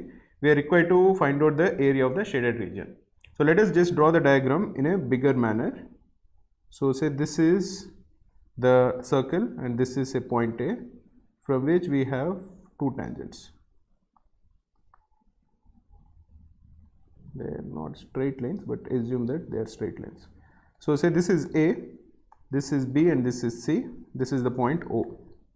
Now the point O will be perpendicular to C and B because they are tangents. So any tangent, when you draw a line from the center to the point where the tangent meets, in this case B, it will be a right angle. Now let us connect O to A, and this is the area of the half the area of the shaded region. So what we plan to do is, we will first find out the area of this shaded region, we will multiply it by 2 to get the total area of all the shaded region. Now to go ahead with even this, what we will do is, we will first find out the area of the triangle OAB. From that, subtract the area of the circle, that is part of the circle OA, say if this is D, OABD, and then get the area of half of the shaded region and multiply it by 2 to get the whole shaded region. Now to proceed further, we will have to first calculate the angle BOA. We know that OB is 5 and the length of the tangent AB is 5 root 3.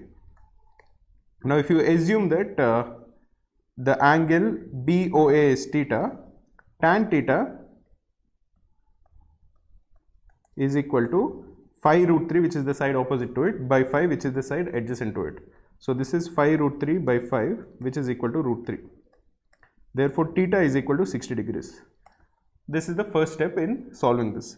Then we can calculate the area of this chord, the arc that is subtended, which is OBA. So if you are calculating the area, this area of OBD, this is equal to 1/6 the area of the entire triangle. Why is it 1/6? Because we know that theta is 60 degrees. So the area of this circle, area of the part that is shaded is 60 by 360 into pi r square. Pi r is 5, so r square is 25.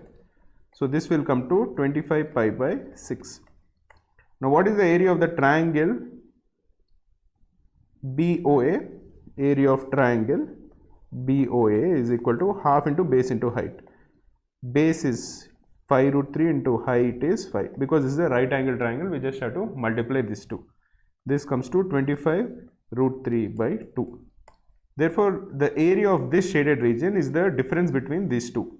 That is the difference between the area of this triangle minus the difference of this chord.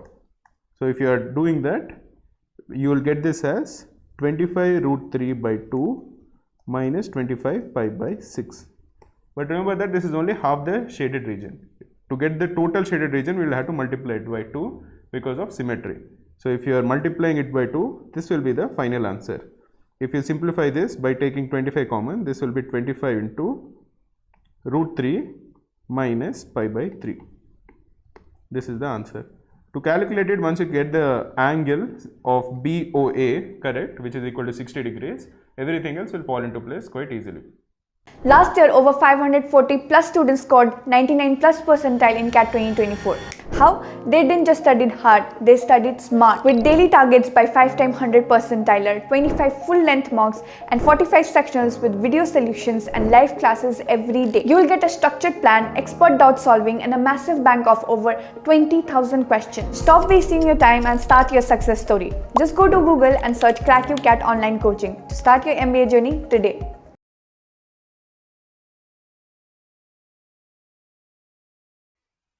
In this question, we are given a parallelogram MNQR. We are told that the area of the parallelogram is 74 square meters. If you have a parallelogram which looks something like this, this is M, R, Q and N.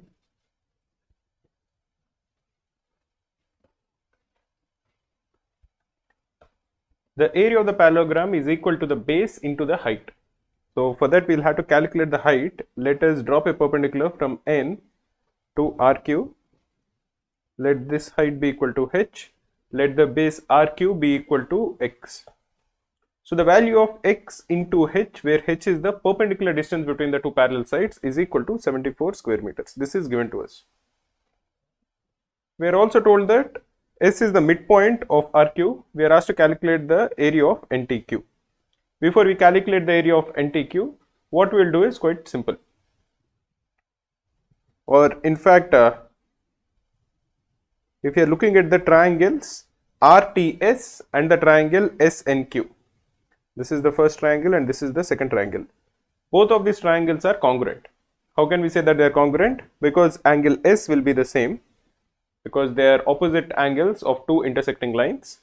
Also, angle T over here will be the same as angle N, because NQ and MT are parallel lines, and this will be a transversal TN.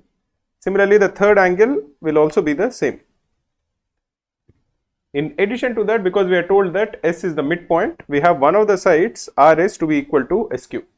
So in the two triangles RST and the triangle SQN, all the three angles are the same and we have one of the sides to be the same. So both of them will be congruent to each other.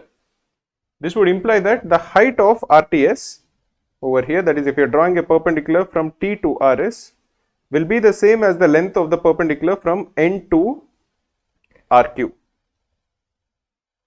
Or essentially what we are saying is that the height of the triangle will be equal to h, where h is the perpendicular distance between MN and QR. Now calculating the area of NTQ, will not be very difficult. The area of NTQ is equal to the area of NQS plus the area of STQ. Now the area of NQS plus the area of STQ, the area of NQS or SQN is equal to the area of RST. So the area of NTQ will be equal to the area of RST plus STQ. That is, what essentially we are saying is that the value of 2 plus 3 is equal to the area of 1 plus 3, because the area of 1 is equal to the area of 2. So the area of NTQ will be equal to the area of TRQ. And the area of TRQ is very easy to calculate, because the base is the same, it is equal to x. The height is the same, this is equal to h divided by 2. This would be equal to 74 divided by 2, which is equal to 37 square meters. So the correct answer is option C. Just to reiterate, what we have essentially done is, we have found out that the area of RTS will be the same as the area of NQS. Now, if you are drawing a line over here, and if you assume that the area of STQ is 3, what we are required to calculate is the area of NTQ, that will be equal to 2 plus 3. But we know that area of 2 is equal to the area of 1. So we will calculate the area of 1 plus 3. The area of 1 plus 3 is basically the area of the triangle RTQ. The area of RTQ is equal to half into base into height. This is half into base is RQ, which we assumed is x, into the height, which is the same as the height from N to RQ. So this is half into h into x. We know that x into h is 74 square meters. So 74 by 2 will be 37 square meters, which is option C.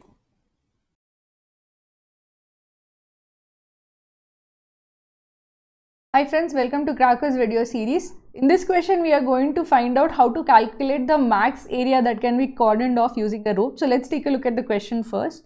A wedding stage is a square of side 10 meters each. At a corner, a triangular section of the stage is cordoned off using a rope in a straight line. So you have your stage, which is 10. So this is 10, this is 10, 10, this is 10. And in a corner, you have a rope which is 6 in length, and you cordon off a corner of the stage as such. So what is the maximum area that can be cordoned off the stage in the triangle? So this is x and this is y. Now essentially in this case, what is the area that is cordoned off in the triangle? The area that is cordoned off is essentially half into height into base, that is half into x into y. So we have to find out what is the max value of half into x into y. So that would be max when xy is maximum. So I have to maximize a product. If I have to maximize a product, I automatically think AMGM property. In this case, if I consider this is a triangle, in this case I have to also be careful that since this is part of a square, x and y both have to be less than or equal to 10.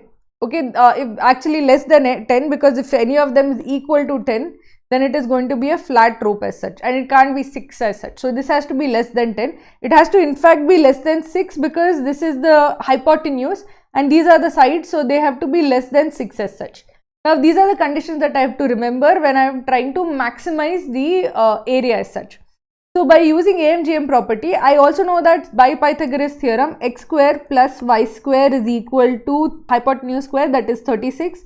So basically x square plus y square by 2 is equal to how much? This will be 18. So if I consider my two terms to be x square and y square, their arithmetic mean is x square plus y square by 2, that is 18. And its geometric mean is how much? Geometric mean will be square root of x square into y square, that is essentially xy. Now according to AMGM property, GM is less than or equal to AM. So xy is less than or equal to 18. So the max value of the geometric mean, that is xy, is 18, and xy will be equal to 18 when x is equal to y. So when x is equal to y, xy is going to be 18, and that will be the max value of xy as such. So the max area corresponds to the max value of xy, which is 18. So area will be half into 18, that is 9 square meters. And when will this occur? This will occur when x is equal to y, and if x is equal to y, then x square, 2x square is equal to 36. So x square is equal to 18, which means that x is equal to 3 root 2. So when both are 3 root 2, we get that the area cordoned off by them is 9 square meters, and that is the max area that can be cordoned off by a rope of 6 meters. So the answer to this question is option C, 9 square meters.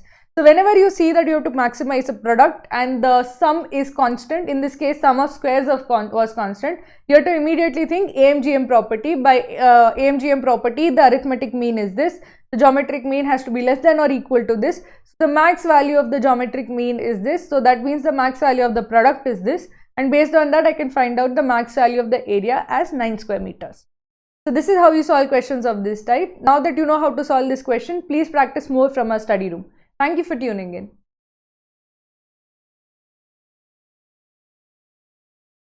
In this question, we are told that there is a square cardboard. The length of the square cardboard is 10 centimeters, into which there are two identical circles. There is circle 1 and there is circle 2. The radius of both the circles is 2 centimeters. They intersect in such a way that the two centers, let us call them O1 and O2, and the point of intersections, let us assume that this is A and B, form a square. That is O1, A, B, O2. This is a square. We are required to find out the total area of the cardboard that is covered by these two circles. So the length of the side of the cardboard is immaterial to it. What is only important is what is the area of both of these circles combined. So if you are looking at the total area of both of these circles combined, we will have to look at the area of the circle which is not part of the square of circle 1, and the area of circle 2 which is also not part of the square, and then we add the area of the square. Calculating the area of the square is quite easy because we know that the radius is 2 centimeters. So area of the square will be the square of the radius, which is equal to 4 centimeters. Now if you are trying to find out what is the area of the circle which is not part of the square, we should know what is the angle at the center that particular area is subtending. The angle in both of these cases will be 270 degrees. Because the angle of the square is 90 degrees, all the angle which is surrounding that is 270 degrees. So the area, for example, the shaded area in C1 will be equal to 270 degrees divided by 360 degrees into pi r square, that is into pi, and r is 2 centimeters, so into 2 into 2. Similarly, the area in C2 will also be exactly the same. This also will equal 270 by 360 into pi into 2 into 2. So the total area will be equal to 4, which is the area of the square, plus 2 times 270 by 360 is 3 by 4 into pi into 4. 2 into 2 is basically equal to 4. So if you simplify this, you are going to get 6 pi plus 4. So the total area subtended by both the circles is 6 pi plus 4.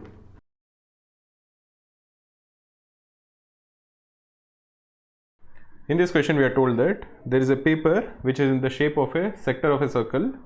The radius of the circle is given as 6 plus 4 root 3, and the center angle is given as 120 degrees. So if you look at the diagram that is given, the paper which is in the form of a sector is the ABC sector. Now we are told that the radius, that is the length of AB, which is equal to the length of AC, is 6 plus 4 root 3. Now the central angle is given as 60 degrees. So this will be equal to 120 degrees. We have divided into two equal halves, so each of them will be 60 degrees each. So for example, this will be 60 degrees and this also will be 60 degrees. Now a circle is drawn on this paper. So on this paper there is a circle which is drawn, as you can see. Let us assume that the center of the circle is O. What is the maximum possible radius of this circle? So if you are looking at any sector, any paper, you can keep drawing a circle which is touching two sides. So for example, this is a circle which is touching two sides. It is not touching the edge of the original circle.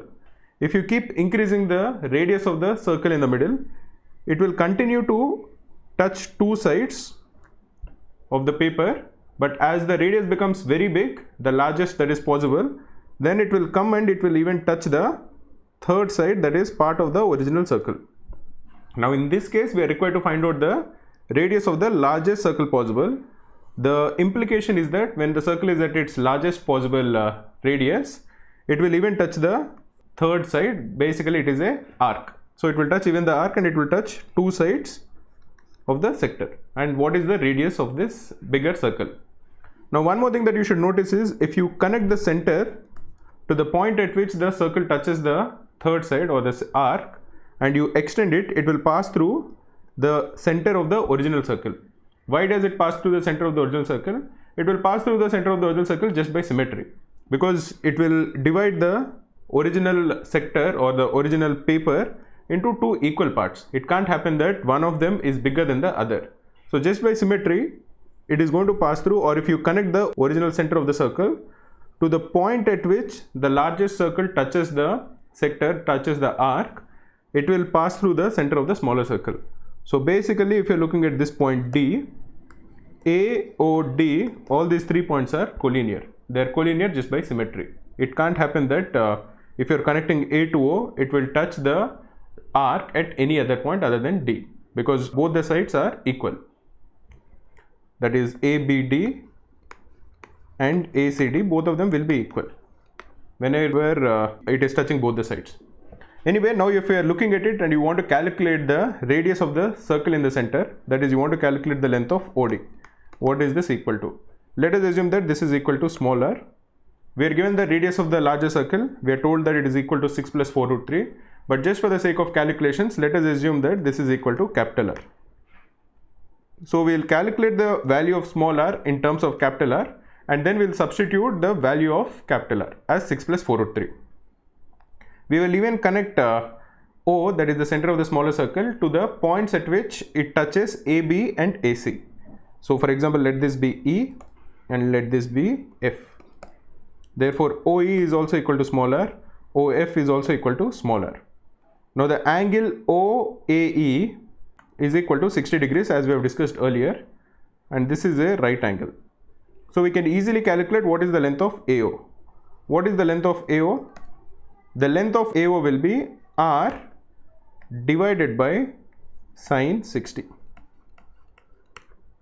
because AEO is a right angle triangle and EO divided by the hypotenuse AO is equal to sine 60.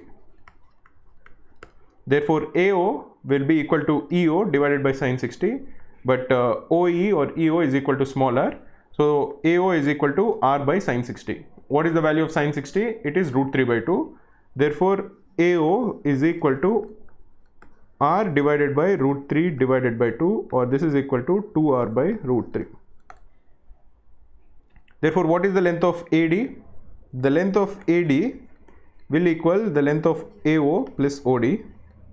This is equal to 2R by root 3 plus the length of OD is again R, or this is equal to R by root 3 into root 3 plus 2. But AD is actually the radius of the larger circle. So this is equal to capital R, or small r is equal to R root 3 divided by root 3 plus 2. What is the value of R root 3? If you divide 6 plus 4 root 3 into root 3, you are going to get 6 root 3 plus 4 root 3 into root 3 is 12, that is 4 into 3, divided by 2 plus root 3. In the numerator, if you take 6 common, this will become 6 into 2 plus root 3 divided by 2 plus root 3, which you can cancel. Therefore, the radius of the smaller circle is equal to 6 centimeters.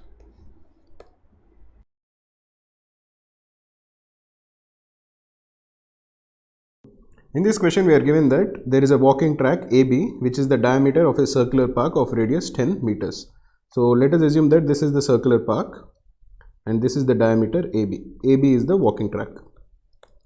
Now a pole of height 6 meters is standing on the circumference of the circular track and it subtends an equal angle at A and B. That is, it is equidistant from both A and B. So it will be at the midpoint of the arc AB. Now let us assume that the base of the pole is, say, R. Okay, there is another point R. So let us assume that the base of the pole is, say, P. A point R lies on the line AB and the pole subtends 30 degrees at R. So there is a point R on AB, and when you connect the base of the pole to R, and if you draw another line from R to the top of the pole, remember that this is in 3-dimensional figure. So this angle, that is the angle subtended by the top of the pole at R, is 30 degrees. We also know that the height of the pole is 6 meters. So from this we can get the distance of PR on the ground. So PR, 6 by PR is equal to tan 30 degrees. Therefore PR is equal to 6 root 3.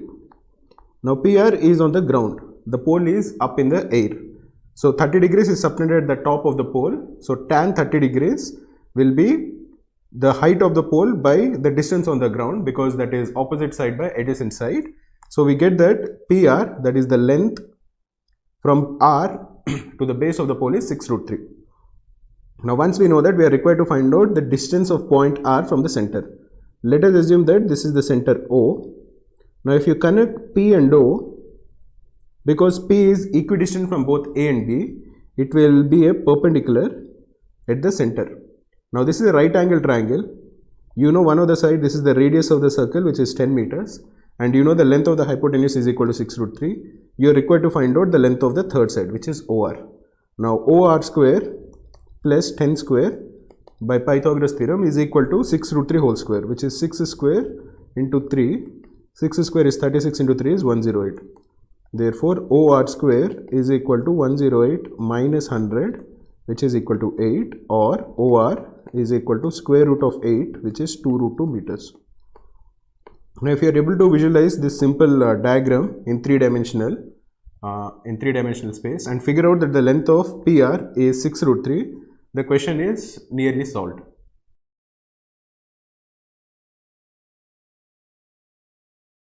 In this question, there is a person called Balu and he digs a cylindrical well, and whatever sand that he extracted from the well, he makes a cone. Now we are told that the diameter of the cone is the same as the diameter of the cylinder, but the surface area, that is the amount of area that is exposed to the air, has increased by 25%. Now we are required to find out what is the ratio of the diameter of the well to that of the depth of the well. So just to understand this better, let us assume that this is the well that he digged up. Now let the height be h, let the radius be r. Now what we are required to find out is what is the value of 2r by h. This is what we are required to find out. We have been given some information. The information that we have been given is with respect to the curved surface area of the cone, which is what is exposed to the air, to that of the area of the cylinder. Initially, the only area that is exposed to the air is the area of the cylinder, that is the top of the cylinder. So initially the area that is exposed to the air is pi r square, and later on whatever is exposed is that of the curved surface area of the cone. So before we get into that, what we will do is we will understand the comparison, or we will compare the height of the cone to that of the height of the cylinder. Whatever sand has been excavated from this well is formed into a cone, so that the volume of sand will be the same, whether it is in the form of a cylinder or whether it is in form of a cone. Now what is the volume of the sand that has been excavated? It is pi r square into h. This is the volume of the cylinder. this will equal 1 by 3 into pi r square into h1. We are assuming that the height of the cone is h1. Now you will get a relationship between the height of the cone and the depth of the well. You can cancel pi r square.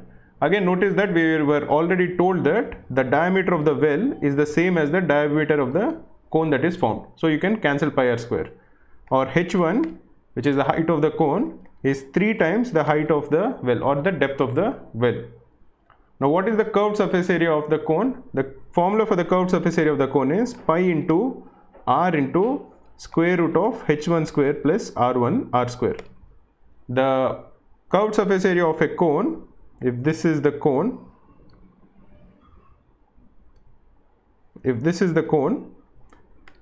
and if the height of the cone, if this is h1 and this is r, this is L, which is the lateral surface area. The curved surface area of the cone is pi into r into L. Now, but we know that L is equal to square root of h1 square plus r square using Pythagoras theorem. So the curved surface area of the cone, which is the area that is exposed to the air, is given as 1.25 times the area of the cylinder into pi r square. We are told that the area that is exposed to the air has increased by 25%. So now we can cancel pi r. So square root of h1 square plus r square is equal to 5 by 4 times r. We can square both the sides. So h1 square plus r square is equal to 25 by 16 r square, or h1 square is equal to 9 by 16 r square, or we know that h1 is equal to 3h. 9h square is equal to 9 by 16 r square. We can cancel 9 on both sides, or r by h is equal to square root of 16, which is 4. But what are we supposed to find out? We are supposed to find out 2r by h, which is the ratio of the diameter of the cylinder to that of the depth of the well. So 2r by h will equal 2 into 4, that is 8.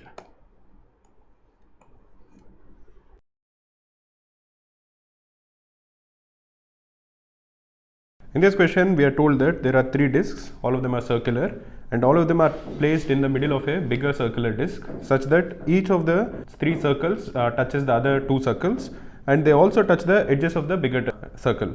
We are required to calculate the area of the shaded region. We are given that the radius of the smaller circles is equal to small r, so this is also equal to small r and this is also equal to small r. If we can figure out the radius of the bigger circle, we can easily calculate the required answer. Suppose the radius of the bigger circle is say equal to r, then what is the total area? The total area will be equal to pi r square, and from that we have to subtract the area of the 3 smaller circles. So the area of the 3 smaller circles will equal minus 3 pi small r square. So if you can figure out the value of capital R, we can easily get the correct answer. So let us try to calculate the radius of the bigger circle.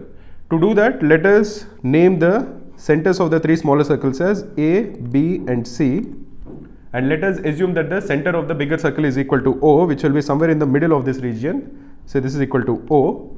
Now let us connect O to one of the centers, say we connect O to C and extend it. Now if we extend this line, it will meet the bigger circle at a point which will be the tangent. Say this is equal to D. So the radius of the bigger circle, capital R, is equal to OD. Now to calculate the value of OD, we can divide this into 2 parts. This will be equal to OC plus CD. The value of CD is again the radius of the smaller circle, which is equal to small r. So we are essentially required to calculate the value of OC. So let us only look at the triangle ABC. Let us assume that this is the triangle ABC. This is A, this is B and this is C. This is an equilateral triangle, as each of the radius of the smaller circle is equal to r and r. The side of the equilateral triangle will be equal to 2r. So this is 2r, this is 2r and this is 2r. The center of the bigger circle O will be in the middle of this triangle. Let us assume that this is equal to O. Now if you are trying to calculate OC, let us connect O to all the 3 sides.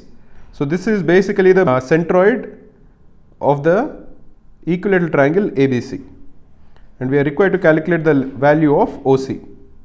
So let us assume that OC is equal to x. This is say x, this is x, and this is also equal to x. The angle AOC, this will equal 120 degrees. So if you are only looking at the triangle AOC using cosine rule, 2r whole square is equal to x square plus x square minus 2 into x into cos 120 degrees. This is using the cosine rule in the triangle AOC or any one of the three smaller triangles. So 2r whole square is equal to 4r square. This is equal to x square plus x square. Cos 120 degrees is equal to minus half. So minus half into minus 2 will equal 1. So this will equal 3x square. Or the value of x is equal to 2r by square root of 3. This is the value of OC. So what is the value of the radius of the bigger circle? The value of r will be equal to 2r by square root of 3 plus r, or we can simplify this to equal r is equal to capital R by square root of 3 into 2 plus root 3. So what is the value of pi r square? Pi r square is equal to r square by 3 into 2 plus root 3 whole square, that will equal 7 plus 4 root 3. From this we have to subtract minus 3 pi r square. So minus 3 pi r square over here, this is pi. So let us take pi r square by 3 common.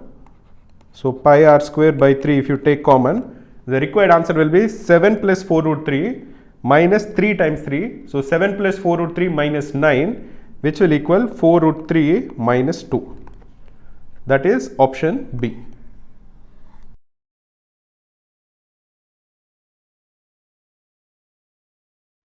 In this question we are told that ABC is an equilateral triangle and there are circles with centers P, Q and R. They are drawn such that the circles are of the maximum radius possible and they touch the circle as well as the equilateral triangle. We are required to calculate the area of the triangle PQR. We are given the radius of the big circle. We are told that this is equal to R.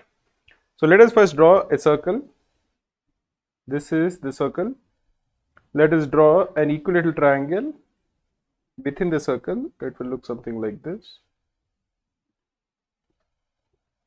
Now let us assume that the center of the circle is over here and let us connect it to one of the sides. Let us also draw a perpendicular from the center of the circle. Let us call this O. This is the triangle, this is B, this is A and this is C. Let the radius of the circle be equal to R. R is equal to 8. We will substitute the value of R towards the end, so that this way we will not make any mistakes. Now if you are looking at the angle OBC, this will be equal to 30 degrees. This would imply, because this is a perpendicular and if say this point is equal to D, that the length of OD will be equal to R sine 30 degrees, which is equal to R by 2. So this is equal to R by 2 if it meets the circle at a point E. Because OE is also the radius, OE will be equal to R. This would imply that the length of DE will be equal to R minus R by 2, which is equal to R by 2. Now the thing we should notice is that DE is the diameter of the circle with center R. This is basically the length of DE. This will be the center of the circle, that will be R, and we will have a circle which is something like this. The diameter of the circle is R by 2, which would imply that the radius of circle R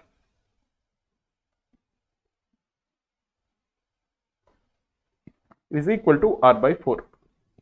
Why is this important? This is important because if we are trying to figure out the length of PQR, PQR will be an equilateral triangle by symmetry. Now we need to figure out the length of one of the sides. We need to either calculate PQ or QR or PR. Now we will try to calculate the length of one of these sides. This will be the center of the circle. Here we know the length of OR. We also know the length of OQ. This is O. This is the point D and this is R. OD, as we have discussed earlier, is R by 2. DR is the radius of the smaller circle. This is equal to R by 4. So the length of OR is equal to 3R by 4. Now let us draw a perpendicular from O to QR. This will be equal to 30 degrees. This is perpendicular. This is OQ will be equal to OR. This is equal to 3R by 4. This is equal to 3R by 4. So we can easily calculate the length of QR. One of the easiest way to calculate the length of QR is either by using the cosine rule, where you know two sides and the angle between them, or you can just draw a perpendicular. This will be 60 degrees. This will be 60 degrees. Let this point over here be equal to F. The length of QF will be equal to 3R by 4 into cos 30 degrees. This will be equal to 3R by 4 into root 3 by 2, which is equal to 3 root 3 R by 8. That is the length of QF, which will also be the length of RF. Therefore, the length of QR will be twice of this, which will be equal to 3 root 3 R by 4. Remember that PQR is an equilateral triangle by symmetry. One of the sides is equal to 3 root 3 into R by 4. This would imply that the area of PQR is equal to root 3 by 4 into A square, where A is the side of the equilateral triangle. This, in this particular case, is 3 root 3 R by 4. So this is root 3 by 4 into 3 root 3 by 4 R into 3 root 3 by 4 R. You can simplify this. This will be equal to 3 into 3 is 9 into root 3 into root 3. This is 27 root 3 by 64 R square. What is the value of R? R is equal to 8. So R square will be equal to 64. So the area of the triangle PQR will be 27 root 3 square centimeters. Just to reiterate what we have done, we have calculated first the length from O to R, the center to R. How did we actually calculate it? We extended this till the end of the circle. This is equal to R. This is the center O. We realized that if this is D, the length of OD will be R by 2. And this is E. So the length of DE will be R by 2, or the length of RD will be R by 4. Once we have this, we just looked at O, Q and R. This is O, Q and R. This is O, which is the center. This is Q over here, and this is R. The length of OQ is 3R by 4. The length of OR is 3R by 4. The angle between them, the angle over here will be 120 degrees for many reasons, because this is 30 degrees and this is 30 degrees. So this will be 120 degrees. We can use cosine rule to calculate the length of QR, but we have actually used, we have drawn a perpendicular over here, and we have calculated that this is equal to 3 root 3 by 8R. This also is equal to 3 root 3 by 8R. So we have calculated that the length of QR will be 3 root 3 by 4R. Using this, we can calculate the length of the triangle PQR, because for an equilateral triangle, if we know one of the sides, we can calculate the area, which in this case will be 27 root 3 centimeter square.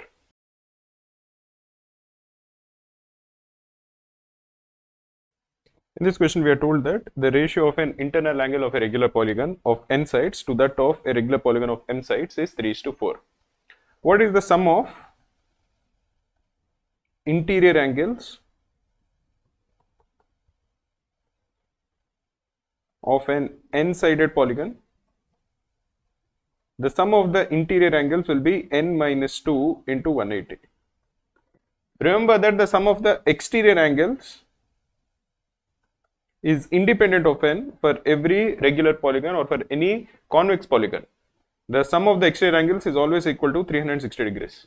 But the sum of the interior angles is n minus 2 into 180.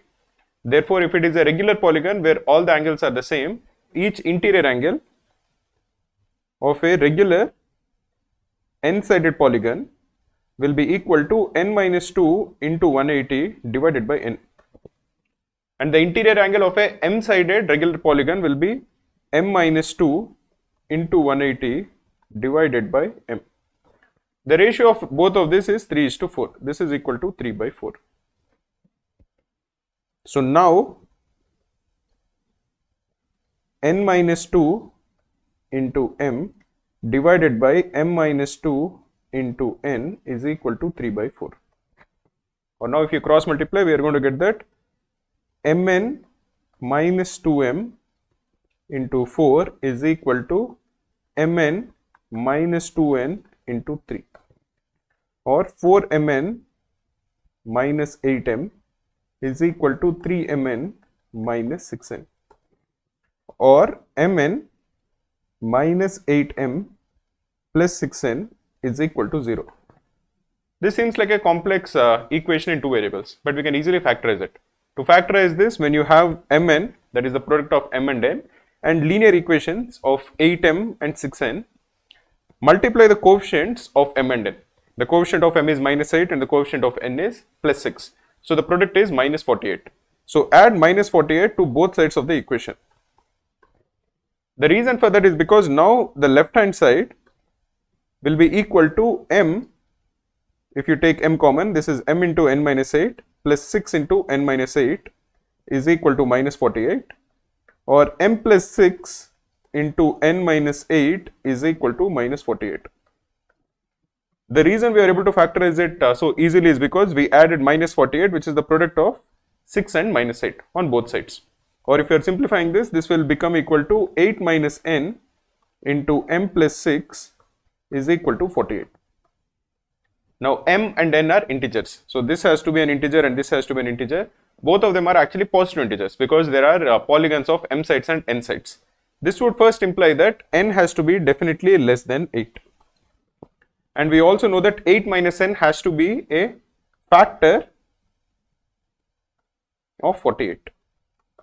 What are the factors of 48 which are less than 8? The factors are 1, 2, 3, 4 and 6. So 8 minus n is either equal to 1, or 8 minus n is equal to 2, or 8 minus n is equal to 3, or 8 minus n is equal to 4, or 8 minus n is equal to 6. In the first case, if 8 minus n is equal to 1, m plus 6 has to be equal to 48. In the second case, m plus 6 will be equal to 24. In the third case, m plus 6 will be equal to 16. In the next case, m plus 6 will be equal to 12, and in the final case, m plus 6 will be equal to 8. From this, we can get different values of m and n. In the first case, n will be equal to 7 and m will be equal to 42. In the next case, n is equal to 6 and m is equal to 18. The next case, n is equal to 5 and m is equal to 10. The next case, n is equal to 4 and m is equal to 6. In the last case, n is equal to 2 and m is equal to 2. We can't have polygons of two sides, so we'll ignore that. So the answer will be that n and m can be any one of these four pairs. So the value of m plus n cannot be determined uniquely. So the correct answer will be minus 1.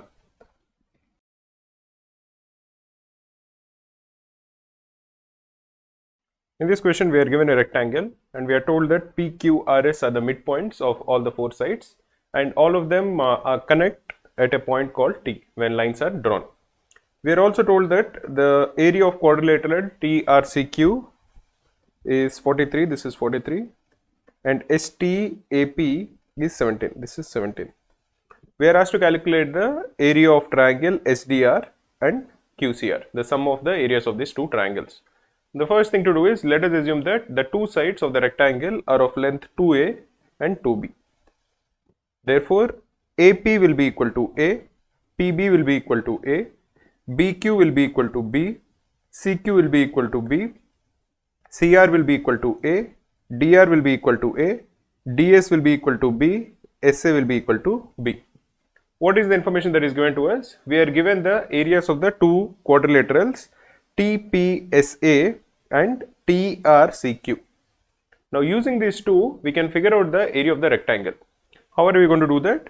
We will first connect T to A, and then we will connect T to C. Now let us look at the triangles PAT and the triangle RCT.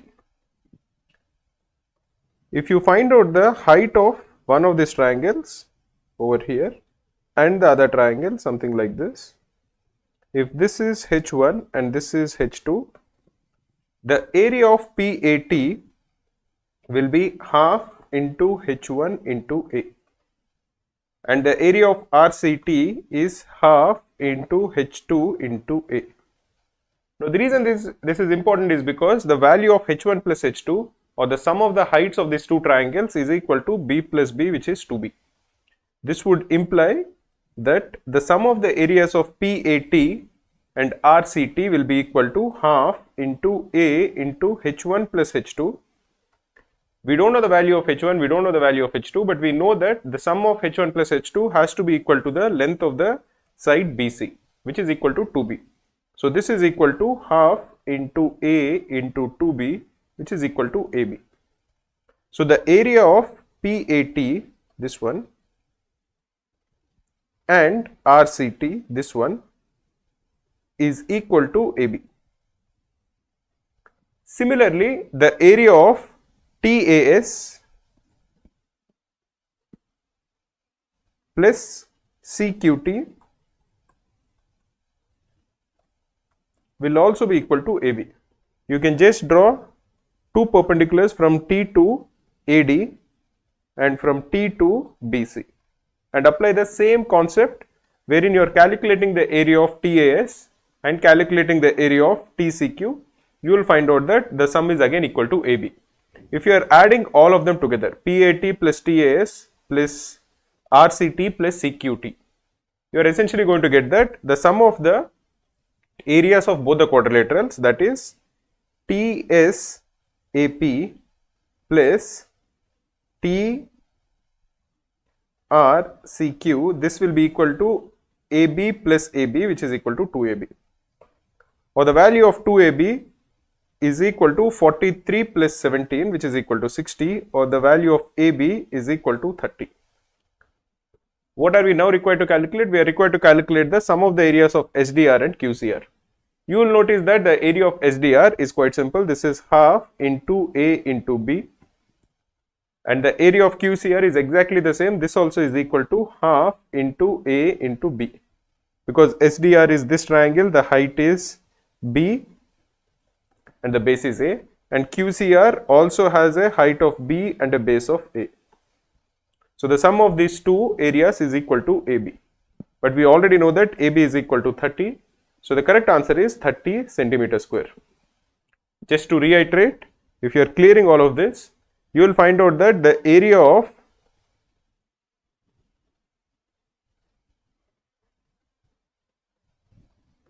area of 1 plus 2 is equal to AB. Similarly, the area of 3 plus 4 is also equal to AB. If you are adding all of them up, you are going to get that 1 plus 3 plus 2 plus 4 is equal to 2AB. 1 plus 3 is one quadrilateral TRCQ. 2 plus 4 is another quadrilateral STPA, or the other way around. So now you know that the value of 2AB will be equal to the sum of the areas of the quadrilaterals, which is 60. So AB will be equal to 30 centimeter square.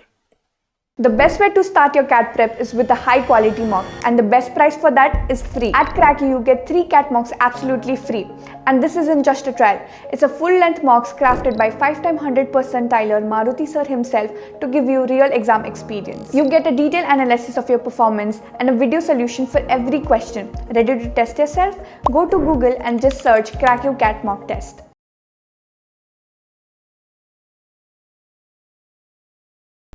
In this question, we are told that ABC is an equilateral triangle and the side is 12 centimeters. Now it is divided by two parallel lines IJ and DE, which cuts the side AB and CB in the ratio 1:1:2. F is the midpoint of AC. Then what is the area of the shaded region? The shaded region is triangle FHNG. But what exactly is FHNG? It's a triangle, but what kind of a triangle is it? Once we figure it out, by symmetry it looks to be an equilateral triangle, but let us first prove that it is an equilateral triangle, and we will also try to find out the length of the side of F, H and G. Then we can easily calculate its area.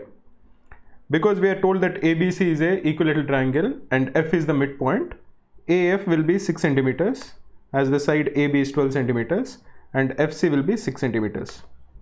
Similarly, lines IJ and DE divide the lines AB and BC in the ratio 1:1:2. 1:1:2. The total length is 12 centimeters. Therefore, the length of each one of them will be 1 divided by 1 plus 1 plus 2, that is 1/4 into 12 1 by 4 into 12 and 2 by 4 into 12. That is, this will be 3:3:6. That is, AI will be 3 centimeters, ID will be 3 centimeters, and DB will be 6 centimeters. Similarly, even this side, it will be 3, 3 and 6. Now, if you are looking only at the triangle A, D and F, we have two sides which are equal in length. They are 6 centimeters each, and we know that the angle between them is 60 degrees.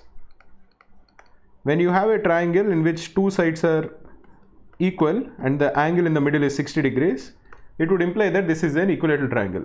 So you know that the length of DF will also be equal to 6 centimeters because ADF is a equilateral triangle. Similarly, the length of FE will also be equal to 6 centimeters. That is this.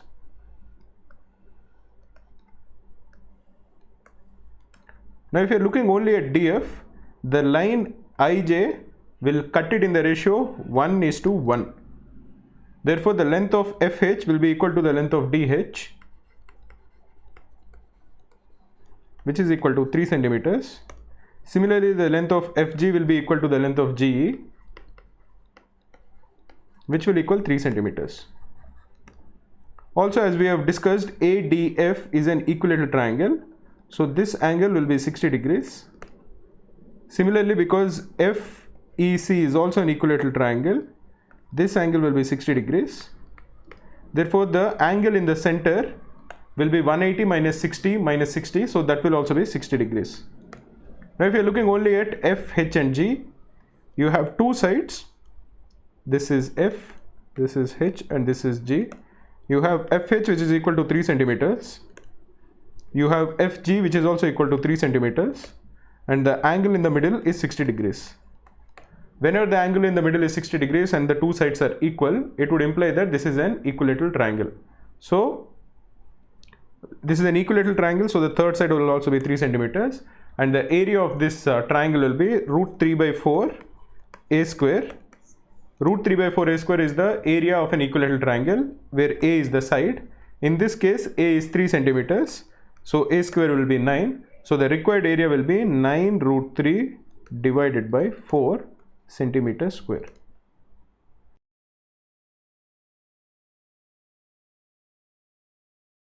In this question, we are told that there is a triangle PQR. It is an isosceles triangle. It is given that PQ is equal to QR and the value of PR is 30 centimeters. So let us draw the isosceles triangle first. Let us assume that this is the isosceles triangle. Now the base is PR and PQ is equal to QR. So let us assume that this is Q, this is P and this is R. We are told that PR is equal to 30 centimeters and PQ is equal to QR. This is the isosceles triangle. Two medians are drawn from the vertices P and R such that they meet QR and PQ at S and T. So we have two medians which are drawn from P and R. So from P, let us assume that this is the median, and from R, let us assume that this is the median. Roughly say this is how it looks. Now what we are told is that U is the intersecting point of both the medians. So U is the centroid. Now we are given that PUR is 60 degrees. It doesn't look like it, but they are saying that this is equal to 60 degrees. Then find out the area in centimeters square of the triangle PQR. Now you are required to find out the area of triangle PQR. So we need to essentially find out the height of the triangle PQR because we have the base which is given as 30 centimeters. So one of the first things that we are going to do is draw the median even from vertex Q. The median from vertex Q will also pass through U, which is the centroid, and again, even though it doesn't look like it, because this is an isosceles triangle, when you are drawing the median from the vertex to the base, this will be 90 degrees. So if you have an isosceles triangle, say this is the isosceles triangle. Now if you are drawing, if say this both these sides are equal, if you are drawing a median from the top to the midpoint of the base, then you are going to get two congruent triangles. If you are naming them as say A, B C and say D is the median, then triangle ABD is congruent to triangle ACD. Both of them are exactly the same because all the sides will be the same. AB is equal to AC, BD is equal to DC, and the line AD is common. So you know that both these triangles are exactly the same. So all their angles will be the same and all their sides will be the same. So angle ADB will be equal to angle ADC, but because this is a straight line, both of them will equal 90 degrees. So this is the first thing that you should notice, that in this case, if you are drawing a median from Q to the side PR, suppose it is meeting PR at T, then angle QTP is 90 degrees, which is also equal to angle QTR.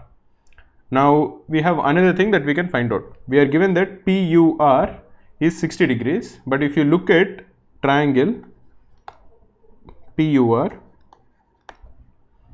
the sides PU and UR will be the same. This is by symmetry because this is the medians that you are drawing in an isosceles triangle from two equal sides. So basically the two medians, that is S and T. So the length of PS will be the same as the length of RT because this is an isosceles triangle and you are drawing the medians from the equal sides. Now if this is the case, you know that U being the centroid will divide each of the medians in the ratio 2:1.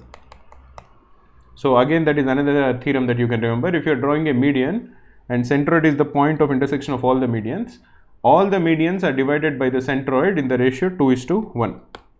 So in this case, if you are assuming that the length of PS is equal to RT is equal to say 3x, then PU is equal to 2x and US will equal to x. Similarly, RU will equal 2x and UT will equal x. So in triangle PUR, again we have PU and UR to be equal. Now the base angle or the angle at the vertex is 60 degrees. Because this is again an isosceles triangle with two sides equal, you know that this will also equal 60 degrees and this will also equal 60 degrees. Why is that the case? Because you know that both these angles will be the same and the sum of these two angles is 180 degrees minus 60 degrees, which is the top. So that will equal 120 degrees. So each of the angles will be 120 by 2, which is 60 degrees. So in fact, triangle PUR is an equilateral triangle. Now we already know that PR is 30 centimeters. So PU will equal UR will equal 30 centimeters. Once we know this, we can easily calculate the value of UT. In triangle PUT, which is a right angle triangle, we have the length of the hypotenuse as 30 centimeters.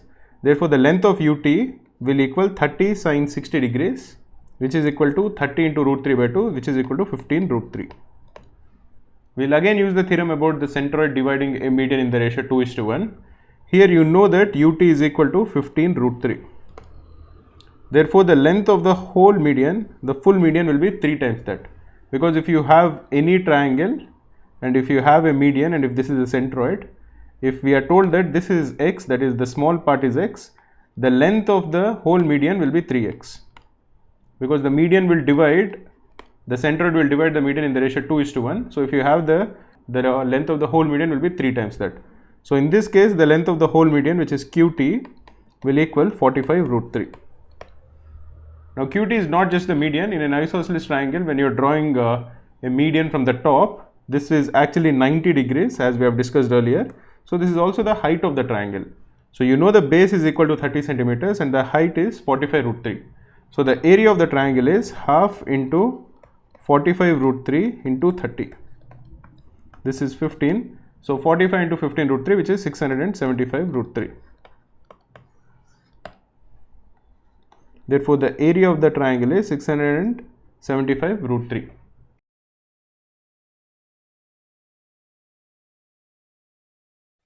In this question, we are told that there are 10 stops between Hyderabad and Vizag, Vishakhapatnam. So we have Hyderabad, 1, 2, 3, 4, 5, 6, 7, 8, 9, 10, and we have Vizag. Now, if somebody is going from Hyderabad to Vizag, or if somebody is going in one direction towards Vizag, the total number of train stops that are there is 12. Out of this, we have to pick 2 stops. This can be done in 12C 2 ways. Whenever we are picking two stops, for example, in this way, if you are picking this stop and this stop, this is the stop where the person is getting in and this is the stop where that person is getting out. So the train tickets that need to be printed on the direction from Hyderabad to Vizag is 12C2. Similarly, in the opposite direction, the number of train tickets that can be printed is another 12C2, because again out of the 12 stations we have to pick 2 stations. 12C2 is 12 into 11 divided by 2, which is equal to 66. So we have 66 tickets for the onward journey and 66 tickets for the return journey. So the total number of tickets that need to be printed is 66 plus 66, which is 132.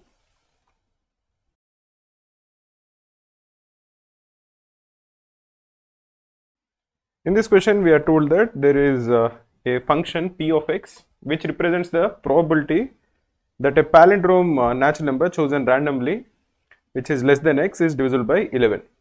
Then we are given some options where we are required to calculate the probability of p less than 5000, p less than 1000 and p less than 10,000.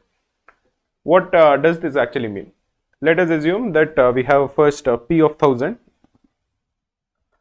Suppose the total number of palindromes which are less than 1000 is say x, out of which the number of palindromes which are divisible by 11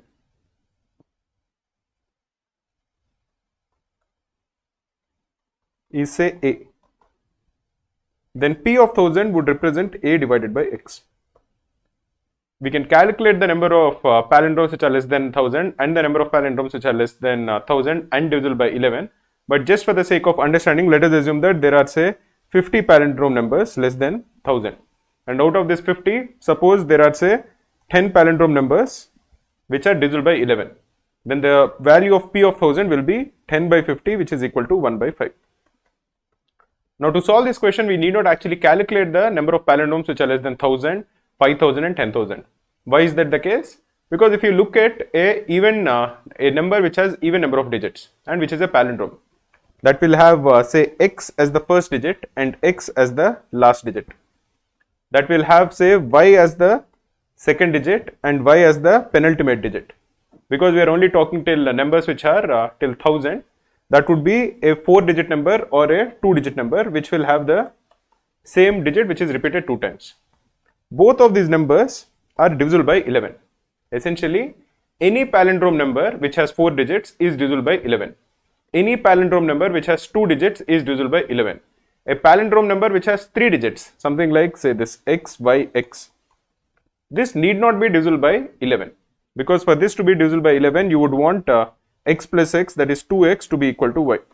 So there will be some numbers, something like 3, 6 and 3, which is a palindrome which has 3 digits and is divisible by 11, but that need not necessarily be the case. For example, you will have a number which is say 2, 5 and 2.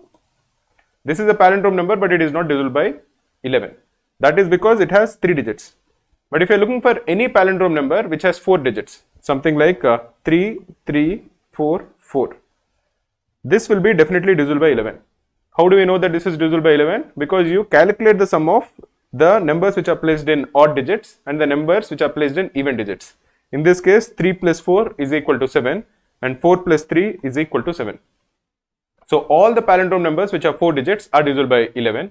All the palindrome numbers which have 3 digits need not necessarily be divisible by 11. Some of them are divisible by 11 and some of them are not divisible by 11. Understanding this concept, let us try to solve this question.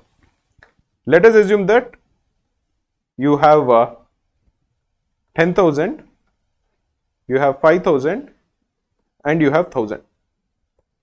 Suppose the number of palindrome numbers which are less than 1000 is x. Suppose the number of palindrome numbers between 1000 and 5000 is say b. And suppose the number of palindrome numbers which are between 1000 and 5000 is say a. This is the total number of palindrome numbers.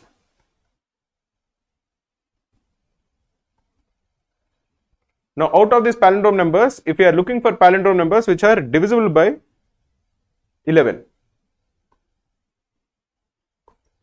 all the numbers which lie between 5000 and 10,000 have 4 digits.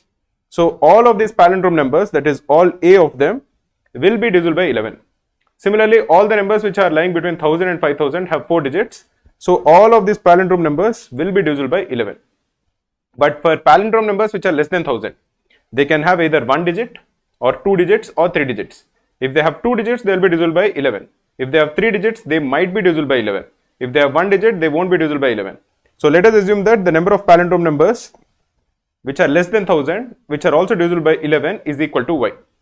In this case, y will be less than x, because we have some palindrome numbers which are less than 1000 which are not divisible by 11. Then the value of p of 1000 is equal to y by x. The value of p of 5000 is equal to y plus b divided by x plus b. The value of p of 10,000 is equal to y plus a plus b divided by x plus a plus b.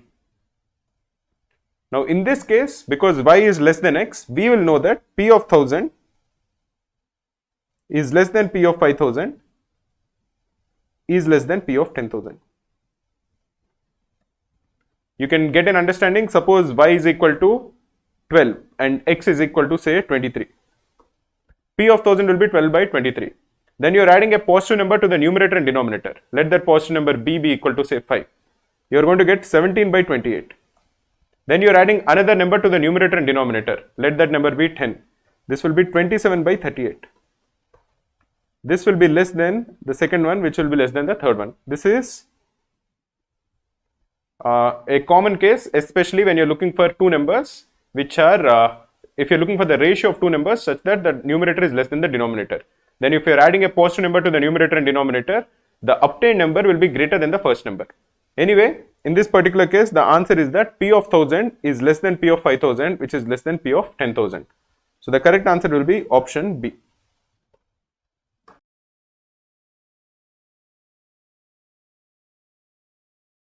In this question, we are told that the coefficient of x to the power 8 in the expansion px square plus 1 by qx whole to the power 13 is equal to the coefficient of x to the power minus 8 in px minus 1 by qx square whole to the power 13. We are required to calculate the relationship between p and q. So let us first identify the coefficient of x to the power 8 in the first expansion and the coefficient of x to the power minus 8 in the second expansion.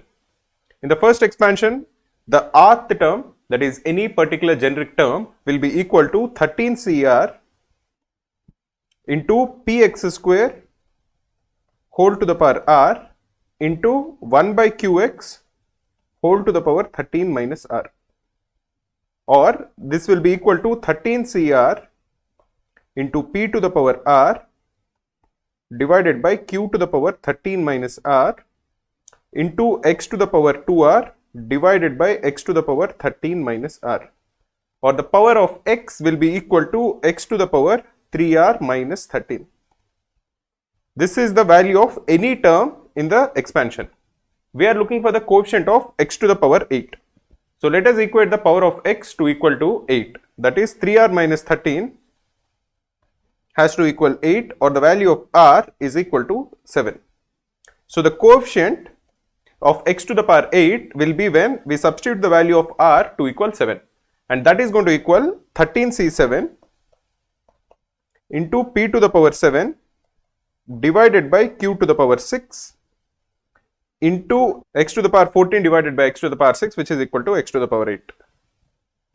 So the coefficient of x to the power 8 is 13c7 into p to the power 7 divided by q to the power 6 in the first expansion. What is the coefficient of x to the power minus 8 in the second expansion? Again, the generic term in the second expansion will be 13cr into px to the power r into minus 1 by qx square to the power 13 minus r, or any term, if you are simplifying, will be equal to 13cr into p to the power r into minus 1 by q to the power 13 minus r into x to the power r divided by x to the power 26 minus 2r, or the power of x will be equal to x to the power 3r minus 26. Let us equate 3r minus 26 to equal minus 8, because we are looking for the coefficient of x to the power minus 8. If 3r minus 26 is equal to minus 8, the value of 3r will be equal to 18, or the value of r is equal to 6. So the sixth term of this expansion will have a coefficient of x to the power minus 8. and its coefficient will be equal to 13c6 into p to the power 6 into minus 1 by q to the power 7, which is 13 minus 6, into x to the power, this will be 6, and this is x to the power 26 minus 12, so x to the power 14, x to the power 6 divided by x to the power 14 is x to the power minus 8, like we expected. This is the coefficient of x to the power minus 8 in the second expansion. This has to equal 13c7 into p to the power 7 divided by q to the power 6. So this is equal to 13c7 into p to the power 7 divided by q to the power 6. 13c7 is equal to 13c6. Because 6 plus 7 is equal to 13, the value of 13c6 will equal 13c7. Remember that NCR is equal to NCN minus R for any value of R. So here 13c6 will equal 13c7, so we can cancel it. We can also cancel p to the power 6 from both the sides, so we are left with p in the numerator. Similarly, we can cancel q to the power 6 and q to the power 7, so this will be equal to minus 1 to the power 7 divided by q, or the product of p into q will equal minus 1. So the relationship between p and q is that p into q is equal to minus 1, which is option C.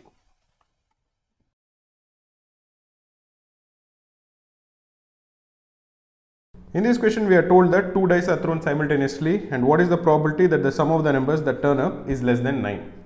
Let us assume that the two numbers which turn up are a and b. We are required to calculate the probability that a plus b is less than 9. Let a be the first number that turns up, the number that turns up on the first dice, and let b be the number that turns up on the second dice. The total number of values that a can take is from 1 to 6, so there are 6 cases. Similarly, b also can be any number from 1 to 6, so there are 6 more cases. So the total number of cases is equal to 6 into 6, which is 36. Out of this, in how many cases is the sum of a plus b less than 9? Let us consider the case where a is equal to 6. If a is equal to 6, b can be either 1 or 2. So there are 2 cases. If a is equal to 5, b can be either 1 or 2 or 3. So there are 3 cases. Similarly, when a is equal to 4, we will have 4 cases. When a is equal to 3, we will have 5 cases. When a is equal to 2, b can be any number from 1 to 6. The sum will still remain less than 9. So there are 6 cases.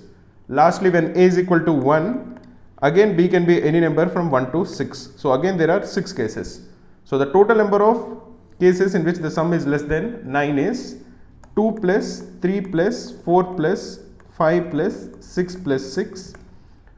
2 plus 3 is 5.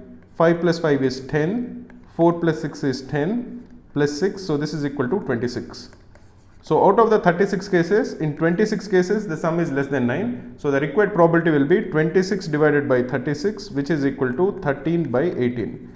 This is the required probability.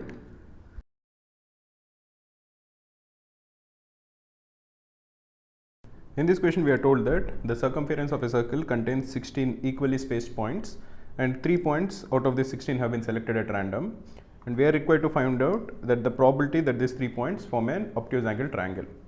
So let us first draw this circle. So this is how the circle looks like.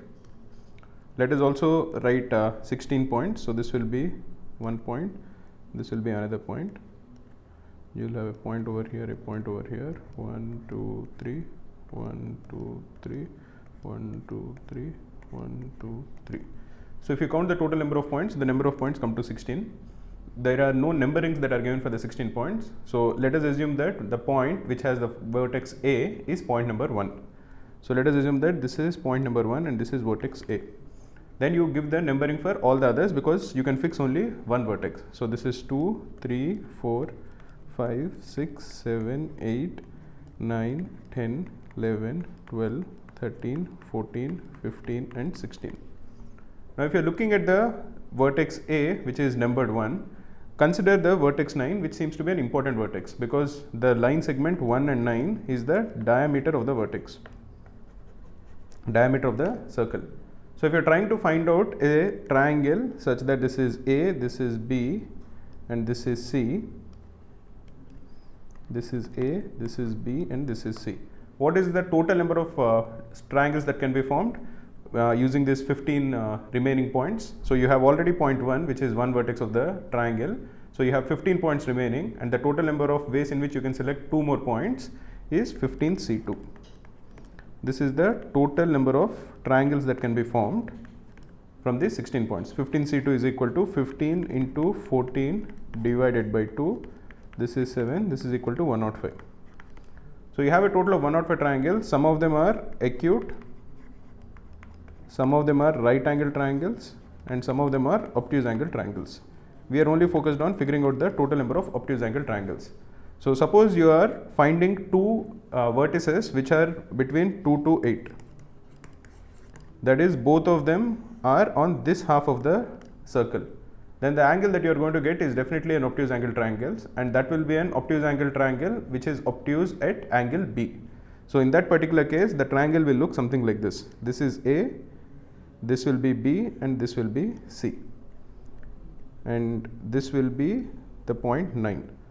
So just to get the numbering, this is vertex 1, which is vertex A, this is B, and this is C, and this is the vertex 9. So this is an obtuse angle triangle, and this is obtuse at angle B. What is the total number of such triangles that can be formed? Out of these 7 points from 2, 3, 4, 5, 6, 7 and 8, these are 7 points, we have to select 2 points. So the number of ways that can be done is 7C2, which is equal to 7 into 6 divided by 2, this is 3, which is equal to 21. So you have 21 obtuse angle triangles which are obtuse at angle B. Similarly, we can select another 21 triangles on the other half of the circle, and here the obtuse angle will be at triangle C, at point C. So it will be something like this. This is 1, this is vertex 9, this is C, and this is B. Even this is an obtuse angle triangle. So you have A over here, which is vertex 1, you have C over here, and you have B, and this is vertex 9. So out of these 7 points, we have to select 2 points. That can be again done in 7C2 ways, which is equal to again 7 into 6 by 2, which will again come to 21. Here the obtuse angle is at obtuse angle C. But we also have to figure out the number of ways in which we can, the number of triangles where the obtuse angle is at A itself. So you want a triangle which looks something like this. You have 1, and you have C and B. So here you have C, here you have B, and here you have A, and the obtuse angle is at angle A. But in this particular case, B and C are on 2 different sides of the semicircle. Now how many ways can we do that? We will have to calculate different cases. Let us assume that B is equal to 2. A is already designed to be equal to 1. Then what are the different values that C can take? If you assume that B is equal to 2, the key point that needs to be considered is the vertex 10. Because that is the diameter where we are considering B to be the other end of the diameter. So C can be either 16 or 15 or 14 or 13 or 12 or 11. So you have 6 ways in which you can have C, 6 other vertices, where again the triangle formed will be an obtuse angle triangle, but this time the obtuse angle will be at angle A. Similarly, if you have B to be equal to 3, the different values that C can take will be till vertex 11. So C can be either 16 or 15 or 14 or 13 or 12. So this will have 5 points. Similarly, you can make B to be equal to 4, and C can take 4 other values.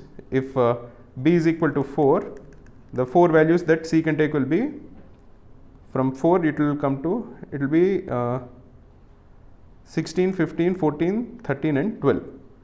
Similarly, if you are calculating the rest, the total number that you are going to get will be 6 plus 5 plus 4 plus 3 plus 2 plus 1 ways in which the obtuse angle will be at obtuse angle A. And this again, if you calculate, will come to equal 21. This is again in some level expected. The number of obtuse angles with obtuse angle B is 21.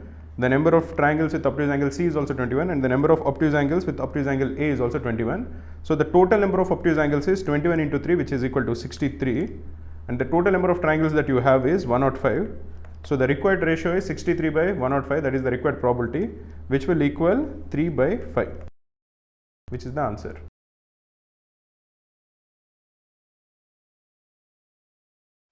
In this question, we are told that a toddler is positioned at 0, 0 on the xy plane and he has to go to 5, 5.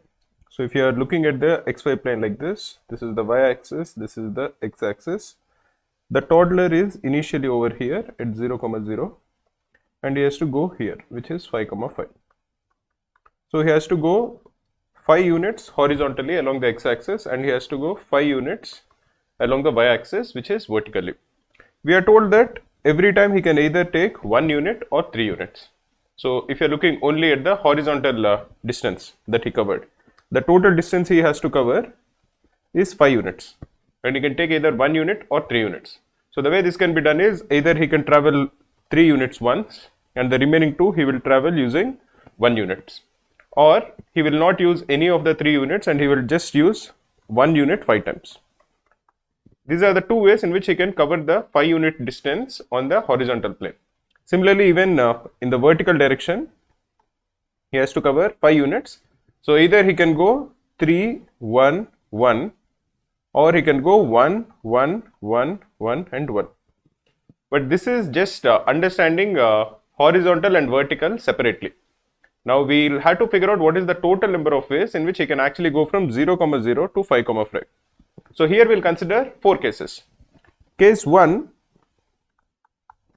is if he has used horizontal direction, the 5 units he has covered using the first step, using the first case, which is traveling 3 units once, and the remaining 2 units he has covered by traveling 1 unit each time. Let us say this is horizontal A and this is horizontal B. This is the second case in horizontal that we will have to consider, where he didn't use the 3 units, he used 5 units, 5 individual single piece units 5 times. Similarly, this is vertical case A and this is vertical case B. The overall case that you are considering is if he has traveled horizontally using case A, that he has done 3, 1, 1, and he has used vertical A, that is even the 5 units vertically he has covered using 3, 1, 1.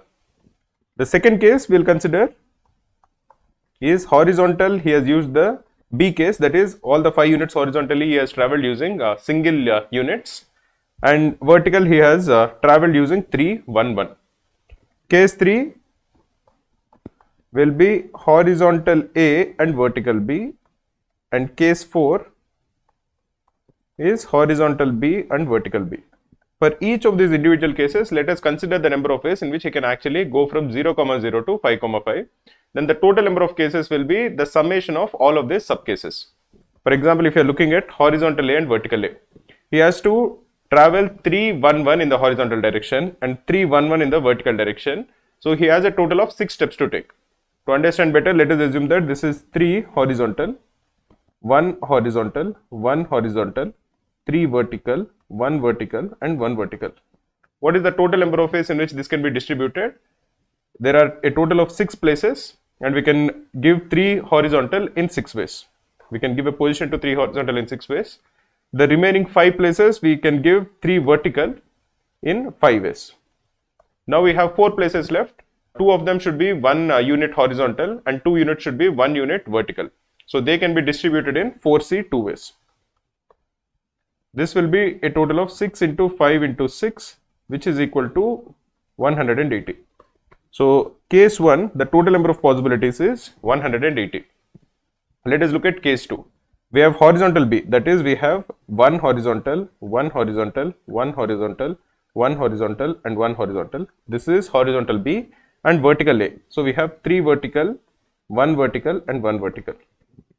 Now there are a total of 8 places. We can give 3 vertical a place in 8 ways. Now we are left with 7 places, and we have to find 2 places for the 1 vertical units. That can be done in 7C 2 ways. The remaining 5 will be 1 unit in the horizontal direction. So that can be done in 1 way. This is 8 into 7 into 6 divided by 2. This is equal to 168. Let us now look at horizontal A, that is 3, 1, 1, and vertical B, that is 1, 1, 1, 1. Essentially, again there are 8 steps that are taken in this subcase. There will be 1 step which is 3 units in the horizontal direction, 1 step of 1 unit in the horizontal direction, another step of 1 unit in the horizontal direction, and we have 5 steps of 1 unit in the vertical direction. So this can be arranged by giving a place for 3 units in the horizontal direction in 8 ways. And then we have 7 places remaining. We can select 2 places for 1 unit in the horizontal direction in 7 C2 ways. This is equal to 8 into 7 into 6 divided by 2.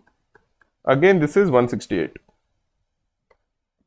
Now we have horizontal B and vertical B. That is, we have 5 units in the horizontal direction and 5 units in the vertical direction. So we have 1 horizontal, 1 horizontal, 1 horizontal, 1 horizontal and 1 horizontal. And we have 1 vertical, 1 vertical, 1 vertical, 1 vertical and 1 vertical. The total number of ways in which these can be distributed amongst themselves. Basically, there are a total of 10 steps and we have to select 5 places for the 1 unit in horizontal direction. That can be done in 10C5 ways. What is the value of 10C5? This is 10 into 9 into 8 into 7 into 6 divided by 5 factorial, which is 120. This is 2, this is 4, 9 into 7 is 63, into 4 is 252. These have to be summed up. 168 plus 252 will be 250 plus 170, that is 420. 420 plus 180 is 600. 600 plus 168 is 768. So the total number of ways in which the toddler can go from 0, 0 to 5, 5 is 768.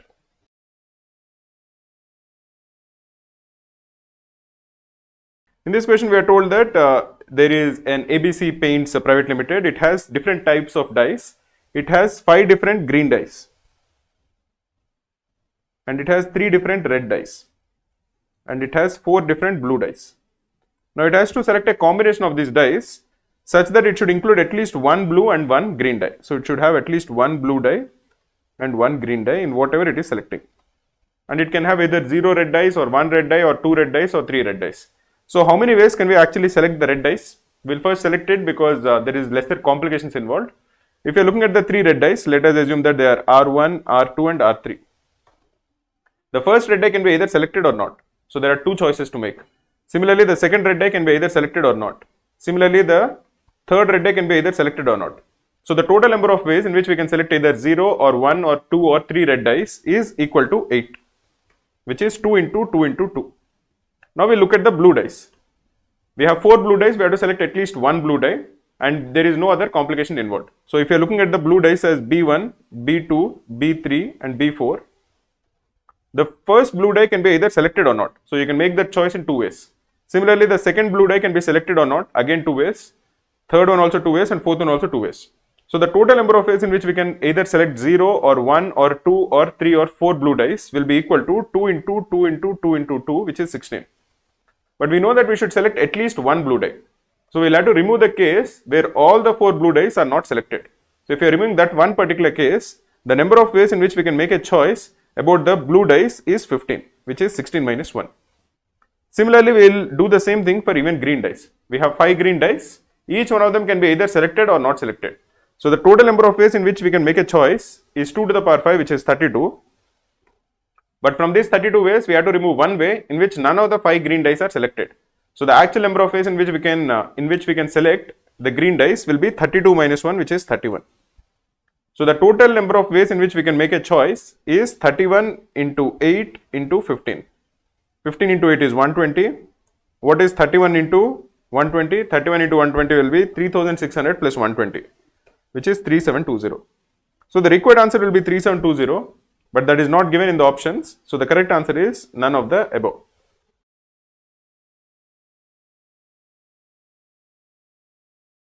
In this question, we are asked to find out how many 4-digit numbers are there which are greater than 1000, such that all the 4 digits are distinct and they have 1 7 and 1 3, such that 7 comes before 3. So let us consider 2 cases. We have a 4-digit number. Now the first case is that the first digit is 7 and 3 comes somewhere in the remaining 3 digits, and the second case is that the first digit is not 7, and because 3 cannot come before 7, the first digit cannot even be 7 or 3, it is some other number, and 7 and 3 will come in this 3 remaining digits. So let us look at the first case. This is case 1. If 7 is the first digit, we have to select a place for 3. It can be any of the remaining 3 places. So we can choose the place for 3 in exactly 3 ways.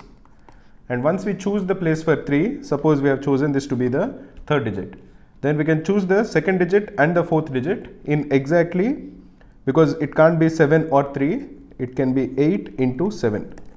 The remaining 2 digits can be selected in 8 into 7, that is 56 ways. So the total number of ways is 3 into 8 into 7, which is equal to 168 ways. This is the first case in which 7 is the first digit. Now if you are considering the second case where 7 is not the first digit cannot be 7, it cannot be 3, and it cannot even be 0, because it is a 4-digit number which is greater than 1000. So the first digit can be selected in exactly 7 ways. It can be any of the remaining 7 digits. We can select the places for 7 and 3 in exactly 3C 2 ways. That is, out of these 3 blanks, we can select 2 blanks in 3C 2 ways, and once we have selected both the blanks, the place for 7 and 3 is already prefixed, because 7 has to come before 3. For example, if you have chosen the 2 blanks to be the second digit and the third digit, then the second digit has to be 7 and the third digit has to be 3. That is, once we have selected the 2 blanks, there is no ordering again in place, because 7 has to come ahead of 3. So once we have selected the positions for 7 and 3, we have also selected the first digit. So the only remaining digit can be selected in exactly another 7 ways, because it cannot be 7, it cannot be 3, and it cannot even be the first digit. So the remaining 7 digits can be allowed to take the last place. So the total number of ways in which this can be done is 7 into 3 into 7. This is equal to 49 into 3, which is 147. Therefore, the total number of 4-digit numbers which satisfy this condition is 168 plus 147, which is equal to 315. I wanted to tell you about the CAT revision playlist. We have recorded complete revision of CAT. We have made 4 videos, 2 in Quant, 1 in Verbal and 1 in LRDF. The Quant videos, overall both of them combined, is around 4 hours long, and they are watched by more than 5 to 6 lakh people. They cover the entire syllabus of CAT, so that if an easy question comes from, say, number systems or probability, which many people struggle with, even then the concepts are explained which students should be able to tackle easy questions given from that topic. I would definitely urge you to check out the revision playlist. You have to just search on YouTube Cracku CAT revision playlist, and you will be redirected to that playlist.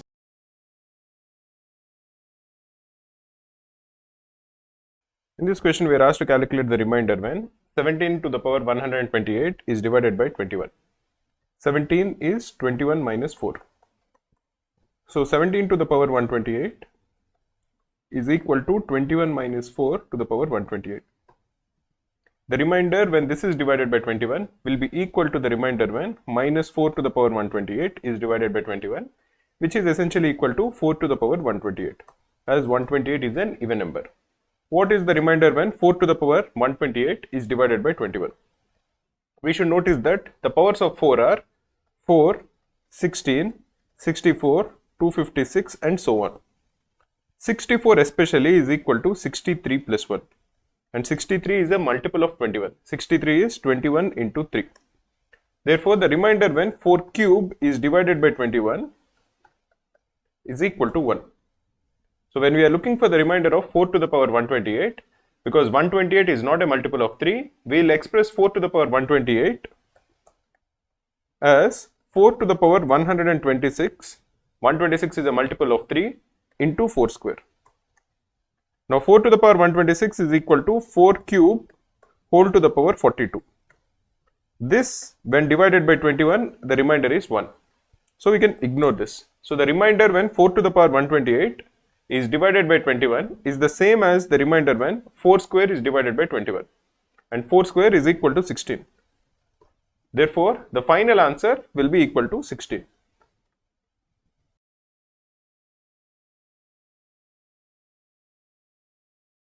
In this question, we are told that the sum of 4 consecutive 2-digit even numbers is a perfect square. How many such quartets are possible? We are talking about 2-digit even numbers. So let us assume that the 4 even numbers are 2a, 2a plus 2, 2a plus 4 and 2a plus 6. As these are 2-digit even numbers, the smallest one has to be at least equal to 10. So 2a is greater than or equal to 10, or a is greater than or equal to 5. And the largest number, 2a plus 6, has to be strictly less than 100. So 2a plus 6 is less than 100, or 2a is less than 94, or a is less than 47. So A has to lie between 5 and 47. What is the sum of these 4 numbers?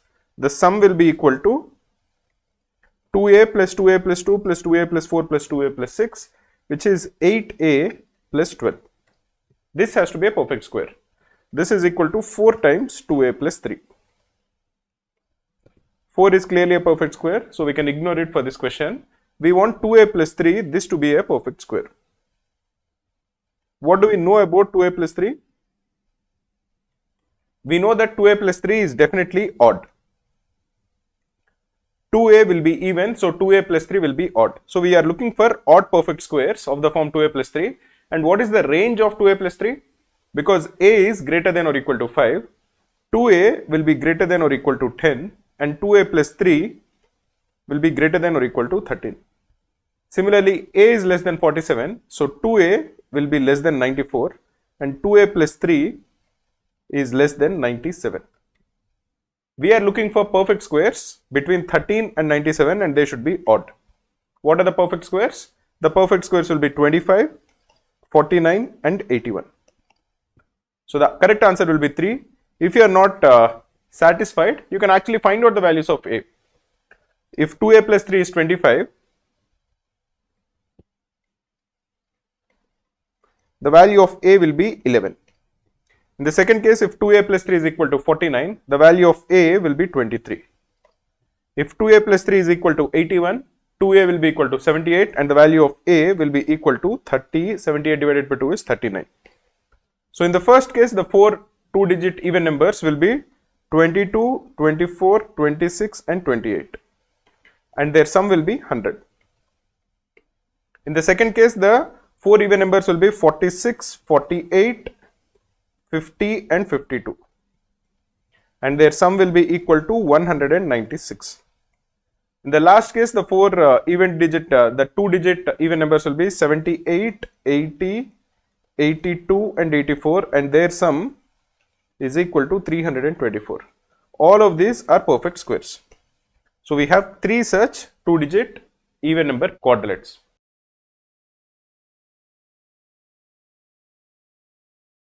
In this question, we are told that Rita has a tool which will calculate the LCM of 2 numbers, and we are supposed to calculate the minimum number of times that she should run the tool to calculate the LCM of any 20 numbers.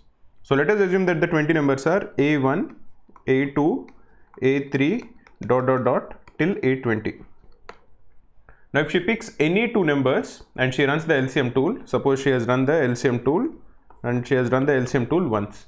If she picks any 2 numbers, for example she picks A10 and A11, then they will be replaced by the LCM of those 2 numbers. So the numbers that are remaining will be 19, because out of 20 she removed 2 numbers and she has put in the LCM of the numbers. So it will be A1, A2, ... A9, these are the first 9 numbers. Then she has the LCM of A10 and A11. This will be the 10th number, and she'll again have A12 ... till A20. So she'll have 9 numbers here, she will have 9 numbers here, and instead of A2 and A11, she will have only one number, which is the LCM of those 2. So basically by using the tool, she is taking 2 numbers and she is outputting 1 number. So the number of numbers that are there are reduced by 1. So every time she is using the LCM tool to calculate the LCM of numbers, she is decreasing the number of numbers by 1. So the minimum number of times she has to run the tool to calculate the LCM of 20 numbers will be 19. To make it again easier to understand, suppose she has only 2 numbers. Suppose the numbers are A1 and A2, and she runs the tool once, then she will have the LCM. The LCM will be A1 and A2. Suppose she has 3 numbers A1, A2 and A3. To calculate the LCM of these 3 numbers, suppose she uses the tool once on A1 and A2. Then she will have 2 numbers remaining, which is the LCM of A1 and A2 and A3. Now this is one number and this is another number. Now she can run the tool again to calculate. Suppose we are calling the LCM of A1 and A2 to be A4. Now if she calculates the LCM of A4 and A3, she will get the LCM of A1, A2 and A3. So how many times did she have to use the tool? She used the tool once here on A1 and A2, and she used the tool again on A4 and A3, where A4 is the LCM of A1 and A2. So the total number of times she has used the tool is 2 times if the initial number of numbers given to her is 3. So basically whenever she is using the tool, she is decreasing the number of numbers by 1. And initially, as there are 20 numbers, and if she uses the tool 19 times, she will be able to calculate the LCM of all the 20 numbers.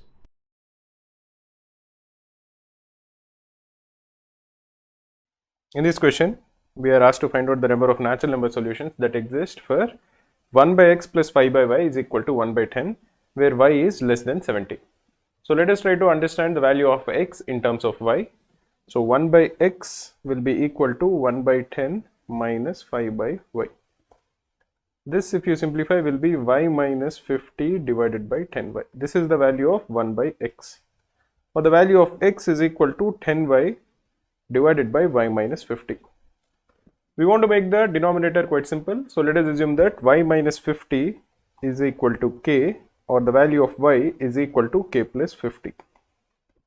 This would imply that x is equal to 10 times k plus 50 divided by k, which is equal to 10k plus 500 divided by k, or this is equal to 10 plus 500 by k. Now what are the values that k can take? K has to be a factor of 500, only then will x be a natural number. And because y has to be less than 70, k plus 50, which is the value of y, has to be less than 70, or k has to be less than 20. This would imply that the factors of 500 which are less than 20, we will list them down. K is either 1 or 2 or 4 or 5 or 10. These are all the factors of 500 which are less than 20.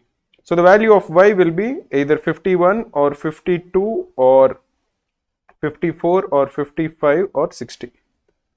For each value of k, we will have one value of y, and for each value of k and y, we will have one value of x, which is equal to 10 plus 500 by k. So the number of possible solutions, natural number solutions, will be 1, 2, 3, 4 and 5. So the correct answer is D, 5.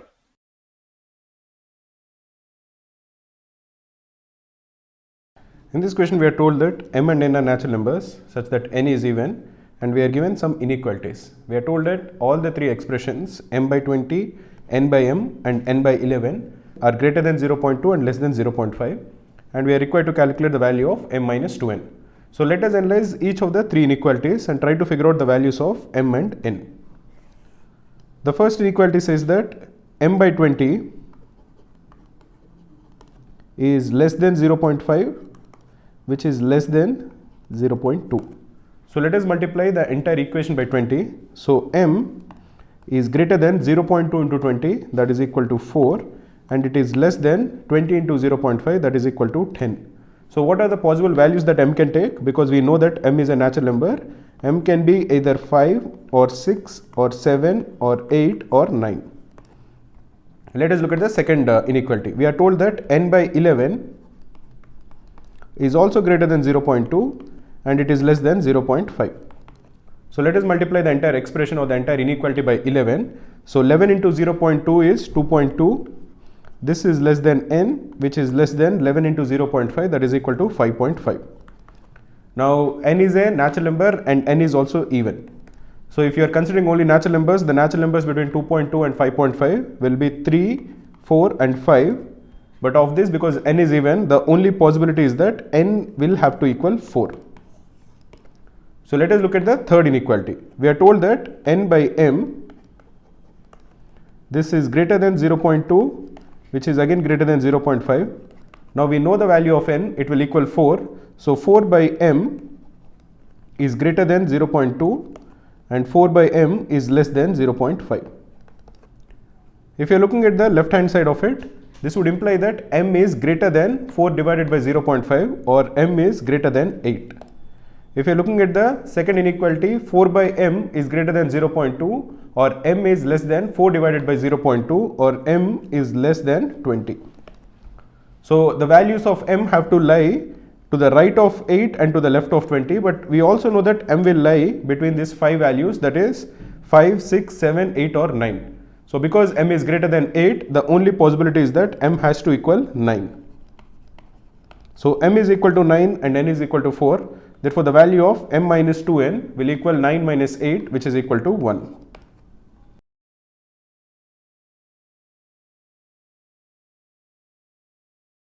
In this question, we are asked to find out all the factors of 8,82,000 which have exactly 1 0 at the end. So if you look at the number that is given to us, let us first do its prime factorization. So we have 8,82,000. This is equal to 882 into 1000, which is 10 cube. So this is equal to 882 into 2 cube into 5 cube. 882 is 2 into 441. So the overall number becomes equal to 2 to the power 4 into 5 cube, and 441 is equal to 21 square. So this is equal to into 3 square into 7 square. So the number that we have is 2 to the power 4 into 5 cube into 3 square into 7 square, and we are required to find out how many factors of this number have exactly 1 0 at the end. When a factor or when a number has 1 0 at the end, it implies that the highest power of 10 that can divide that particular number is 1. If the highest power of 10 that can divide that number is 1, there are two cases possible. There are three cases possible. The first case is that the highest power of 2 in that number is 1 and the highest power of 5 is greater than 1. The second case that is possible is that the highest power of 2 is greater than 1 and the highest power of 5 is exactly equal to 1. And the third case that is possible is that the highest power of 2 that is present in the number is 1 and the highest power of 5 that is present in the number is also 1. The given number we have to see is a factor of the number which is 2 to the power 4 into 5 cube into 3 square into 7 square. If you are looking at the first case where the highest power of 2 is equal to 1, then we can eliminate any possibilities or any combinations with respect to the power of 2. We want the power of 5 to be greater than 1, so the power of 5 can belong to either 2 or 3. So there are two possibilities here. The power of 3 and the power of 7 can vary from 0, 1 or 2. Any of the three cases is possible. So the total number of cases over here for 3 is 3 and for 7 is another 3, or the total number of cases possible in case 1 is 2 into 3 into 3, which is equal to 18. If you are looking at all the factors of the given number where the highest power of 2 is greater than 1 and the highest power of 5 is exactly equal to 1, the highest power of 5 is already decided, it has to exactly equal 1. The highest power of 2 should belong to either 2 or 3 or 4, because the max it can be is 2 to the power 4. So there are three cases possible over here, and the highest power of 3 can be any of 0 or 1 or 2. There is no restriction over here, so there are three cases possible. And the highest power of 7 also, there are three cases possible. It can be either 0 or 1 or 2. So the total number of cases possible in this particular case is 3 into 3 into 3, which is 27. Finally, let us find out the number of factors of the given number where the highest power of 2 is 1 and the highest power of 5 is 1. For both 2 and 5, the power is already decided, it has to exactly equal 1. But for 3 and 7, there is no restriction. So the highest power of 3 can be either 0 or 1 or 2. So there are three possibilities. Similarly, for 7 also there are three possibilities. It can be 0 or 1 or 2. So the total number of factors in this particular case is 3 into 3, which is 9. Or the total number of factors of 8,82,000, which has exactly 1 0 at the end, is 18 plus 27 plus 9, which is 27 plus 27, which is equal to 54.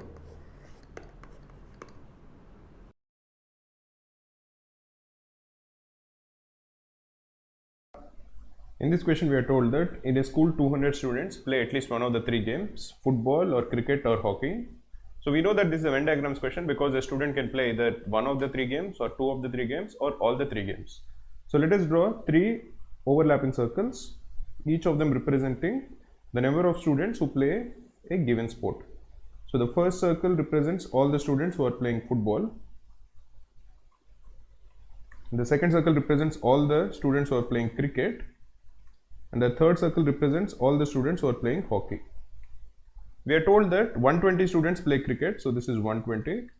60 students play football, so this is 60. And 80 students play hockey, so this is 80. We are told that 20 students play all the three games, so the overlap in the middle will be 20. We are asked to find out the number of students who play at least two sports. So let us assume that a number of students play exactly one sport. B number of students play exactly 2 sports,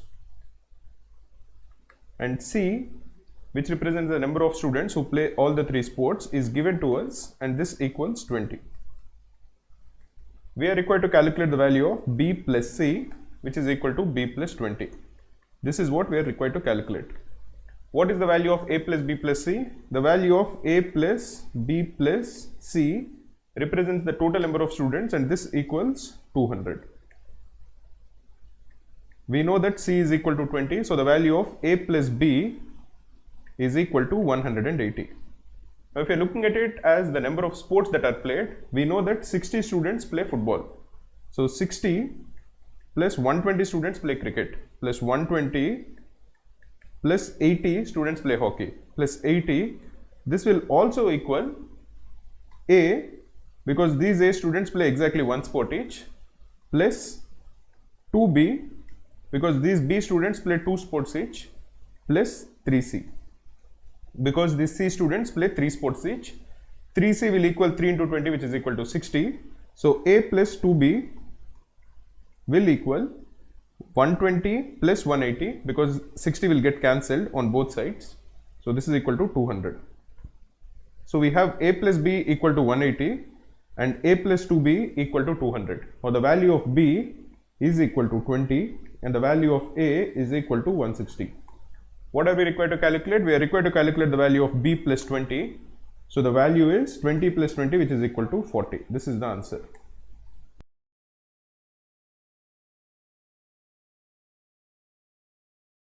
In this question, we are told that there are 50 students who attempted the midterm test for class 5 and it consisted of 4 subjects. The 4 subjects are English, Hindi, Maths and Science. We are told that the number of students who passed these subjects individually are 35, 45, 25 and 30. We are required to find out the maximum number of students who passed in exactly one subject.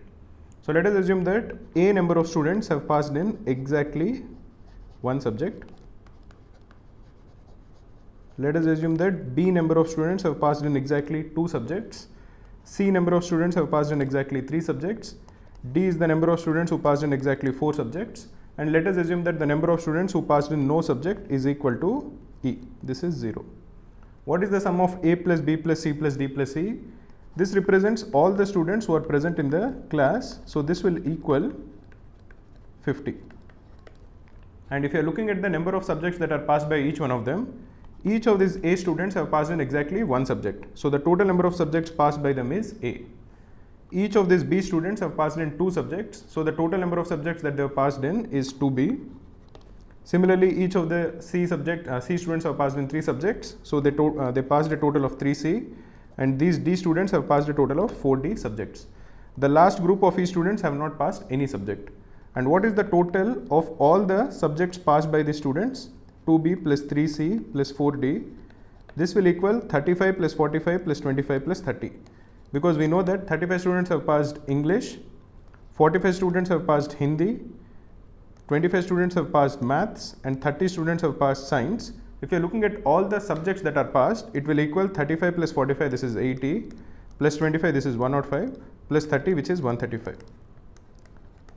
Now you are trying to maximize the value of A. So if you are trying to maximize the value of A, you would want to minimize the value of B plus C plus D plus E. So you want to keep B, C, D and E very low, but you also want them to satisfy the second condition. So if you are subtracting the first equation from the second equation, you are going to get that B plus 2C plus 3D is equal to 85 plus E. Now let us focus on E.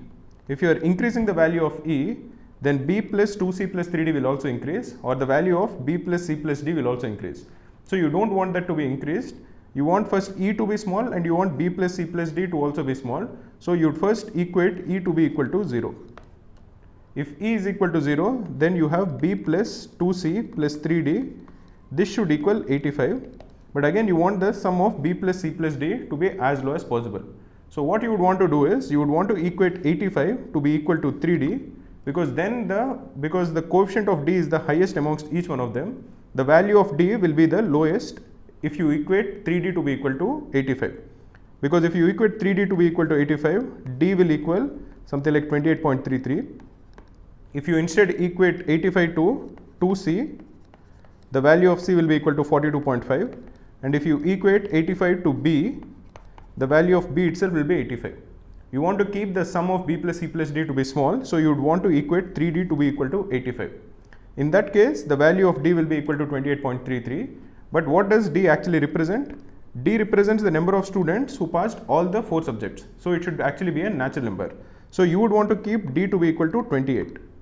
But you know that in one of the subjects, that is in maths, only 25 students have passed. So the value of d cannot be greater than 25. Because you know that in one subject only 25 people pass, and you can't have 28 students to pass in all the 4 subjects. So you would make d to be equal to 25.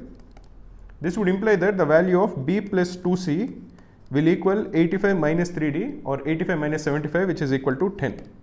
Again, you are trying to reduce b plus c, so you would want to accumulate all these 10 numbers from 2c, as the coefficient of c is higher. And this will happen if c is equal to 5. And in that case, b will equal 0. And therefore, the value of b plus c plus d plus e will equal 25 plus 5, which is equal to 30. And the value of a at its maximum will equal 50 minus b plus c plus d plus c, which is equal to 50 minus 30, which is equal to 20. So the maximum possible value of a is 20.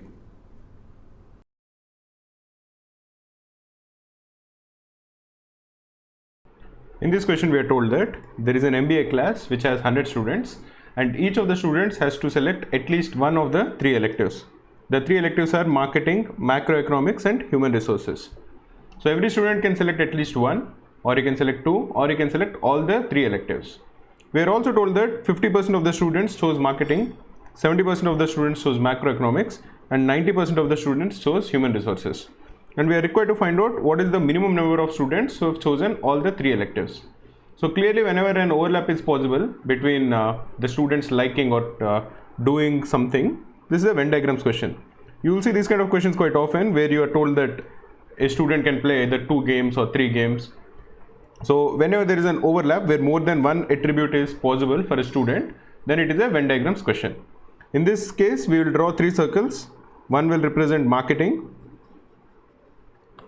the other will represent macroeconomics, and the final one will represent HR. Now we know that marketing is chosen by 50%, that is 50 students. Macroeconomics is chosen by 70 students, and human resources is chosen by 90 students. Now we are required to find out what is the minimum number of people who have chosen all the 3 electives. The number of students who have chosen all the 3 electives will be in the overlap between the 3 circles. So how do we solve these kind of questions? Assume that the number of students who like exactly one subject or who have chosen exactly one of the electives is A. And the number of people who have chosen exactly 2 electives is B. And the number of students who have chosen all the electives is C. If you are looking at it in the Venn diagram, what this actually means is, if you give small alphabets for all of these regions, that is A, B, C, D, E, F and G, A is basically equal to small a plus small b plus small c. These are the students who like exactly one subject. There is no overlap between this part of the circle with any other circle. For example, here you can see that A is part of only marketing, it is not part of macro and HR. Similarly, B is equal to D plus E plus F.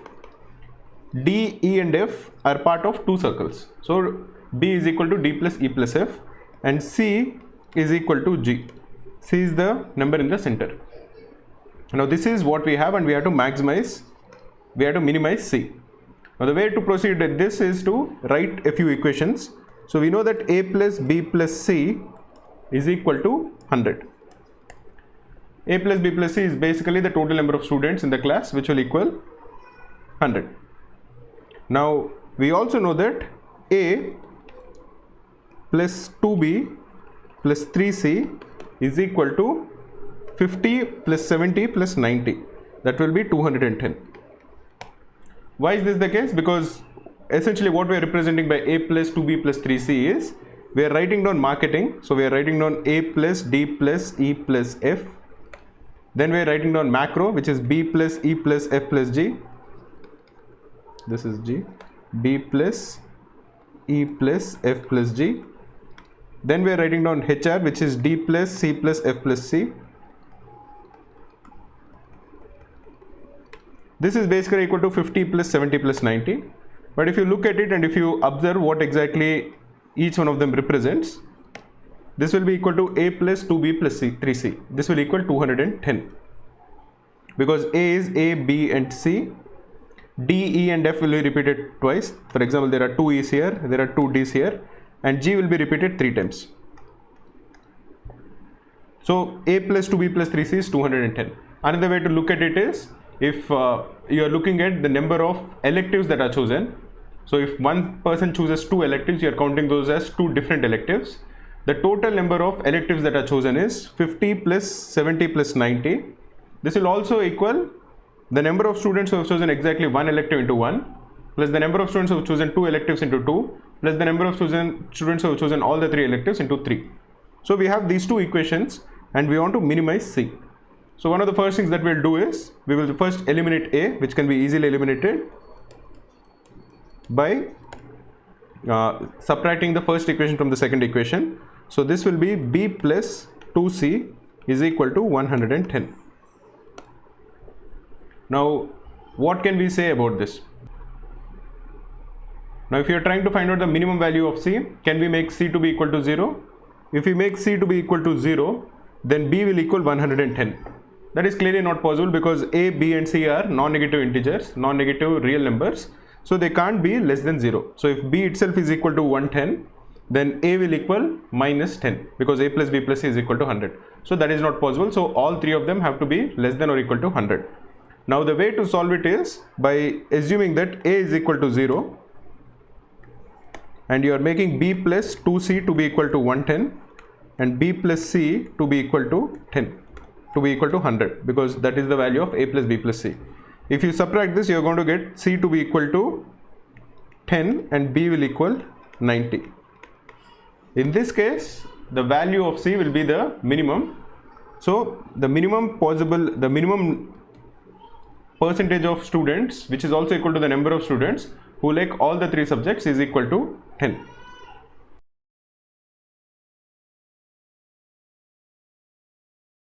In this question, it is given that there is a college in which there are 400 students who are studying in that engineering college.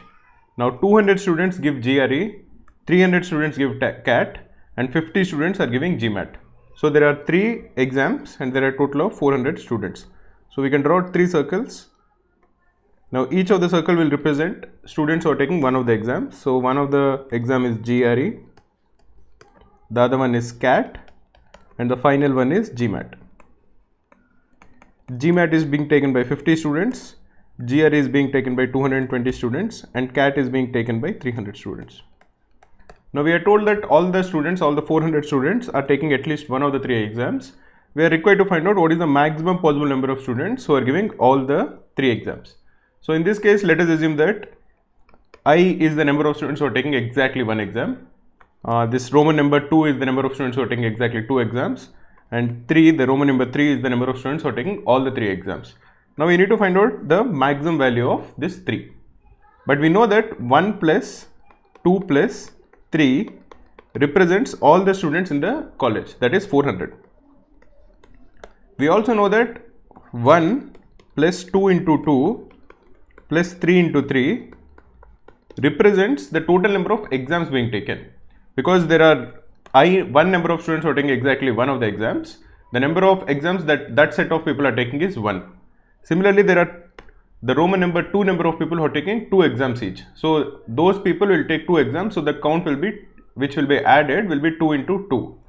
Similarly, there are 3 Roman number 3 number of students who are taking all the exams.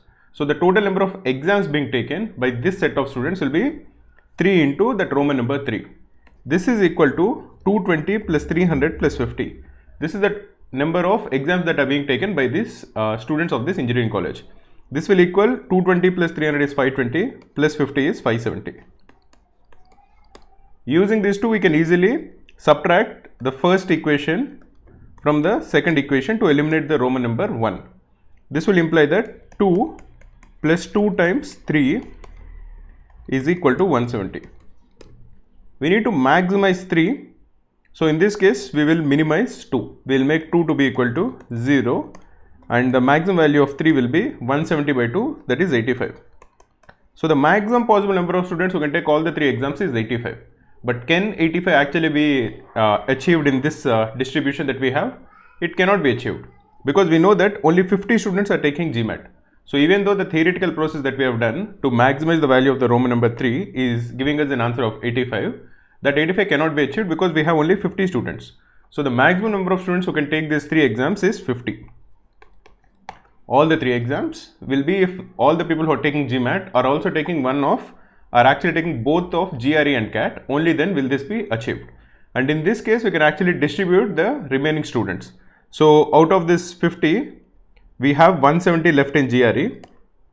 We know that there is nothing common between GRE and GMAT in this particular case, where all the 50 people who are taking GMAT are also taking the other 2 exams. Similarly, there will be no overlap between only CAT and GMAT. Now, if you are assuming that the number of people who are taking only GRE is A, the number of people who are taking GRE and CAT but not GMAT is B, and the number of people who are taking CAT alone is C, we know that A plus B plus C is equal to 350. This is basically 400 minus 50, and we know that A plus B is equal to 220 minus 50, so that is 170, and B plus C will equal 300 minus 50, so that is 250. Using three equations, we can easily solve for A, B and C, which will be that C is equal to 180, A is equal to 100 and B is equal to 70. So if the distribution you have is something like this, A is 100, B is 70 and C is 180. In this case, the maximum number of people who are taking all the 3 exams, the number of people who are taking all the 3 exams will be maximized, and this will be 50. So the answer in this case is 50. Want to know how 100 percentiler approaches the CAT exam? Now you can. Cracku is giving away 3 full-length mocks designed by 5x 100 percentiler Maruti Sir himself to mirror the actual test. After you're finished, just don't look at your scores. Dive into our detailed video solution for every question to learn the expert strategy. Plus, get a deep performance analysis to pinpoint your exact weaknesses. Get your free mock right now. Go to Google and search Cracku CAT free mock.